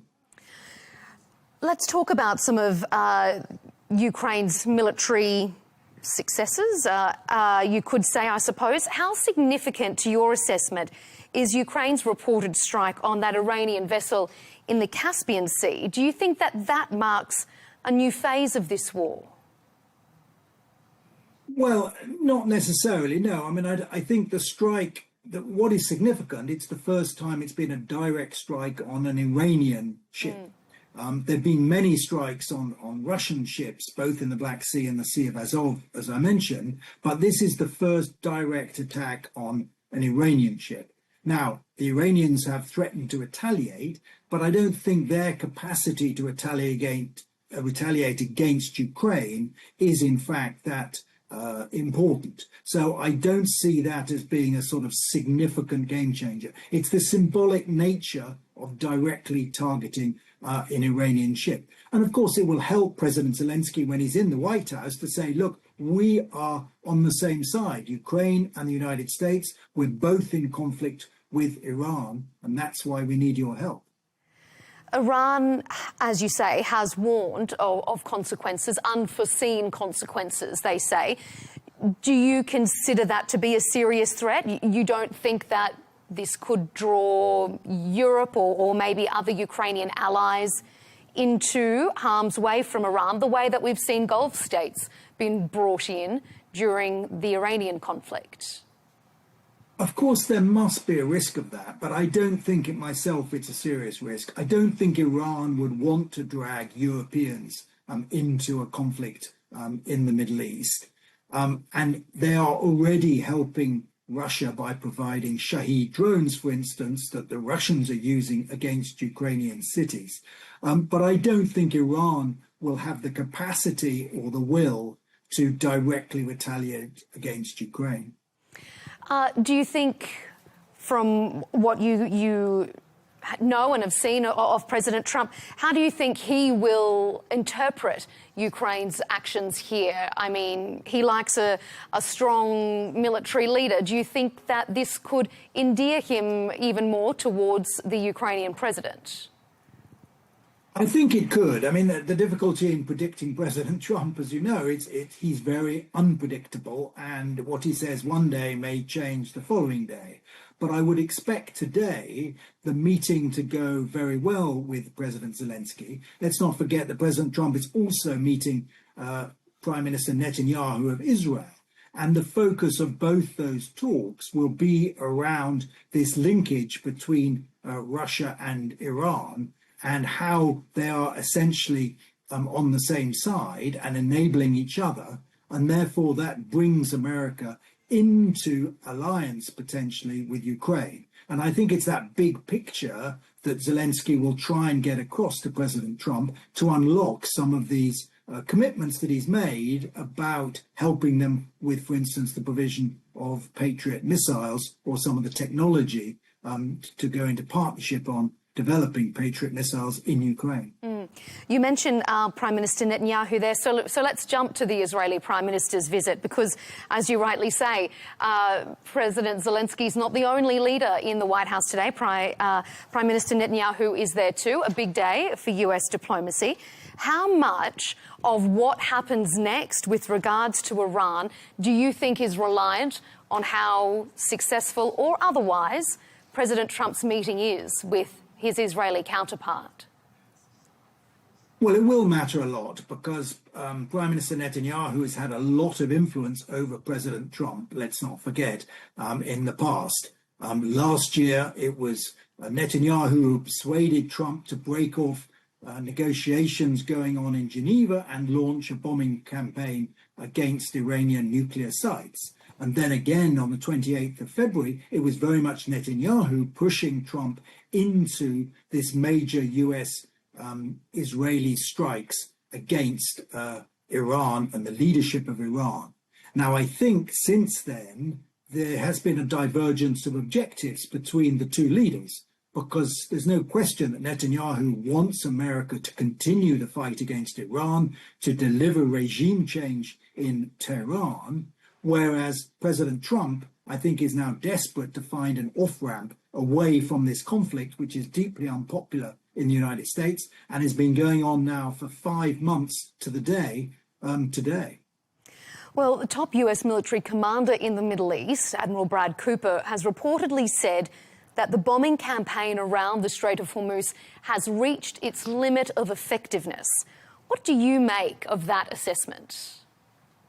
I think my interpretation of that is that he is concerned about the wastage of really significant and important munitions, because they are spending a lot of money, obviously, but more importantly, a lot of military ammunition and stocks against Iran to a diminishing return. And I think he's trying to say to President Trump, we cannot go on just doing this. It's not going to have the impact that you want. So whatever they do around the edges of the Straits of Hormuz, Iran still has the ability, in effect, to close the straits, as we've seen from shipping. So unless the Americans are prepared to actually escalate the conflict and go outright for regime change in Tehran, then I don't think there's much point in continuing a bombing campaign against the shores of the Straits of Hormuz. And as we know, President Trump is very reluctant to go into an escalatory phase, particularly if that would require American troops on the ground. Why do you think that? I mean, the president continues to threaten that that is still an option. So why do you think that he is actually, in reality, reluctant to take that next escalatory step?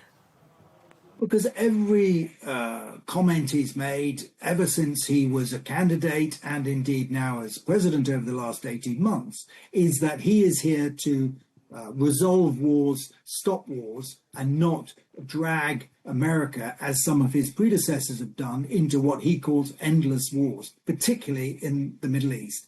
And he knows perfectly well that, A, this war is deeply unpopular with the American public, and secondly, it's having an adverse economic effect at the gas pumps throughout the United States. And that threatens, of course, the midterm elections in November. Now, I don't think President Trump cares that much, to be honest, about the midterm elections and the fate of Republicans.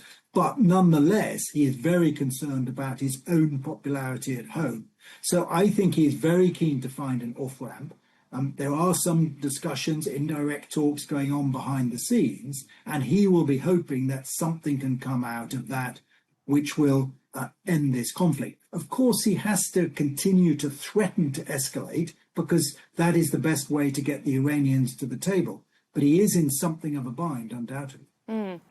At a rally in Michigan, President Trump said of Iran, "You can't bribe them, you've got to beat them, and we'll beat the hell out of them," he said. What does it say to you about US military strategy and perhaps Iran's ability to maintain its defence that the US hasn't been able to beat them yet? Well, of course, they have inflicted massive military damage on Iran. There's absolutely no question about that. They've decapitated the leadership. They have destroyed a lot of the military capability, although not all of it. They have flattened a lot of the nuclear sites in Iran. But what they haven't done is either change the regime or keep open the Straits of Hormuz. And this is the difficulty with the mission creep, as it were, of this conflict, is that President Trump went in with one aim, which is to prevent Iran ever having a nuclear weapon, and is now focused on getting the Straits of Hormuz open. And however this conflict ends, it's going to be difficult now to pretend that Iran doesn't have that political leverage over the Straits in the future, which means that the Gulf states will all want to have some sort of arrangement, some sort of deal with Iran to ensure the freedom of navigation and the supply of shipping going through the Gulf, irrespective of how this ends. It's believed that negotiations to reopen the Strait could include a voluntary service fee payment similar to what's in place in the Strait of Malacca. How do you think the UK and the EU would respond to that sort of an option? Well, it depends how it's phrased. As you say, it's not unprecedented. You do have it in other straits. You have it in the Panama Canal. You have it in the Malacca Straits, for example. And I think as long as it was framed as some sort of service charge, not a sort of Iranian toll, and if it was shared between both sides, both Oman and Iran, then, you know, maybe that's something that the shipping community can suck up and accept. Of course, it will add to costs, but it's still probably going to be cheaper than sending ships around the Cape of Good Hope or leaving them in the Gulf indefinitely, which is what is happening at the moment. So if it reduces uncertainty and reduces insurance costs and overall transport costs, I think the international shipping community, and that includes obviously European ship owners, would be able to accept that. Is it just a toll by a different name, though? Is it purely semantics? Well, it'll certainly be interpreted as that and displayed as that by the enemies of the opponents of President Trump, because undoubtedly there were no charges before this conflict, and if there are charges afterwards, that will be seen as a big strategic failure by the United States. But as I say, I think what international trade, international shipping wants is certainty. And what they don't have at the moment is any certainty, not only about the Strait of Hormuz, but now, of course, about the Bab el-Mandab as well. It does open a little bit of a dangerous can of worms. We'll see how it all plays out. Sir Mark Lyle Grant, former UK Permanent Representative to the United Nations and former UK National Security Advisor, thanks so much for your analysis here on Global News. Thanks. Thank you, Melinda.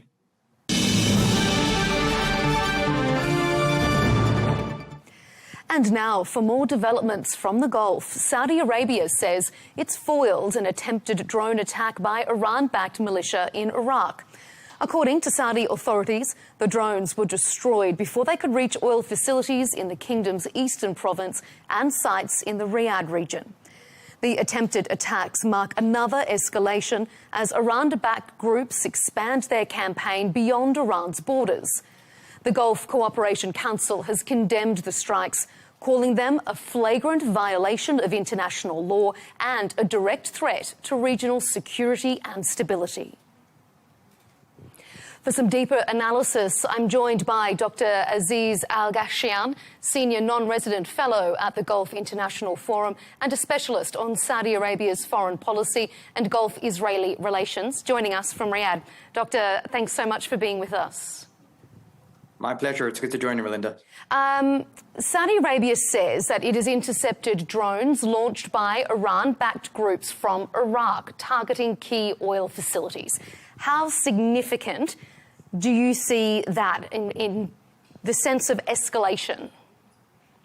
Yeah, well, I think it is without doubt very much significant, because I think it is targeting crucial infrastructure. And I think this infrastructure, needless to say, is really the lifeline of the Saudi economy. So there's no real surprise about that. What I think is very interesting is that while there is that targeting of these infrastructures, and this is something that the Saudis really wanted to avoid the war. This is why the Saudis wanted to avoid the war in the first place, and really the Gulf, the GCC states at large, is not just to protect their own security, but in particular to protect these kind of oil infrastructures. And so I think, for me, while there is a sense by others to climb the ladder of escalation, there is a real forbearance and restraint by the Saudi ruling elite to not increase more or not throw more fuel into the fire. But again, I think what this also shows is that how, quite frankly, problematic the Iranian regime is. It's not only inconsiderate and targeting deliberately critical infrastructure and civilian architecture and infrastructure, but the real danger of this is that it complicates the scene. It denies the fact that it really did this. It uses its proxy network, and not only does it just use it to deny it, sometimes they use it to obtain and take ownership of it for their own audiences. And this complicates the road and the picture, especially if one is trying to internationalize the danger of the situation. So I think, in my opinion, it is very critical, and there is just going to be more and more restraint from the Saudis to not elevate the situation. But the question is, how long? And I think what the Saudis have illustrated also is that there is a willingness to protect its borders. And so the question is, how long will this continue, and if the Saudis will retaliate? But in my opinion, I think the Saudis have made a clear decision that it is in their best interest to be restraintful, not at any cost, but be as rational and as pragmatic as possible. It is such a complex strategic balance, isn't it? And when we see Iranian proxies based in other countries being used in this region, do you think it changes the regional security assessment? I mean, you can say that Saudi Arabia may have a policy of maintaining cool heads, but regionally, does this unsettle the security assessment in a broader sense? I mean, I appreciate your question, because I think what it does is that it broadens the scope of regional security. And I think what it does do is that it begins to entail or illustrate more the kind of the scope of regional security that entails elements of governance, for example. And this is one of the reasons why I think the Saudi ruling elite have worked very hard and to invest in the statehood of the region, or the governance of regional actors. It was a few years prior that Saudi Arabia was trying to really link electric grids and integrate Iraq into the Gulf and the region, and with the region at large, because it knows that if there is a stable government, it will provide more security, not only prosperity, but eventually it will provide more security. And one of the reasons why that these proxy networks find their ways into these sovereign states, whether it be Yemen, Lebanon, or Iraq, is because there is weak governance. And that is something that is susceptible to the Iranian proxies, and that's how they operate. So here, not only is it just a failure in trying to get good neighborliness from Iran, but it is a failure of governance at large. And that the fact that failure of governance, wherever it is in the region, has security ramifications for everybody in the region. This is why it's dangerous. So with that in mind, we know that the Iraqi government has promised an investigation, but can the Iraqi government realistically prevent armed groups from using their territory to launch attacks? I mean, I wouldn't hold my breath on that. And that's part of, I think, the frustration that Saudi Arabia and other GCC states have with the government of Iraq. I mean, it was, I think, yesterday or the day before that there was an interview conducted by or the National Security Advisor, the Iraqi National Security Advisor was interviewed, and he brought up something along the lines of, well, maybe there are Ukrainian cells somehow in Iraq operating, and the fact that he was trying to dismiss or belittle the notion of external actors operating inside Iraq. And what that I think that gave that impression that maybe they're not that, the Iraqi government is not as motivated as other actors would want them to be in order to tackle this issue. And that's, in my opinion, part of the security dilemma that we have, is that we're dealing with actors, because Saudi Arabia and other GCC states, or mainly Saudi Arabia, I would say, is that they prefer to deal with governments. Governments are legitimate. There's a clear address and who to address. They are by no means perfect, but that's how they prefer to do business in the region and elsewhere.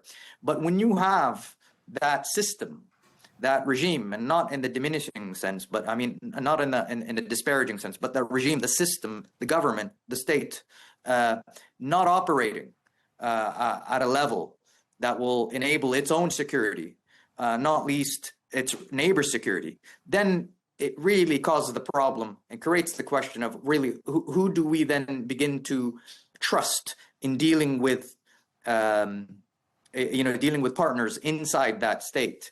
And I think here, therefore, I would say it is not realistic, or there is little hope for any real difference, because at the end of the day, it seems to be whoever is more powerful on the ground seems to be imposing their will more. And this is something that's, I think, a very concerning theme in the region, the notion of statehood and how the lack of it spills into regional security. How do you think Saudi Arabia can approach that in a positive way? How can it encourage more stable statehood? I mean, the region has been in such a troubled position for so long. I mean, how does the kingdom get itself out of that neighborly predicament then? I think it's a real tough question, because let me say it in the most layman terms possible. One hand cannot clap by itself, and at this point here, whether people want to criticize Saudi's regional policy or not, Saudi Arabia is simply too big to not care about the region. And so by default, when Saudi Arabia does have a vision, it must think about the region. And what Saudi Arabia has done is that it incorporated and it has imbued a great deal of regional spirit inside its own Saudi 2030 vision. I mean, whoever really reads the very long document of Saudi 2030 vision, a great deal of it is about the region, and it's about prosperity, and it's about engagement, and it's about really beginning to even build new relations. Saudi Arabia also a few years ago tried to desectarianize its relations, tried to really extend its hand to the Shiite communities there. And so it tried. It showed that it is not sectarian in its approach. It showed that it wants to integrate Iraq into the region. They have a massive border between Saudi Arabia and Iraq. I'm not sure how much. I think it's 700 kilometers or something. Don't quote me on that, but it's very long. So security is of the essence. Now here, this is where the disappointment comes in, which is what I said prior. And I think right now also, the other dilemma I will say is that a lot of the times other regional actors will look at Saudi Arabia and try to define Saudi support by money. And that they try to say, hey, how can we gain investments here? And Saudi Arabia was not adverse to this, but Saudi Arabia needed, changed its approach and philosophy to saying, hey, listen, we are going to invest in places. We are not just going to throw blank checks or checks with no strings attached.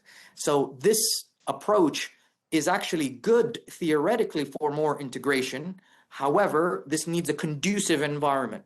This is where I think the whole saying that I said earlier was that two hands can't clap by itself. There needs to be effort to create a conducive environment for investment in order to channel Saudi investment in, but this hasn't happened. Do you think this incident then could undermine those recent efforts? Do you think that this could be an inflection point then for the kingdom? It certainly undermines it. I won't say it's an inflection point because I think we've seen this theme time and again, in my opinion. This is not, the whole situation of having Iranian proxies use Iraqi airspace is not, it was not only the beginning of the war, but it was significantly suspected that the 2019 Al-Baghaig and Al-Kharis attacks came actually from Iraq as well. Iran through the airspace of Iraq as well. So, we're dealing with something that is unfortunately quite clear, and I would say even a hole in the regional security. So I think Saudi Arabia is still, it seems to be the Saudi ruling elite still are not against extending its hand, but again, it just won't do that willy-nilly. It won't do that for free. It needs a partner, and so far, it does not have that much trust in that partners there in some places in the region.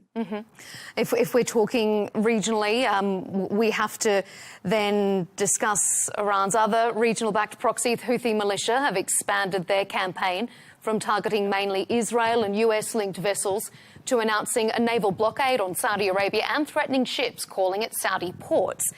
Do you assess this as a major escalation? And what do you think could be the military or diplomatic consequences that could flow? Well, I firstly, yes, I do see this as a massive and a major escalation. However, I think there is in my opinion, it's a calculated escalation. This is not an all-out war. They have not declared an all-out war. And I think they seem to be, to me, climbing up the ladder of the escalatory ladder gradually because they want to do two things. I think they want to really be part of the whole regional picture when it comes to negotiations between Trump or the United States and Iran. And I think they are trying to link basically the situation with the Straits of Hormuz with the Straits with Bab el-Mandeb.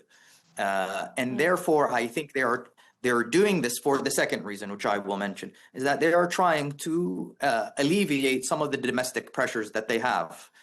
I don't think it is in their favor, and they know this, to really begin an all-out war. They want to use this tit-for-tat approach, calculated and as major as it is.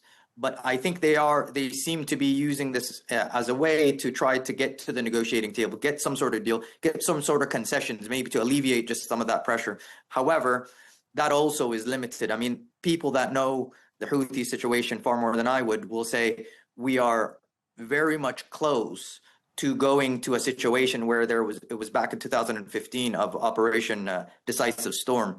And so I think, unfortunately, there's a regional trend that is very concerning about escalation, especially given the fact that there may be that escalation between the United States and Iran in the near future. And maybe we will see what comes out of the Trump-Netanyahu meeting that will take place. I think it's taking place soon. Yeah, we have seen that confirmation that Prime Minister Netanyahu has arrived at the White House. We will absolutely get onto that in just a moment. But before I get there, I just want to ask you, because you mentioned Bab al-Mandeb straight there, so strategically important. What impact do you think that this escalation could have on global shipping then and energy supplies? Well, I think, in my opinion, I think what it does is that, notwithstanding, I think the diversity of using different ports and using different kind of pipelines, as we've seen from the East-West pipeline, and probably using from north of the Red Sea. In my opinion, I think this situation seems to, or will probably have a knock on investor confidence. And in my opinion, this is what I believe the Saudis and others in the region find concerning. Is that these kinds of activities, these kinds of operations taken by Iran or Iran-backed militias are striking at the heart of investor confidence. And I think when it comes to oil, when it comes to the oil price, even though it may increase, I think we've heard time and again from, I think, the Saudi oil minister, Prince Abdulaziz, he was saying that, they don't go for particular prices. I think the long-term objective is that they are trying to reach investor confidence. Mm-hmm. And I think this is something, in my opinion, that is just going to be very difficult if these things continue. And so I think right now there is this real hard work of trying to diversify the output, trying to communicate this output or this diversification of exportation of oil, because I think that will address some of the concerns and the anxieties of the market. Yeah, OK. We're seeing Israeli Prime Minister Benjamin Netanyahu, as we mentioned, they're arriving at the White House. From a Gulf perspective, what do you think the region and Saudi Arabia in particular will be looking for in this meeting? Well, I think from last week, the most pertinent thing, in my opinion, is really the nuclear deal that was struck between the United States and Saudi Arabia. I think there will be a lot of anticipation of what Donald Trump will say, or maybe what he will tweet. Will they try to link this deal with a normalization with Israel, or some sort of gesture with Israel? And in my opinion, there will be this attempt to do this. The question is, will they be successful or not? It is very imperative to note that Donald Trump is someone who will simply change his mind very, very quickly. And I think, in my opinion, this is something I think the Saudi ruling elite know, that this nuclear deal is something, and I said this on Al Arabiya last year, that this is an example of what happens when you have a Saudi first approach overlapping with an American first approach. And it is precisely, it conceives this a deal like the nuclear deal here, which makes sense for both of them. And trying to link Israel into the situation, while it may be politically fruitful for some, I think really there is probably a distaste for it from a great deal of people there in the United States. Do you think that Riyadh would be willing to accept that as a condition? Absolutely not. No. And I think this is here part of, in my opinion, part of the campaign and part of the disinformation campaign coming out of Tel Aviv. For a long time, they were saying, there was this discursive attempt, a narrative attempt of trying to link every bit of American, every bit of a deal between the United States and Saudi Arabia to normalization with Israel. Every little bit. And so why? Because I think, Netanyahu is trying to also get some brownie points for himself as well. And it seems to be that there is a real strategy or a real attempt to try to constantly keep the speculation of Saudi-Israeli normalization alive, because it is politically fruitful for not just people in the political establishment in Israel, but also people in the United States. And so it has become a beast of its own. And so I think there's a lot of hot air. And this is something I think this is a term that Barbara Leaf said in 2023. I think it was in July 2023, when they said there's a lot of hot air coming out of Israeli officials regarding the potentiality of Saudi-Israeli normalization. And I think it is becoming clear. So therefore, I don't think there will be any gesture or any Saudi-Israeli deal anytime soon. Interesting, because Al Arabiya English was in Jerusalem last week for an interview with the Israeli president, Isaac Herzog, and he talked very extensively about Israel being open to creative frameworks outside of the existing accords that could be individually country-specific. He was obviously giving a message to Saudi Arabia. Do you think it was received with any interest? This is a lot of the times the same language used to basically avoid the Palestinian question. This is literally it. A lot of the times is that we have to think outside the box. We have to think something outside, the mind, which is, I think, also Al Arabiya in 2022 actually even had an interview with Netanyahu. Before he was prime minister. And he said, well, the Palestinian question, something we have to think really, it's something outside the box. So a lot of the times this very creative gestures is just a way of saying, let's have official relations while not addressing the core issues. And so I think the Saudis now and the Saudi ruling elite have been quite wise to a lot of the nice and flowery gestures that come out of Israel. But I don't think they will bite, in my opinion. I think now we know that the situation inside Israel and the West Bank is incredibly dire. It was only recently that, again, Ben Gvir and Smotrich and the other fascistic elements of the coalition inside Israel have just proven yet again of why it is just almost impossible to achieve normalization with these conditions, that they are actually the biggest obstacles to normalization with Saudi Arabia. And so I don't think that it will be received seriously here in Riyadh. We value your in-depth and your interesting perspective there across so many topics. Dr. Aziz Al-Ghashian, Senior Non-Resident Fellow at the Gulf International Forum, thank you so much for being here on the programme.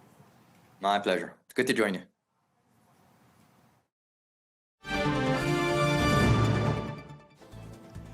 And that's all we have time for on Global News today. Thanks for joining us.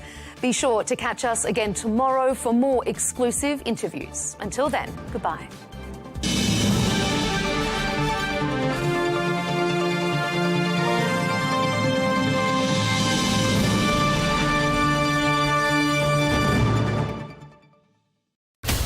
From the White House to Gaza, Kiev to Beijing, elections, economics and the environment compete with conflicts and other complex issues for our attention. In an age of fake news, deepfake and artificial intelligence, they've got to have a vote and a say. It's important to look beyond the loudest voice to understand the truth. From newsmakers to groundbreakers, my campaign is going very well. Presidents, prime ministers, princes and peacemakers, and cultural tastemakers. As Arabs, as Middle Eastern, we're too emotional. Join me on The Riz Khan Show for empowering conversation.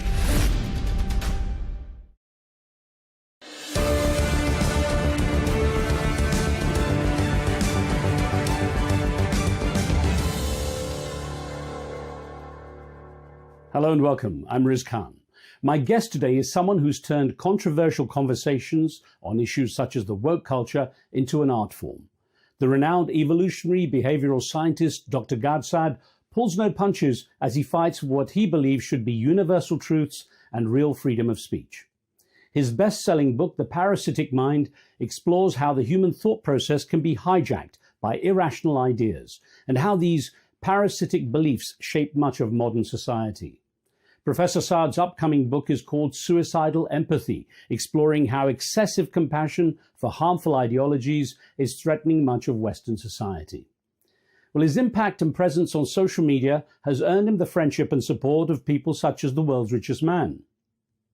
I found him to be incredibly engaging, very, very humble, zero ego, just two guys. We literally hugged, sat there for 4 hours, completely locked in. You know, he was confiding in me in a very trusting way, in a very intimate way.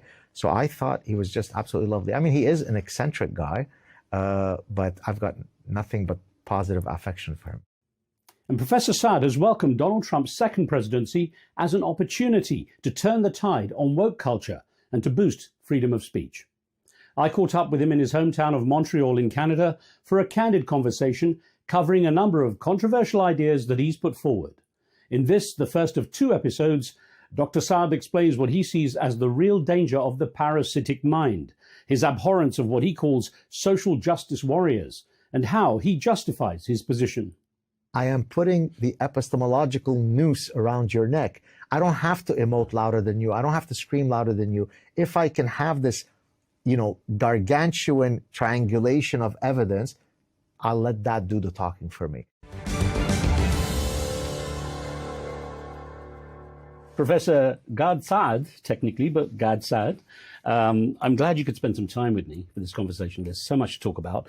I guess I should start by asking, which pronouns would you prefer I use for you? He, they. Happy to do that.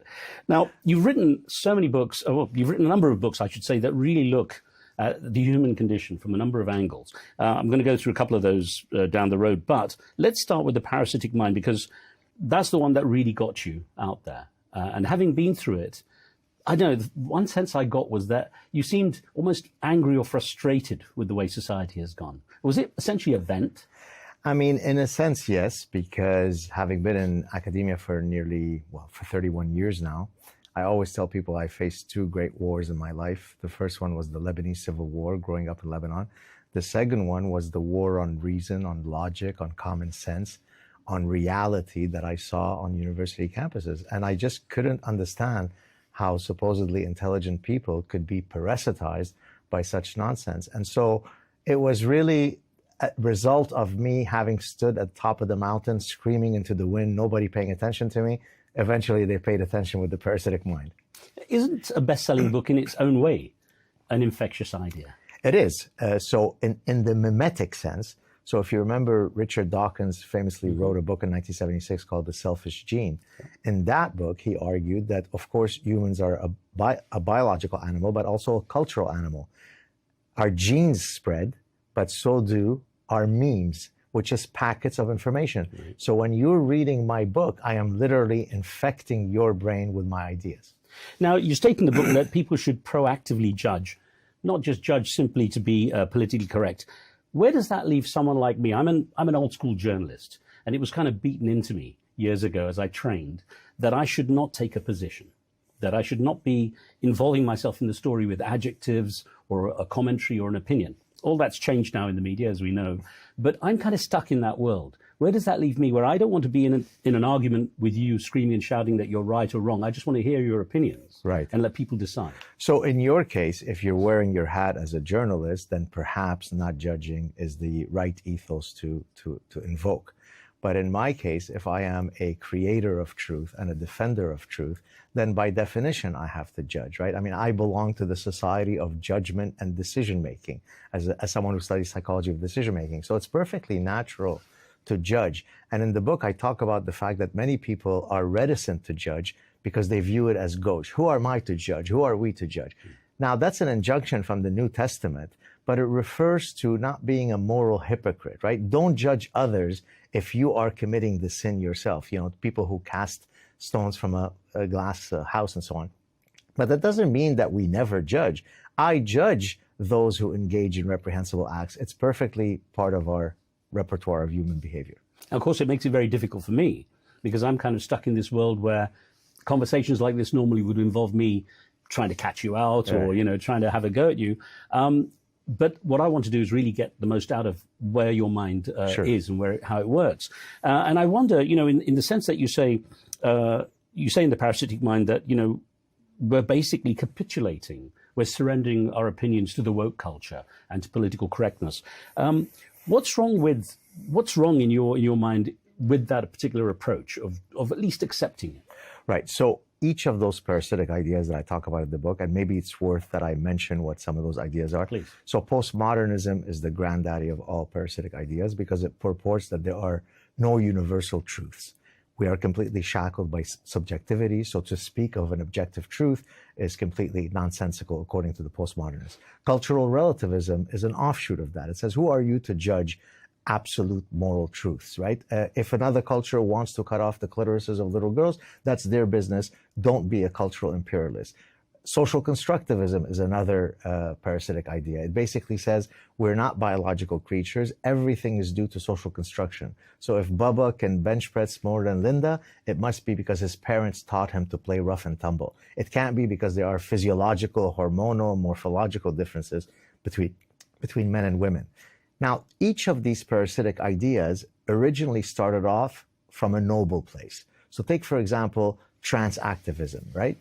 Yes, of course, trans people should live free of bigotry. That doesn't mean in the service of that goal, we end up murdering and raping truth. So that, yes, if a 6'4", 280-pound guy decides that he's Linda tomorrow, who are you to judge whether he's not really Linda? So no, I do judge people who, in the service of an original noble goal, decide to kill truth. You see these ideas, to explain the parasitic mind, as basically parallel to biological parasites. Exactly. Yeah. So let me give you. Yeah. Please, So earlier I mentioned memes. Memes are not the same as the neuroparasitological framework that I took, and let me explain why. A meme could be positively valenced, neutral, or negatively valenced. A parasitic idea is inherently negative, right? And the reason why I chose the neuroparasitological framework comes from the animal kingdom. So in nature, the field of parasitology is the study of host-parasite interaction. So for example, you could be parasitized by a tapeworm that takes over your intestinal tract. A neuroparasite is one that seeks to end up in the host's brain, altering its neuronal circuitry to suit its reproductive interest. So for example, a wood cricket abhors water. When it is parasitized by a hairworm, the hairworm needs it to jump into water in order to complete its reproductive cycle. And so that was my epiphany. Aha, I will now use that framework to argue that human beings could be parasitized by actual physical brainworms, but also ideological brainworms, and hence the parasitic mind. Why do you think humans are so vulnerable to these idea pathogens? Well, I love that you asked it that way, because I've often been asked, is the parasitic mind something that is specific to the current period? And my answer is no. The capacity for the human mind to be parasitized is an indelible part of the architecture of the human mind. What is specific to the current period are the specific parasitic ideas that are taking over. 300 years ago, it was perfectly a good idea if we thought that our neighbor Linda was a witch to throw her into the body of water. And if she swims, then we know she's a witch. And if she drowns, oops, I guess we were wrong. That's a parasitic idea. Mm-hmm. So there are many reasons for that. One of which is, as I said earlier, it helps us get through difficulties in life. For example, some people argue that religion itself, Daniel Dennett, the famous evolutionary philosopher, argued that religion is akin to a parasite. So there are a wide variety of reasons why we are susceptible to this parasitic thinking. I'll get on to religion a little bit later, because it's something you touch on quite a bit. But I'm guessing from what you say, even a good leader or someone who's a great orator essentially is infecting everyone. Well, I mean, that's Machiavelli, right? Machiavelli said it doesn't matter if the leader is truly an honest person. What matters is that you manage that's why when you say, for example, someone has Machiavellian intelligence, a salesperson who has high Machiavellian intelligence, what is he or she doing? They are tailoring their sales pitch as a function of the customer that they're standing next to, right? That's what a politician does. That's why when politicians are on the campaign, you always see them with a baby. Why? because that shows that I am nurturing, I am kind, I am compassionate, right? You never see them with babies unless it's about 7 days before the election cycle. So of course, it's all about this kind of impression management. And I guess dating sites, the person always has a puppy. A puppy, or I've actually joked once, but it's based on actual science. If you hold a puppy, if you hold a guitar, and you come out of a Porsche wearing a fireman uniform, sit back and enjoy the ladies. Yeah, fair enough. You've alluded to, the issues that you are concerned with in the parasitic mind. What do you think are the three biggest risks facing us because of the parasitic mind? And so the answer to that is also picked up in my forthcoming book called Suicidal Empathy, Right, we'll touch on that, which touch on that. Look, it causes us to take certain public policy decisions that are deeply problematic. On a smaller scale, although an important one, it causes about 900 medals to be given. This was an actual study that commissioned by the United Nations, because people say, well, what's the big deal about this transgender thing? Well, there've been almost, and that's an underestimate, 900 medals in major competitions that have been given to biological males, and hence real biological women have lost those places on the podium. So in a small scale, you get this kind of consequence. But how about unchecked illegal immigration? What does that do to the vitality of a society? I mean, economically, it certainly doesn't help. How about if it changes the fabric of that society? How about if you let in millions of people who don't share your foundational values? You're going to irrevocably change the nature of that society. So there are a wide range of consequences, most of them negative, that come about if we allow these parasitic ideas to flourish. By the way, the perfect manifestation of someone who is both a manifestation of a parasitized mind and suicidally empathetic is our current Prime Minister. Oh, we're here in Canada. In Canada, okay, yes, right. sir. Well, we can touch on the politics in a moment. But the reason I'm asking it in this way is that you talk about, say, immigration, for example. Sure. It sounds like it's a broad, sweeping brush when you apply the idea to immigration. People forget the nuances, and that is that there are benefits from immigration. I mean, of course. In the US, they're going crazy in the agricultural sector now because they've Right. lost all the workers. So how do you balance not overgeneralizing right. In such a way that it's counterproductive? Right. It just has to be common sense, right? I'm an immigrant, so oftentimes people will write to me and say, you're such a hypocrite. You rail against open-door immigration, but you're an immigrant yourself, and your buddy Elon Musk is an immigrant, so why are you railing against immigration? That's like arguing that my little cat, house cat Fido, is a feline, and the lion in the jungle is a feline. Therefore, since they're both feline, you should also go to the jungle and cuddle up with the lion in the jungle. Immigration has to be pursued in such a way that it always leads to a net benefit to the host society. If that criterion is met, then come in, my brother, and let's build a more pluralistic society together. If you allow entry to millions of people who are coming in for no other reason than you being empathetic, it's not going to result in good outcomes. One of the things you wrote in The Parasitic Mind, to quote you, is that progressivism has become the enemy of reason. And you talk about, I love this term, the land of progressive unicorn, referring to unicorns, a mythical but admired creature. Why do you feel that progressivism is the enemy as such? Isn't there room for some understanding? Because it is always rooted in this hopeful ethos. So take, for example, social constructivism, which basically says we're born tabula rasa with equal potentiality. And the only reason that Lionel Messi became Lionel Messi or Albert Einstein became Albert Einstein is because of a particular schedule of reinforcement, some socialization. Maybe his parents hugged him a lot, or maybe they didn't hug him enough, or maybe they took him to McDonald's enough, or maybe not enough. It can't be because there is innate differences in potentiality across people, because here what the progressives are mixing up is equality under the law with equal potentiality. Now, it's very hopeful for me to think that all of my children have the potential to become the next Lionel Messi if only I find the right schedule of hugging. But the reality is my children are unlikely to become NBA players because I'm a short Jewish guy. Okay, the genes are already working again. Now, there are some short guys that ended up in the NBA, but the statistics are against you. So me recognizing that there are certain biological realities is harder to swallow than the progressive unicornia that says, given the right schedule, we will all be beautiful. Socialism is a wonderful idea if you're 3 years old, because I teach my kindergarten kid that sharing is caring. It's inherently unfair that Elon Musk has more money than the guy who's homeless, right? Wouldn't it be better if benevolent government comes in and it creates equality? That's what Kamala Harris told us. Well, socialism and communism have been tried in endless countries. They've always failed. Why?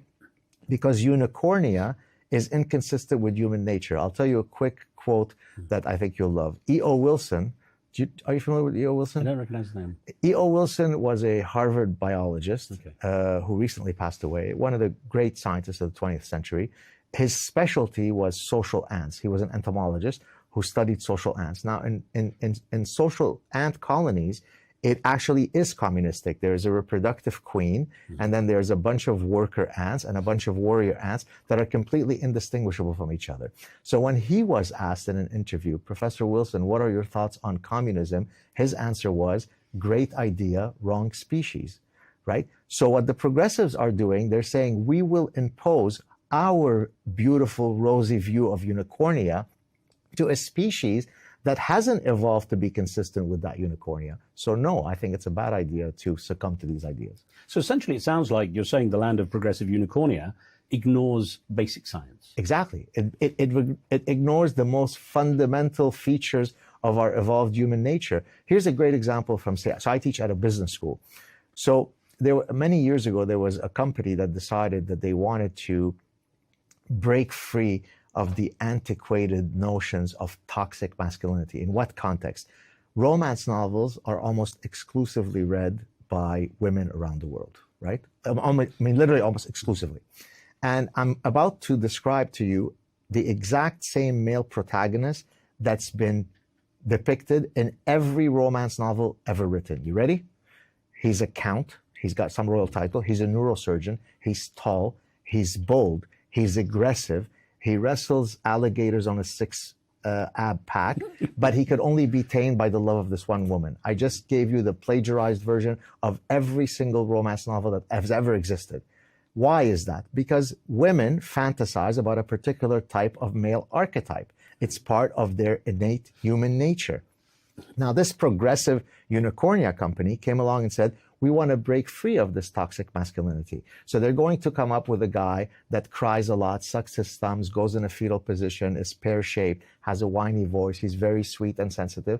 Guess what happened to that line? The market said, I don't want it. So you thought that you had the chutzpah to impose what you want consumers to read, and consumers said, no, no, no. I come with an endowed human nature, and I decide what I want to fantasize about. So there are real consequences to approaching political systems or consumer products with a lack of an understanding of human nature. You reserve quite a lot of ire in your book for what you call the SJW, social justice warriors. Explain that concept. So the social justice warrior is typically someone who is very much entrenched in sort of progressive unicornia. I even give an example of a type of social justice warrior with a spicy term. Do you know where I'm going with this? Male feminist as sneaky. Do you remember what the last part is? Sneaky effers. Sneaky. Okay. Okay. Now, that term, sneaky effer, actually comes from science. So in the 1970s, the official scientific term is kleptogamy, which is the stealing of mating opportunities. But the colloquial term, even within the scientific literature, is a sneaky effer. So example, you have many species where the males, there are two phenotypes of male. There's the traditional male who is, very masculine and so on.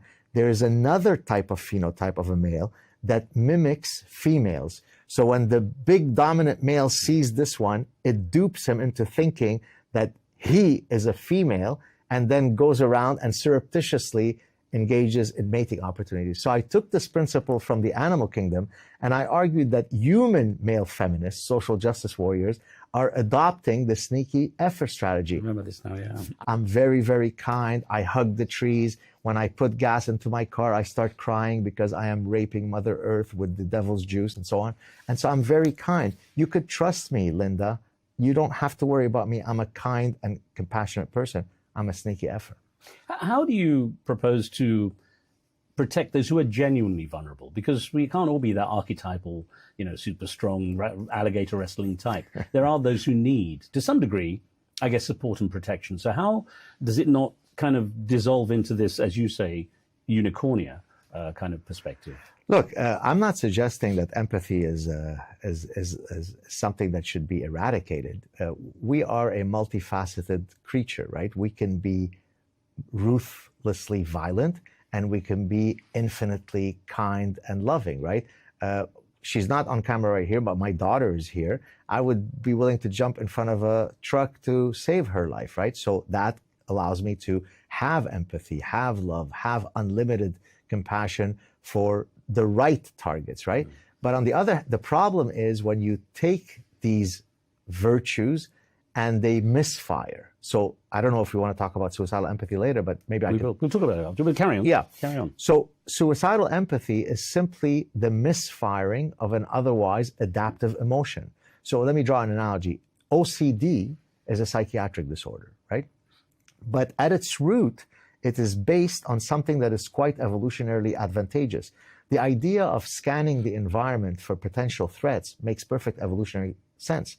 But for most of us, once we have tended to that threat, it then goes away. So for example, if you and I shake hands and I notice that a minute before you shook my hand, you sneezed into your hand, I might later quietly go into the bathroom and wash my hands. I wash my hands once and then I resume our interaction. The OCD sufferer will be stuck in an infinite loop for the next 8 hours, washing their hands until their skin is falling off in scalding hot water. So it is a misfiring of an otherwise adaptive process. So yes, be empathetic, be kind, be generous, be compassionate. Those are all part of the repertoire of human realities, but it has to be properly regulated. What you referred to, though, in the parasitic mind is something that's very interesting, and I think a lot of people recognize this based on what we see in the media, and that is the faux outrage, false outrage. Exactly. So, and here I can link it, if you like, very quickly to an evolutionary principle. So for a signal to be meaningful, it has to be costly. And let me explain what I mean by that. You take a peacock's tail, right? The peacock's tail could not have evolved via natural selection. Natural selection is the mechanism that confers survival advantage for that trait to have evolved. Well, when the peacock evolves that big tail, it is burdensome, it makes it more conspicuous to predators, it makes it more difficult to take flight. So why would evolution have resulted in the evolution of such a burdensome tail? Well, there we talk about sexual selection. Some traits evolve because they confer a reproductive advantage. So even though it is handicapping me from a survival perspective, I am communicating to the peahens, the females of that species, despite the fact that I've got this very burdensome tail, I am still here. Shouldn't you choose me as your mate? How am I going to link this to what you just asked? Putting hashtag bring the girls home, putting hashtag refugees welcome, love is love, and all the other nonsense is costless. So it's not an honest signal. It's a faux signal. Any of us can meet it. But if I speak openly in some regions of the Middle East where I know I might be taken into the back corner and a bullet is put through my head, that is a costly signal. That is true signaling and not virtue signaling. I remember the section where you were saying basically choose me when it came to peacocks and peahens. But it made me also wonder, you use this term, it's just an aside that just occurred to me, this term testicular fortitude quite a bit in the book. And that made me think, well, what about the women? Yes. Well, here I use it in a sort of hyperbolic sense. Right. Margaret Thatcher has more testicular fortitude than most men alive today in the West. Right. So it applies equally to both sexes. Or if I were a transgender activist, to the 680 different genders. When it comes to making decisions, I know you say there's a danger in prioritizing feelings over facts. Yes, sir. But isn't part of the problem that people don't really know what the facts are anymore, that, you know, they're so busy looking for confirmation bias? Yeah, that's true. Let me discuss first the tension between feelings and thought. Please. It's a false dichotomy. It's not that we are an animal of reason rather than an animal of feeling. We are both, right? The challenge is to know when to invoke the right system at the right time. So if I'm walking down in a dark alley because I'm taking a shortcut to get home, and then I notice 4 young men who are loitering, I will get a fear-based response. My heart will start racing. I will start breathing heavier. My blood pressure will go up. All of these things have triggered my emotional-based system, and it makes perfect evolutionary sense for that to have happened. On the other hand, if I'm trying to do well on a calculus exam, triggering my emotional system is not going to make me do a better job on the calculus exam. Now, I apply that example when it comes to, say, choosing our political leaders. Regrettably, most people end up invoking their affective system rather than their cognitive system.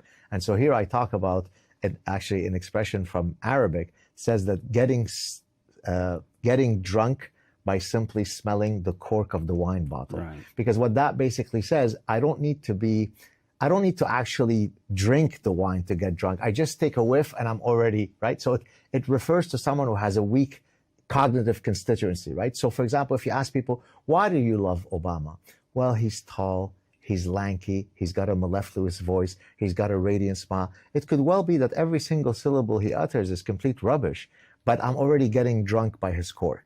On the other hand, why do you hate Donald Trump? Well, he's cantankerous. He speaks like a brawler from New York. He's not presidential. But you didn't say anything about whether you agree with his immigration policy or his fiscal policy.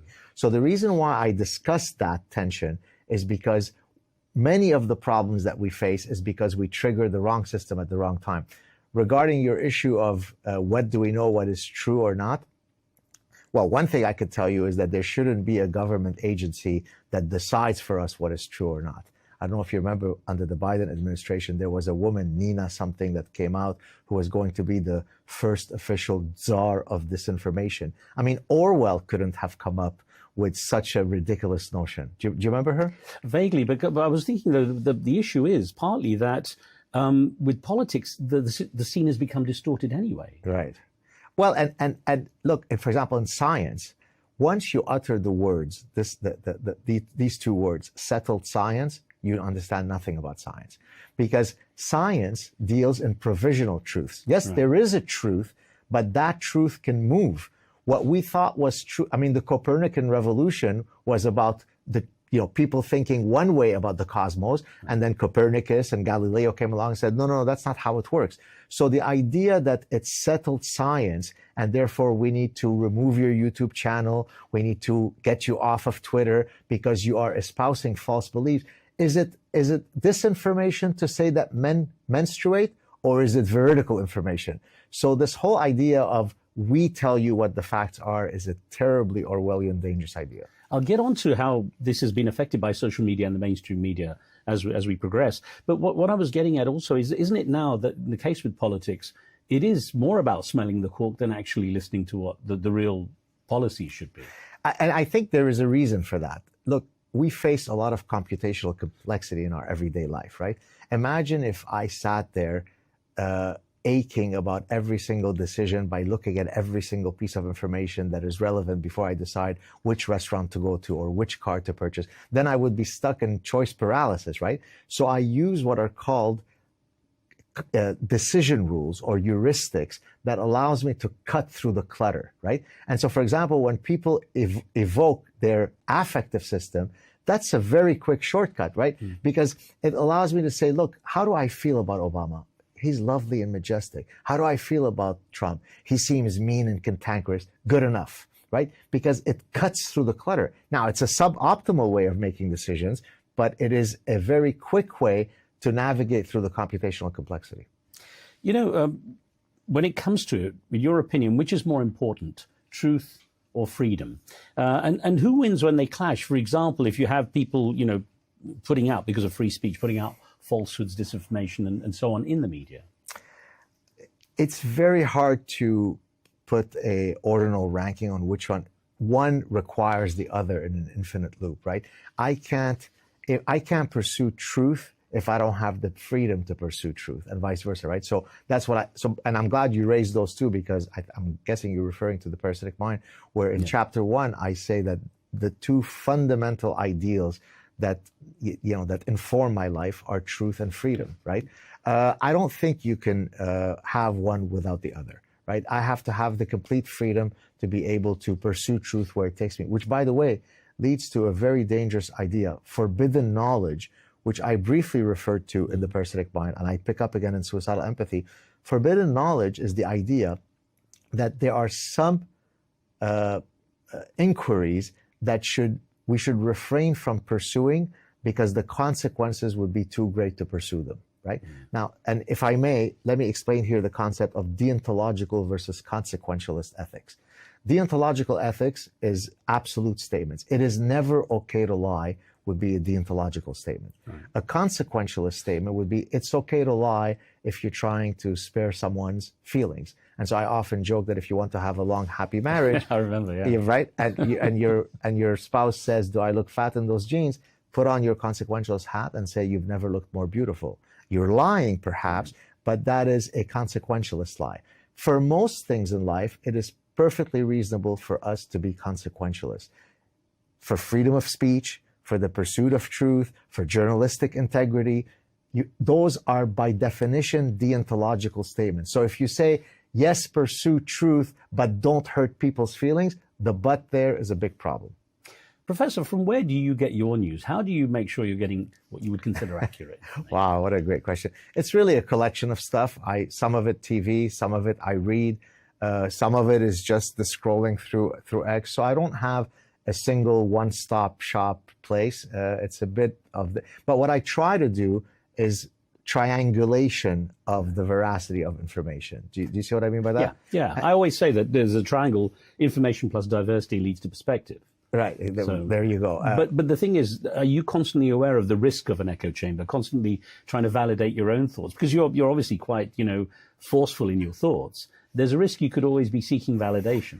Albeit, if you, for example, will look at some of my now I have a lot of followers, so I can't give you an empirical estimate, but I can oftentimes have on my feed 2 people that just responded to something that I posted, and they couldn't be more diametrically opposed from each other. Now, I actually take that with some encouragement, meaning that if every time I post something, everybody always agreed with me, then probably I've created an echo chamber. But if, just with one post, I can have 20 people, 14 of whom agreed with me, 6 who haven't, then I think I'm building a diversified chamber. So I used to give this example that if I covered the Israeli-Palestinian situation, and I would have people from both sides, but either way, no matter how I did the debate or the conversation, I would get viewer feedback saying, "Oh, you're so pro-Palestinian," for the same show where they said, "You're so pro-Israeli." And my producer would say, "How can that be?" I said, "Well, my explanation was people bring their own baggage exactly when they're watching, and that's why I ask in your case how you kind of put your mind outside that potential echo chamber." So I'll give you an example of confirmation bias that my former doctoral supervisor had told me many years ago.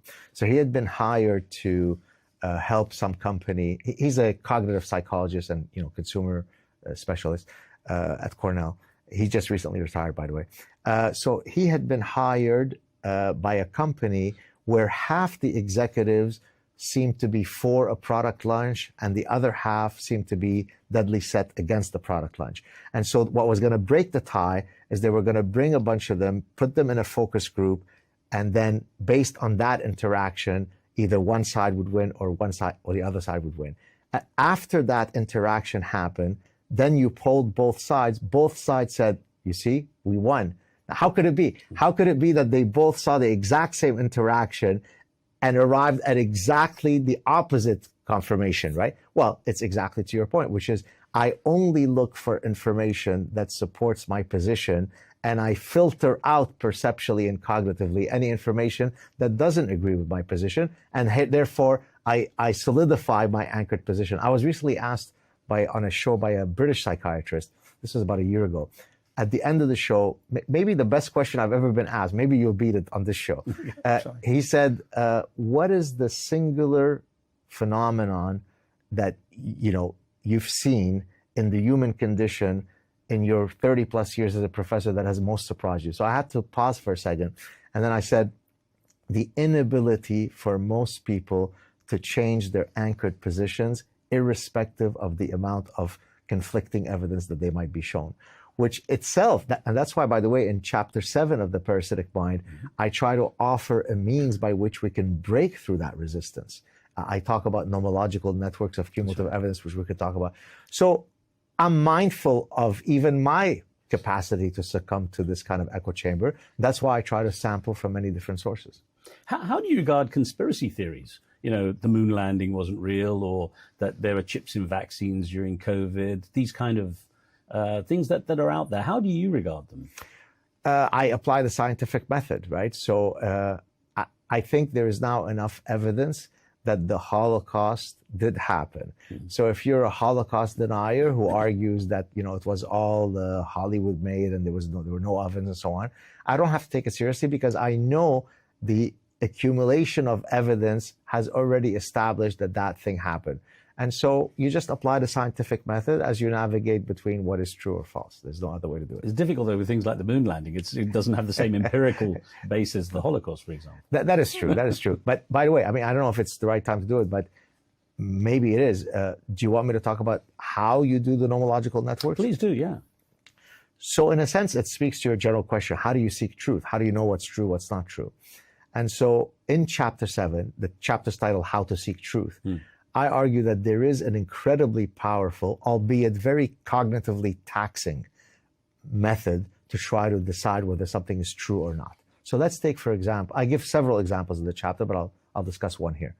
Let's suppose I wanted to counter the idea that social constructivists offer that toy preferences are sex-specific due to socialization. Meaning it's because mommy taught Linda to play with the doll and taught Bobby to play with the truck. That's why they have those preferences. Let's suppose I wanted to demonstrate to you that that's not true. There are universal biological and evolutionary based reasons for those sex-specific toy preferences. How would I go about doing that? So I'm going to build a nomological network of cumulative evidence, meaning I'm going to get you data from across cultures, across time periods, across species, across methodologies, that will triangulate to demonstrate that this position is unassailable. So, and I'll give a few examples. Well, from developmental psychology, we know that young infants who are too young to yet be socialized, by definition, they don't have the cognitive apparatus to be socialized, already exhibit those sex-specific toy preferences. So that already takes out the socialization argument. I can get you data from vervet monkeys, rhesus monkeys, and chimpanzees showing that they have the same sex-specific toy preferences.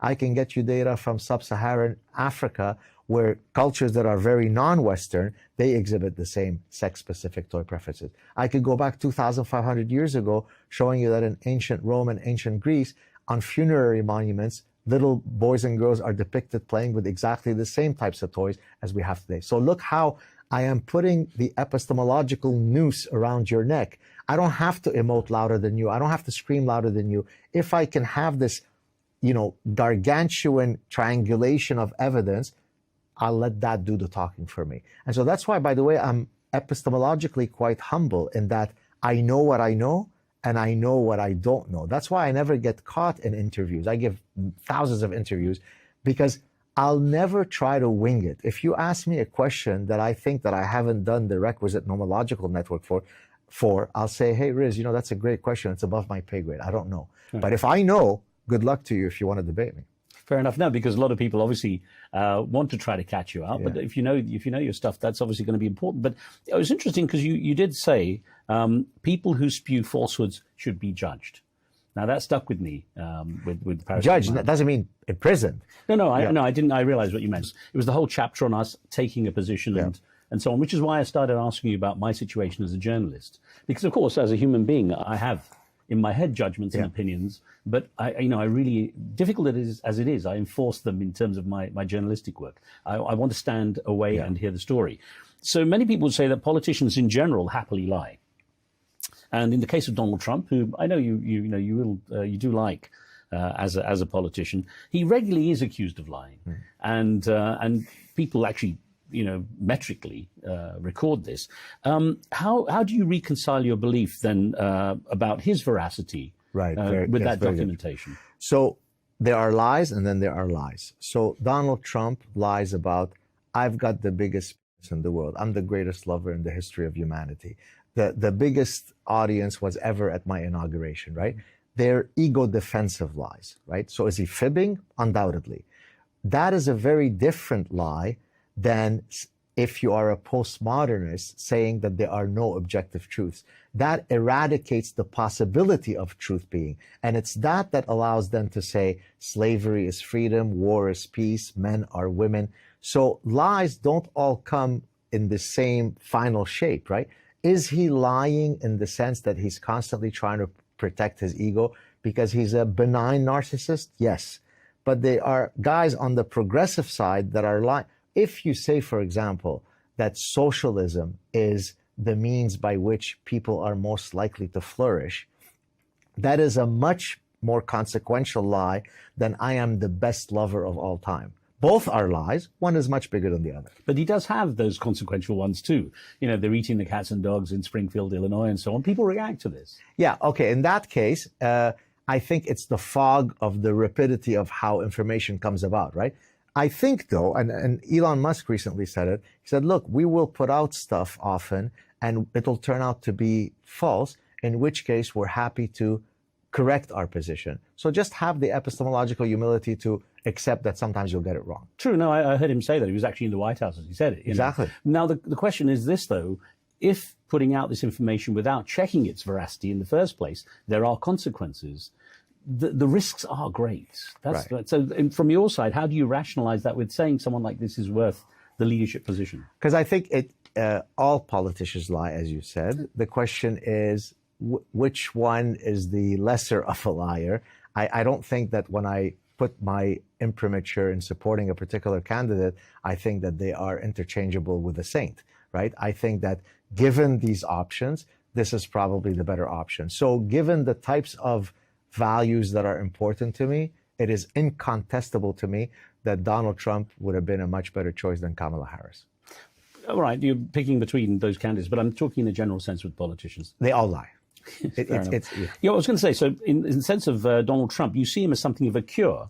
As you said in a recent essay, you wrote about his election victory saying, it's an unequivocal repudiation of the ideological parasites that have wreaked havoc on our societies. Yes. And if, as you also say, it took decades of assiduous indoctrination for these parasitic ideas to flourish in every nook and cranny of our institutions, we'll get onto those further. Yeah. How can 4 years of a Trump presidency turn them around? You've said it, it takes decades. That's a fantastic question. It's actually one that I keep hammering now with people, that don't be complacent in thinking that just because Donald Trump, he came along, he's got the polio vaccine, he administers it everywhere, and polio ceases to exist. To your point, what you just mentioned, it took, depending on the parasitic idea, it's taken between 50 to 100 years for these idea pathogens to develop originally on university campuses and then to break out of the university. So it won't be sufficient to only kind of rest on our laurels to say, hey, Donald Trump is here, we've eradicated this nonsense. That's why even I've had people who say to me, so now that Donald Trump has come to power, will people even read Suicidal Empathy? I say, of course they will, because these parasitic ideas have not gone away. The reflex to be suicidally empathetic is not going to magically go away because this guy came into office for 4 years. The next president might be one that is as committed to these parasitic ideas, and off we go on the woke train. So there's much more in the fight to be had. I want to get your perspective on this as someone who's actually a couple of years younger than me, but around the same kind of age. For me, it seemed like there was a massive change in the curve where this suddenly all became public. I don't remember these kind of debates for the last, say, 40, 45 years. Because you weren't in academia. So it takes a while for all of these. So for example, take shingles. The virus is within you, it's dormant, and then something will trigger it such that you might get an outbreak and I don't. But it is in there. So what you were reacting to is the fact that you didn't know that shingles was, flourishing in the background, whereas I was living in the petri dish of shingles called academia. So, and let me give you the background of how I first was exposed to, Houston, we have a problem. So my scientific work originally was in the application of evolutionary biology and evolutionary psychology and studying human behavior in general and consumer behavior and economic behavior in particular. And so as I tried to Darwinize the business school, the idea being that you can't study entrepreneurship or leadership or consumer behavior or economic behavior without ever invoking our biological nature. To me, that seemed like a very banal and obvious statement. Well, apparently it was completely heretical to most of my academic colleagues. And so I was right. That was my first exposure to parasitic ideas. How could these otherwise bright, educated people be questioning the fact that human beings, consumers are biological? You don't think our hormones affect our behavior? How? Right? And so I saw it, but it took a while for other people who were not inhabiting that ecosystem to then hit them. And that to me is frustrating, because had people listened when I stood up on top of the mountain and saying we have a problem, then we wouldn't have had to have 900 medals being stolen by trans women. You see what I mean? I hear you. Yeah. I appeared in 2017. I appeared in front of the Canadian Senate. I was summoned, as was Jordan Peterson, separately to talk about Bill C-16, which at the time was a bill that hadn't passed yet, trying to incorporate gender identity and gender expression under the hateful rubric umbrella. And I said, yeah, of course, I support the idea that no person should face any bigotry, but beware of the proverbial slippery slope. Now, if you go back and you listen to my warnings, I hate to say it, but they were prophetic. How do you regard the way, well, this also occurred to me, the word political correctness came in, I don't know what, maybe 15, 20 years ago that I could really remember. And suddenly all the parameters changed. I couldn't put on an African accent, for example. I certainly couldn't, if I was an actor, go on, blacken my face and appear as an African. When that all started to emerge, how did you regard that? I was very concerned by it, because I saw the kind of stifling environment it created in otherwise banal interactions on campuses. So people were, I remember at one point someone asked me, this was probably about 10 years ago, oh, where are you from originally? And I was about to answer. I said, oh, I'm so sorry. I know that I'm not supposed to ask that. I said, what do you mean you're not supposed to ask that? You recognize that I don't look as though I'm indigenous to Canada because I have a particular morphological look. What's the problem with you asking where I come from originally? So I've noticed that for a while. I compare it, and you might remember this from the parasitic mind. The parasitic wasp stings a much bigger spider, rendering it zombified, and then it takes it to its burrow, lays its eggs on it, and then its eggs, as they hatch, eat the spider in vivo while it's alive. And so I argue that political correctness is akin to the spider wasp sting, because it stultifies me, right? I'm now afraid to say, I recognize that you don't look French Canadian. So what if I were to say, Mr. Khan, where are you from? How is that an insult? But that's what happens with political correctness. It removes our ability to have natural dynamics. Just an aside, I tend to say, what are your roots? What are your roots? I find it kind of safer. And this is the issue.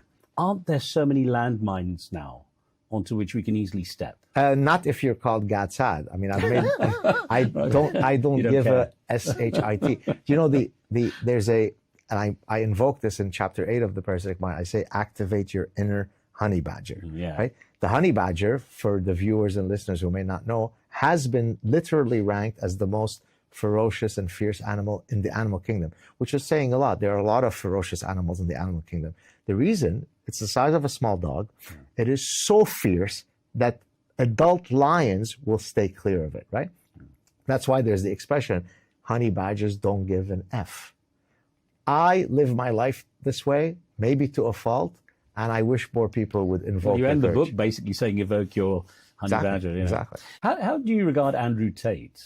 I interviewed him at his home in Romania. Yeah, I've never interacted with him. I don't know much about him. I mean, he seems maybe not to my aesthetic taste in terms of his delivery, like kind of the bro stuff. Some of his, and I'm hardly one who can't engage in locker room talk, right? I mean, I was literally a soccer player myself. So it's not as though I'm a dainty Puritan madam, but he seems a bit too harsh for me. He's had a lot of influence, especially on young men. On young men, yes. You know, in the approach to some of the things you talk about, you can't refute facts like, men are physiologically stronger than women and so on. I think that's why I was curious in case you'd come across. I mean, he certainly will say some things that are backed by evolutionary science, if not common sense. But I think the style of how he does it is a bit problematic. What did you think of him? Did you enjoy interacting with him? It was actually interesting talking with him because, again, I think he's used to people engaging him for an argument. Yes. And he had to stop and think when I just asked an innocent question. Right. So, I'm going to go back to Donald Trump just for a couple more questions.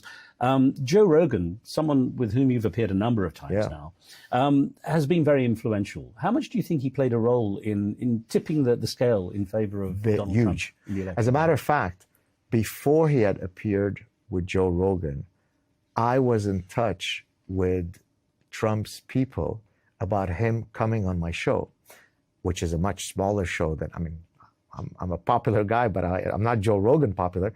And when they had asked me, what would be your idea of, what would you want to get out of it?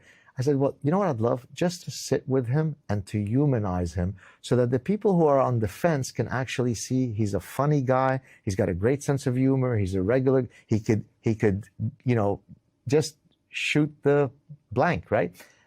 Well, that's exactly what ended up happening when he went for 3 hours on Joe Rogan, which, of course, at that point, once he's done Joe Rogan, there's no point on coming on my show. He's done the biggest show.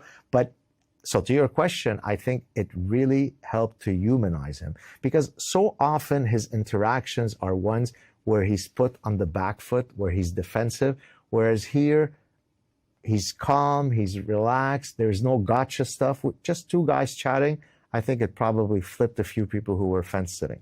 How do you feel he's done so far now, about a month into the presidency as we're talking? I don't think, as you said, I'm a bit younger than you. I can't think of a 4-week period where a president did more stuff than this guy has done. Is it good stuff? Well, you tell me, is there some bad stuff? Is there some stuff? Well, I'm asking you really because I'm essentially just taking the position of getting your perspective on this. Yeah, so far, I haven't seen anything that has caused me great alarm. He got rid of all the Title IX stuff where biological males can enter female spaces. That's good. He's trying to cut down on open border immigration. I think that's good. He's trying to reduce the excessive waste and corruption through Doge. That's good. So far, I think I'm happy. Okay, because some would say there's been some backfiring, firing all those people, in the government who now suddenly have to be re-recruited because it's overdone. The Gaza Riviera, That's a bit of Trump bombast. I'm not sure if I would have approached it exactly the same way. But that, again, is, I think, stylistic, right? He's a great negotiator. It could well be that he says that without literally meaning that because he's trying to angle for a better negotiation position. So I can't pretend to know what's exactly in his mind, but I can see how the optics of such a proposal could irk a lot of people the wrong way. Now, in The Parasitic Mind, you talked about an analogy where there's an elderly woman being attacked in an alleyway. Yes. And you could be one of two sorts of people. The one who goes in and helps or the one who kind of walks away and avoids getting involved. And you said be the first. You can get involved.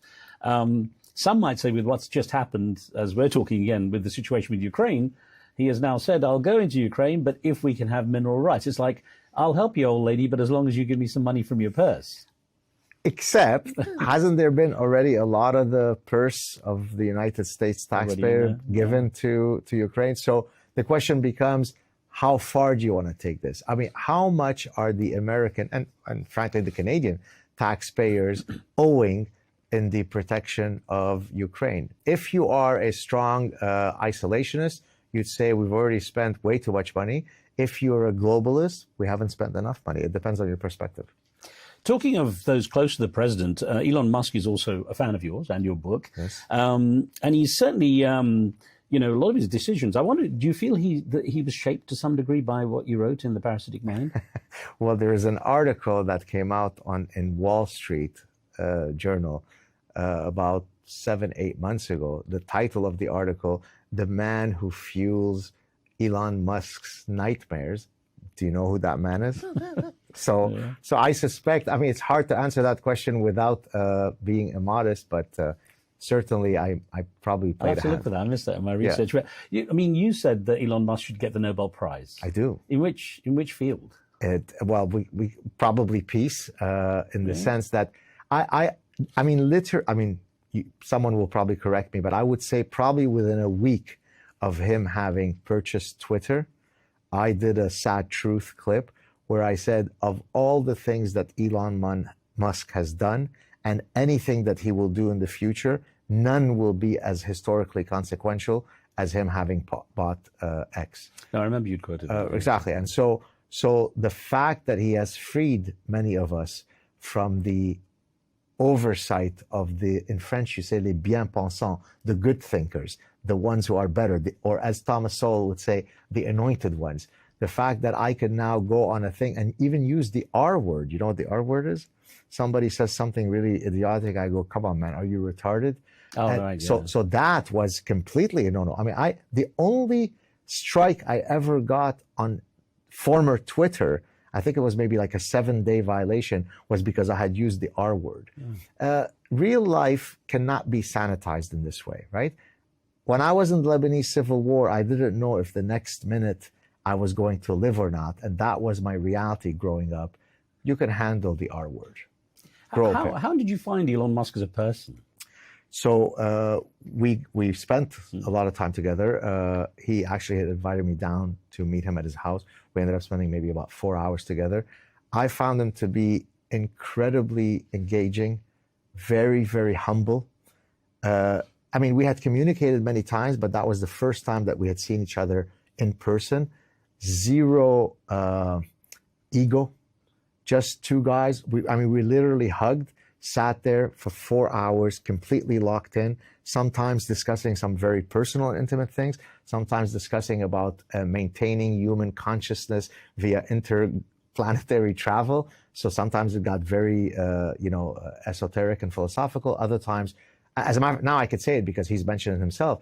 He told me that the original, trigger for him that got him into the woke mind virus was the reality that he faced with his own son, who became his daughter, right? At the time, I didn't know if that was public, so I never had mentioned it. But, he was confiding in me in a very trusting way, in a very intimate way. So I thought he was just absolutely lovely. I mean, he is an eccentric guy, but I've got nothing but positive affection for him. He got some flack for doing the Roman salute, which is often compared with the Nazi salute. This thing, yes. As someone who's culturally Jewish, how did you feel about that? Well, I said, I actually had right away tweeted, I don't know if you saw it, I said, I can't believe that I was able to spend all this time in the Grand Nazi's house, and as a Jew, I came out alive. Of course, I was mocking the idea that he is, pro-Nazi and so on. It's so silly, come on. A lot of the stuff you write, actually, this was interesting to note, even in your book, that irony and satire gets lost on a lot of people. Oh my God, it's unbelievable. First, the power of irony and satire and sarcasm. So in the book, in The Parasitic Mind, I say that it is akin to the surgeon's scalpel cutting through warm butter, right? The reason why dictators go after the satirists first. They don't go after the guys with the big muscles. Those are easy to handle. But the guy who's got the sharp tongue, the guy who's got the sharp pen, hence the pen is mightier than the sword, that's the one that I'm scared of, because he's the one who could attack my ideology, my position, right? So he makes me scared. And so that's the reason why I use satire and sarcasm. But to your point, what amazes me is how often, usually it's somebody new who doesn't know my style, who I'll write something that is completely satirical, and then they will just start sending me endless hate mail, not realizing that I was being satirical. With Dr. Goudside explaining how he believes the parasitic mind is shaping our world today. On the next episode of the conversation I had with him, I challenge his fears that Islam is a danger to the world. Islam, though, is a set of ideas that are codified, and then we could say, does Islam promote greater personal liberties and freedoms? Yes or no. There is only these answers. It's either yes or it's no, right? I would venture that based on historical facts, it doesn't promote greater personal liberties and freedoms. And so I can't be Islamophobic in saying that. It's a nonsensical term. I am a Islamo-realist.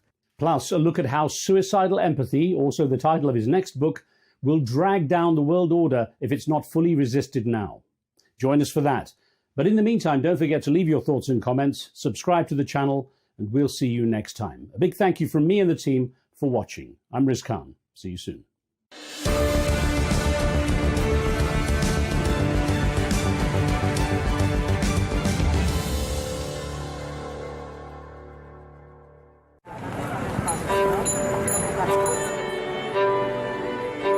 People think that we launder money, but actually we make money black. It's a weird law. They call it gedoogbeleid, like this.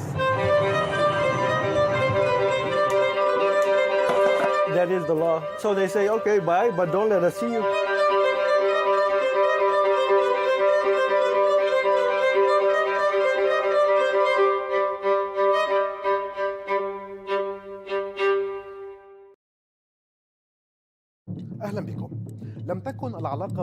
Welcome. The relationship between Moscow and the Arab world has never been a straight line.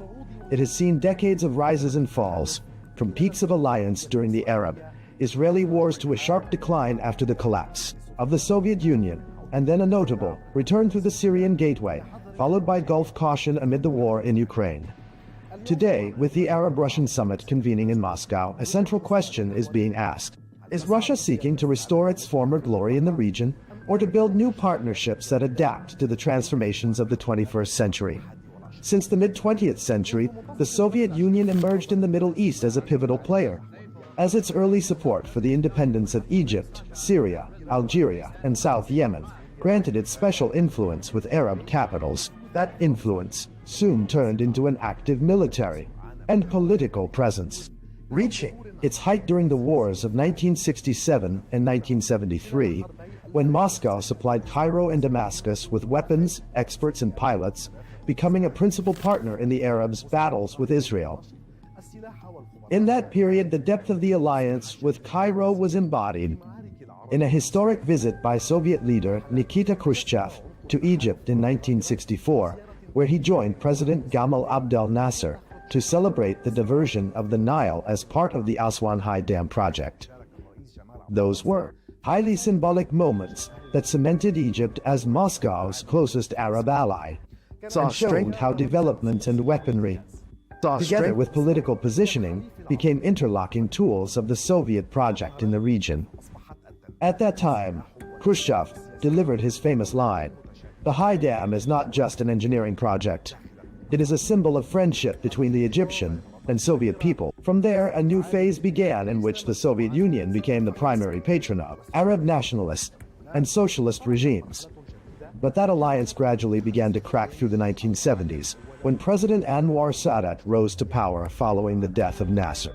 Sadat sought to free his political and military decision-making from Soviet dominance and to pave the way for a rapprochement with the West.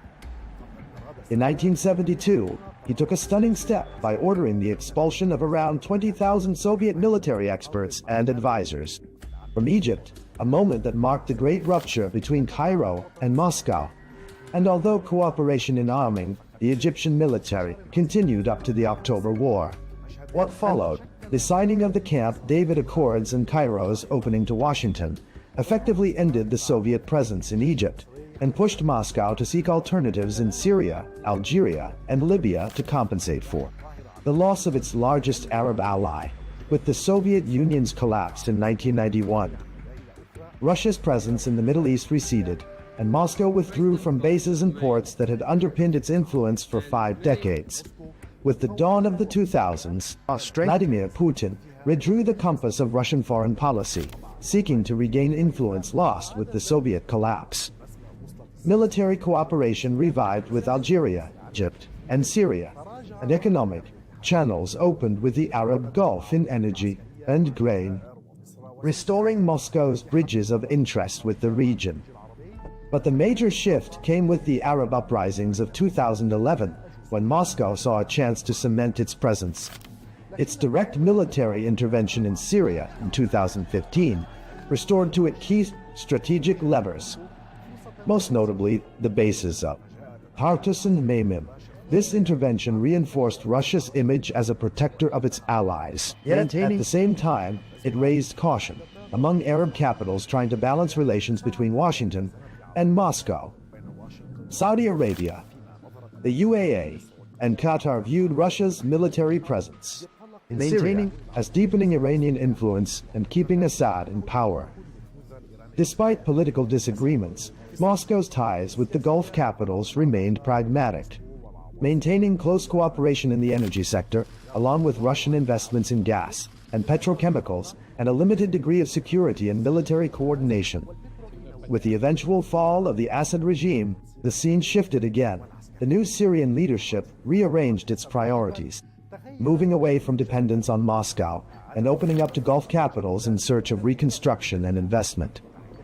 This shift cost Russia its Damascus card, the one that had given it prime influence in the Middle East equation, while the new Syrian leadership sought to redefine its relationship with the Kremlin on different terms, preserving security coordination and continued use of the Tartus and Memim bases in exchange for limited Russian support in infrastructure rehabilitation projects and the supply of wheat and fuel. Then came the outbreak of the Russia-Ukraine war in 2022, putting Russian and Arab relations to a severe test. Saudi Arabia, the UAE, and most Gulf states adopted a policy of neutrality, maintaining oil cooperation with Moscow, while on the other hand, Egypt and Algeria continued their economic and military partnerships with Russia despite Western pressure. But Western sanctions affected grain and fertilizer trade and energy prices, driving several Arab countries to seek a careful balance between their interests with Moscow and their need for Western partners. Despite the geopolitical complications, the last decade saw strengthened oil cooperation between Moscow and Riyadh through OPEC Plus agreements that helped stabilize the global energy market. Mutual investments also expanded in petrochemicals, agriculture, and religious tourism, with high-level visits between Russian and Gulf leaders keeping communication lines open even at the height of crises. In parallel, Moscow maintained its traditional stance on the Palestinian issue, affirming support for a two-state solution along the 1967 borders and the establishment of an independent Palestinian state beside Israel, while calling, during the recent Gaza events, for an immediate ceasefire and civilian protection to preserve balance in its relations with both Palestinians and Israel. Russia's presence has not been limited to the Gulf, Syria, and Egypt. Algeria has been one of Moscow's oldest military partners and the largest importer of Russian weapons in Africa and the Arab world. Since 2019, Russia has played a prominent role in Libya through the Wagner Group supporting Haftar's eastern forces, giving it military and economic leverage in key regions. In Sudan, there was the 2020 signing of a preliminary agreement to establish a naval logistics base at Port Sudan, not yet implemented because of political circumstances. Meanwhile, Russia has remained a major arms supplier to Sudan. In Tunisia and Morocco, cooperation centers on agriculture, trade, and tourism, while in Lebanon, Moscow's influence is confined to the energy and offshore gas sectors. Thus, over 7 decades, Russia has shifted from a strategic ally of Arab nationalist regimes to an oil and investment partner for the Gulf states, and finally to a party in confrontation with the West, one that directly impacts the Middle East stability. Today, with the Ukraine war still raging, Arab capitals face the challenge of mediating between East and West, while Moscow strives to entrench its footing in the region despite global isolation, and to deepen cooperation with Arab countries in economics and energy. In this context, attention turns to the Arab-Russian summit, on which Moscow hopes to represent itself as a principal actor in the Middle East, and to broaden its political and economic partnerships with the Arab world amid a phase of profound regional and global transformation. It feels like decades are passing by in a matter of weeks. Seismic shifts in the world order. Never, ever will be part of America. With so much happening and so much noise. Whether it's political upheaval, Canada has been ripping us off for years, economic shifts or social movements, and no one wins from tariffs. I think America can be more friendly to the rest of the world. For in-depth analysis and all the latest developments across the globe. To have an inclusive policy together. The meetings with Hamas gave me some hope. We're in another nuclear arms race. The most important development straight to your screen. Welcome to the dressing room. I'm on my own. I need backup. And an insightful look at the issues shaping our world today. It was not going to happen, that war, and it happened. Join us on Arabiya News, where the world talks.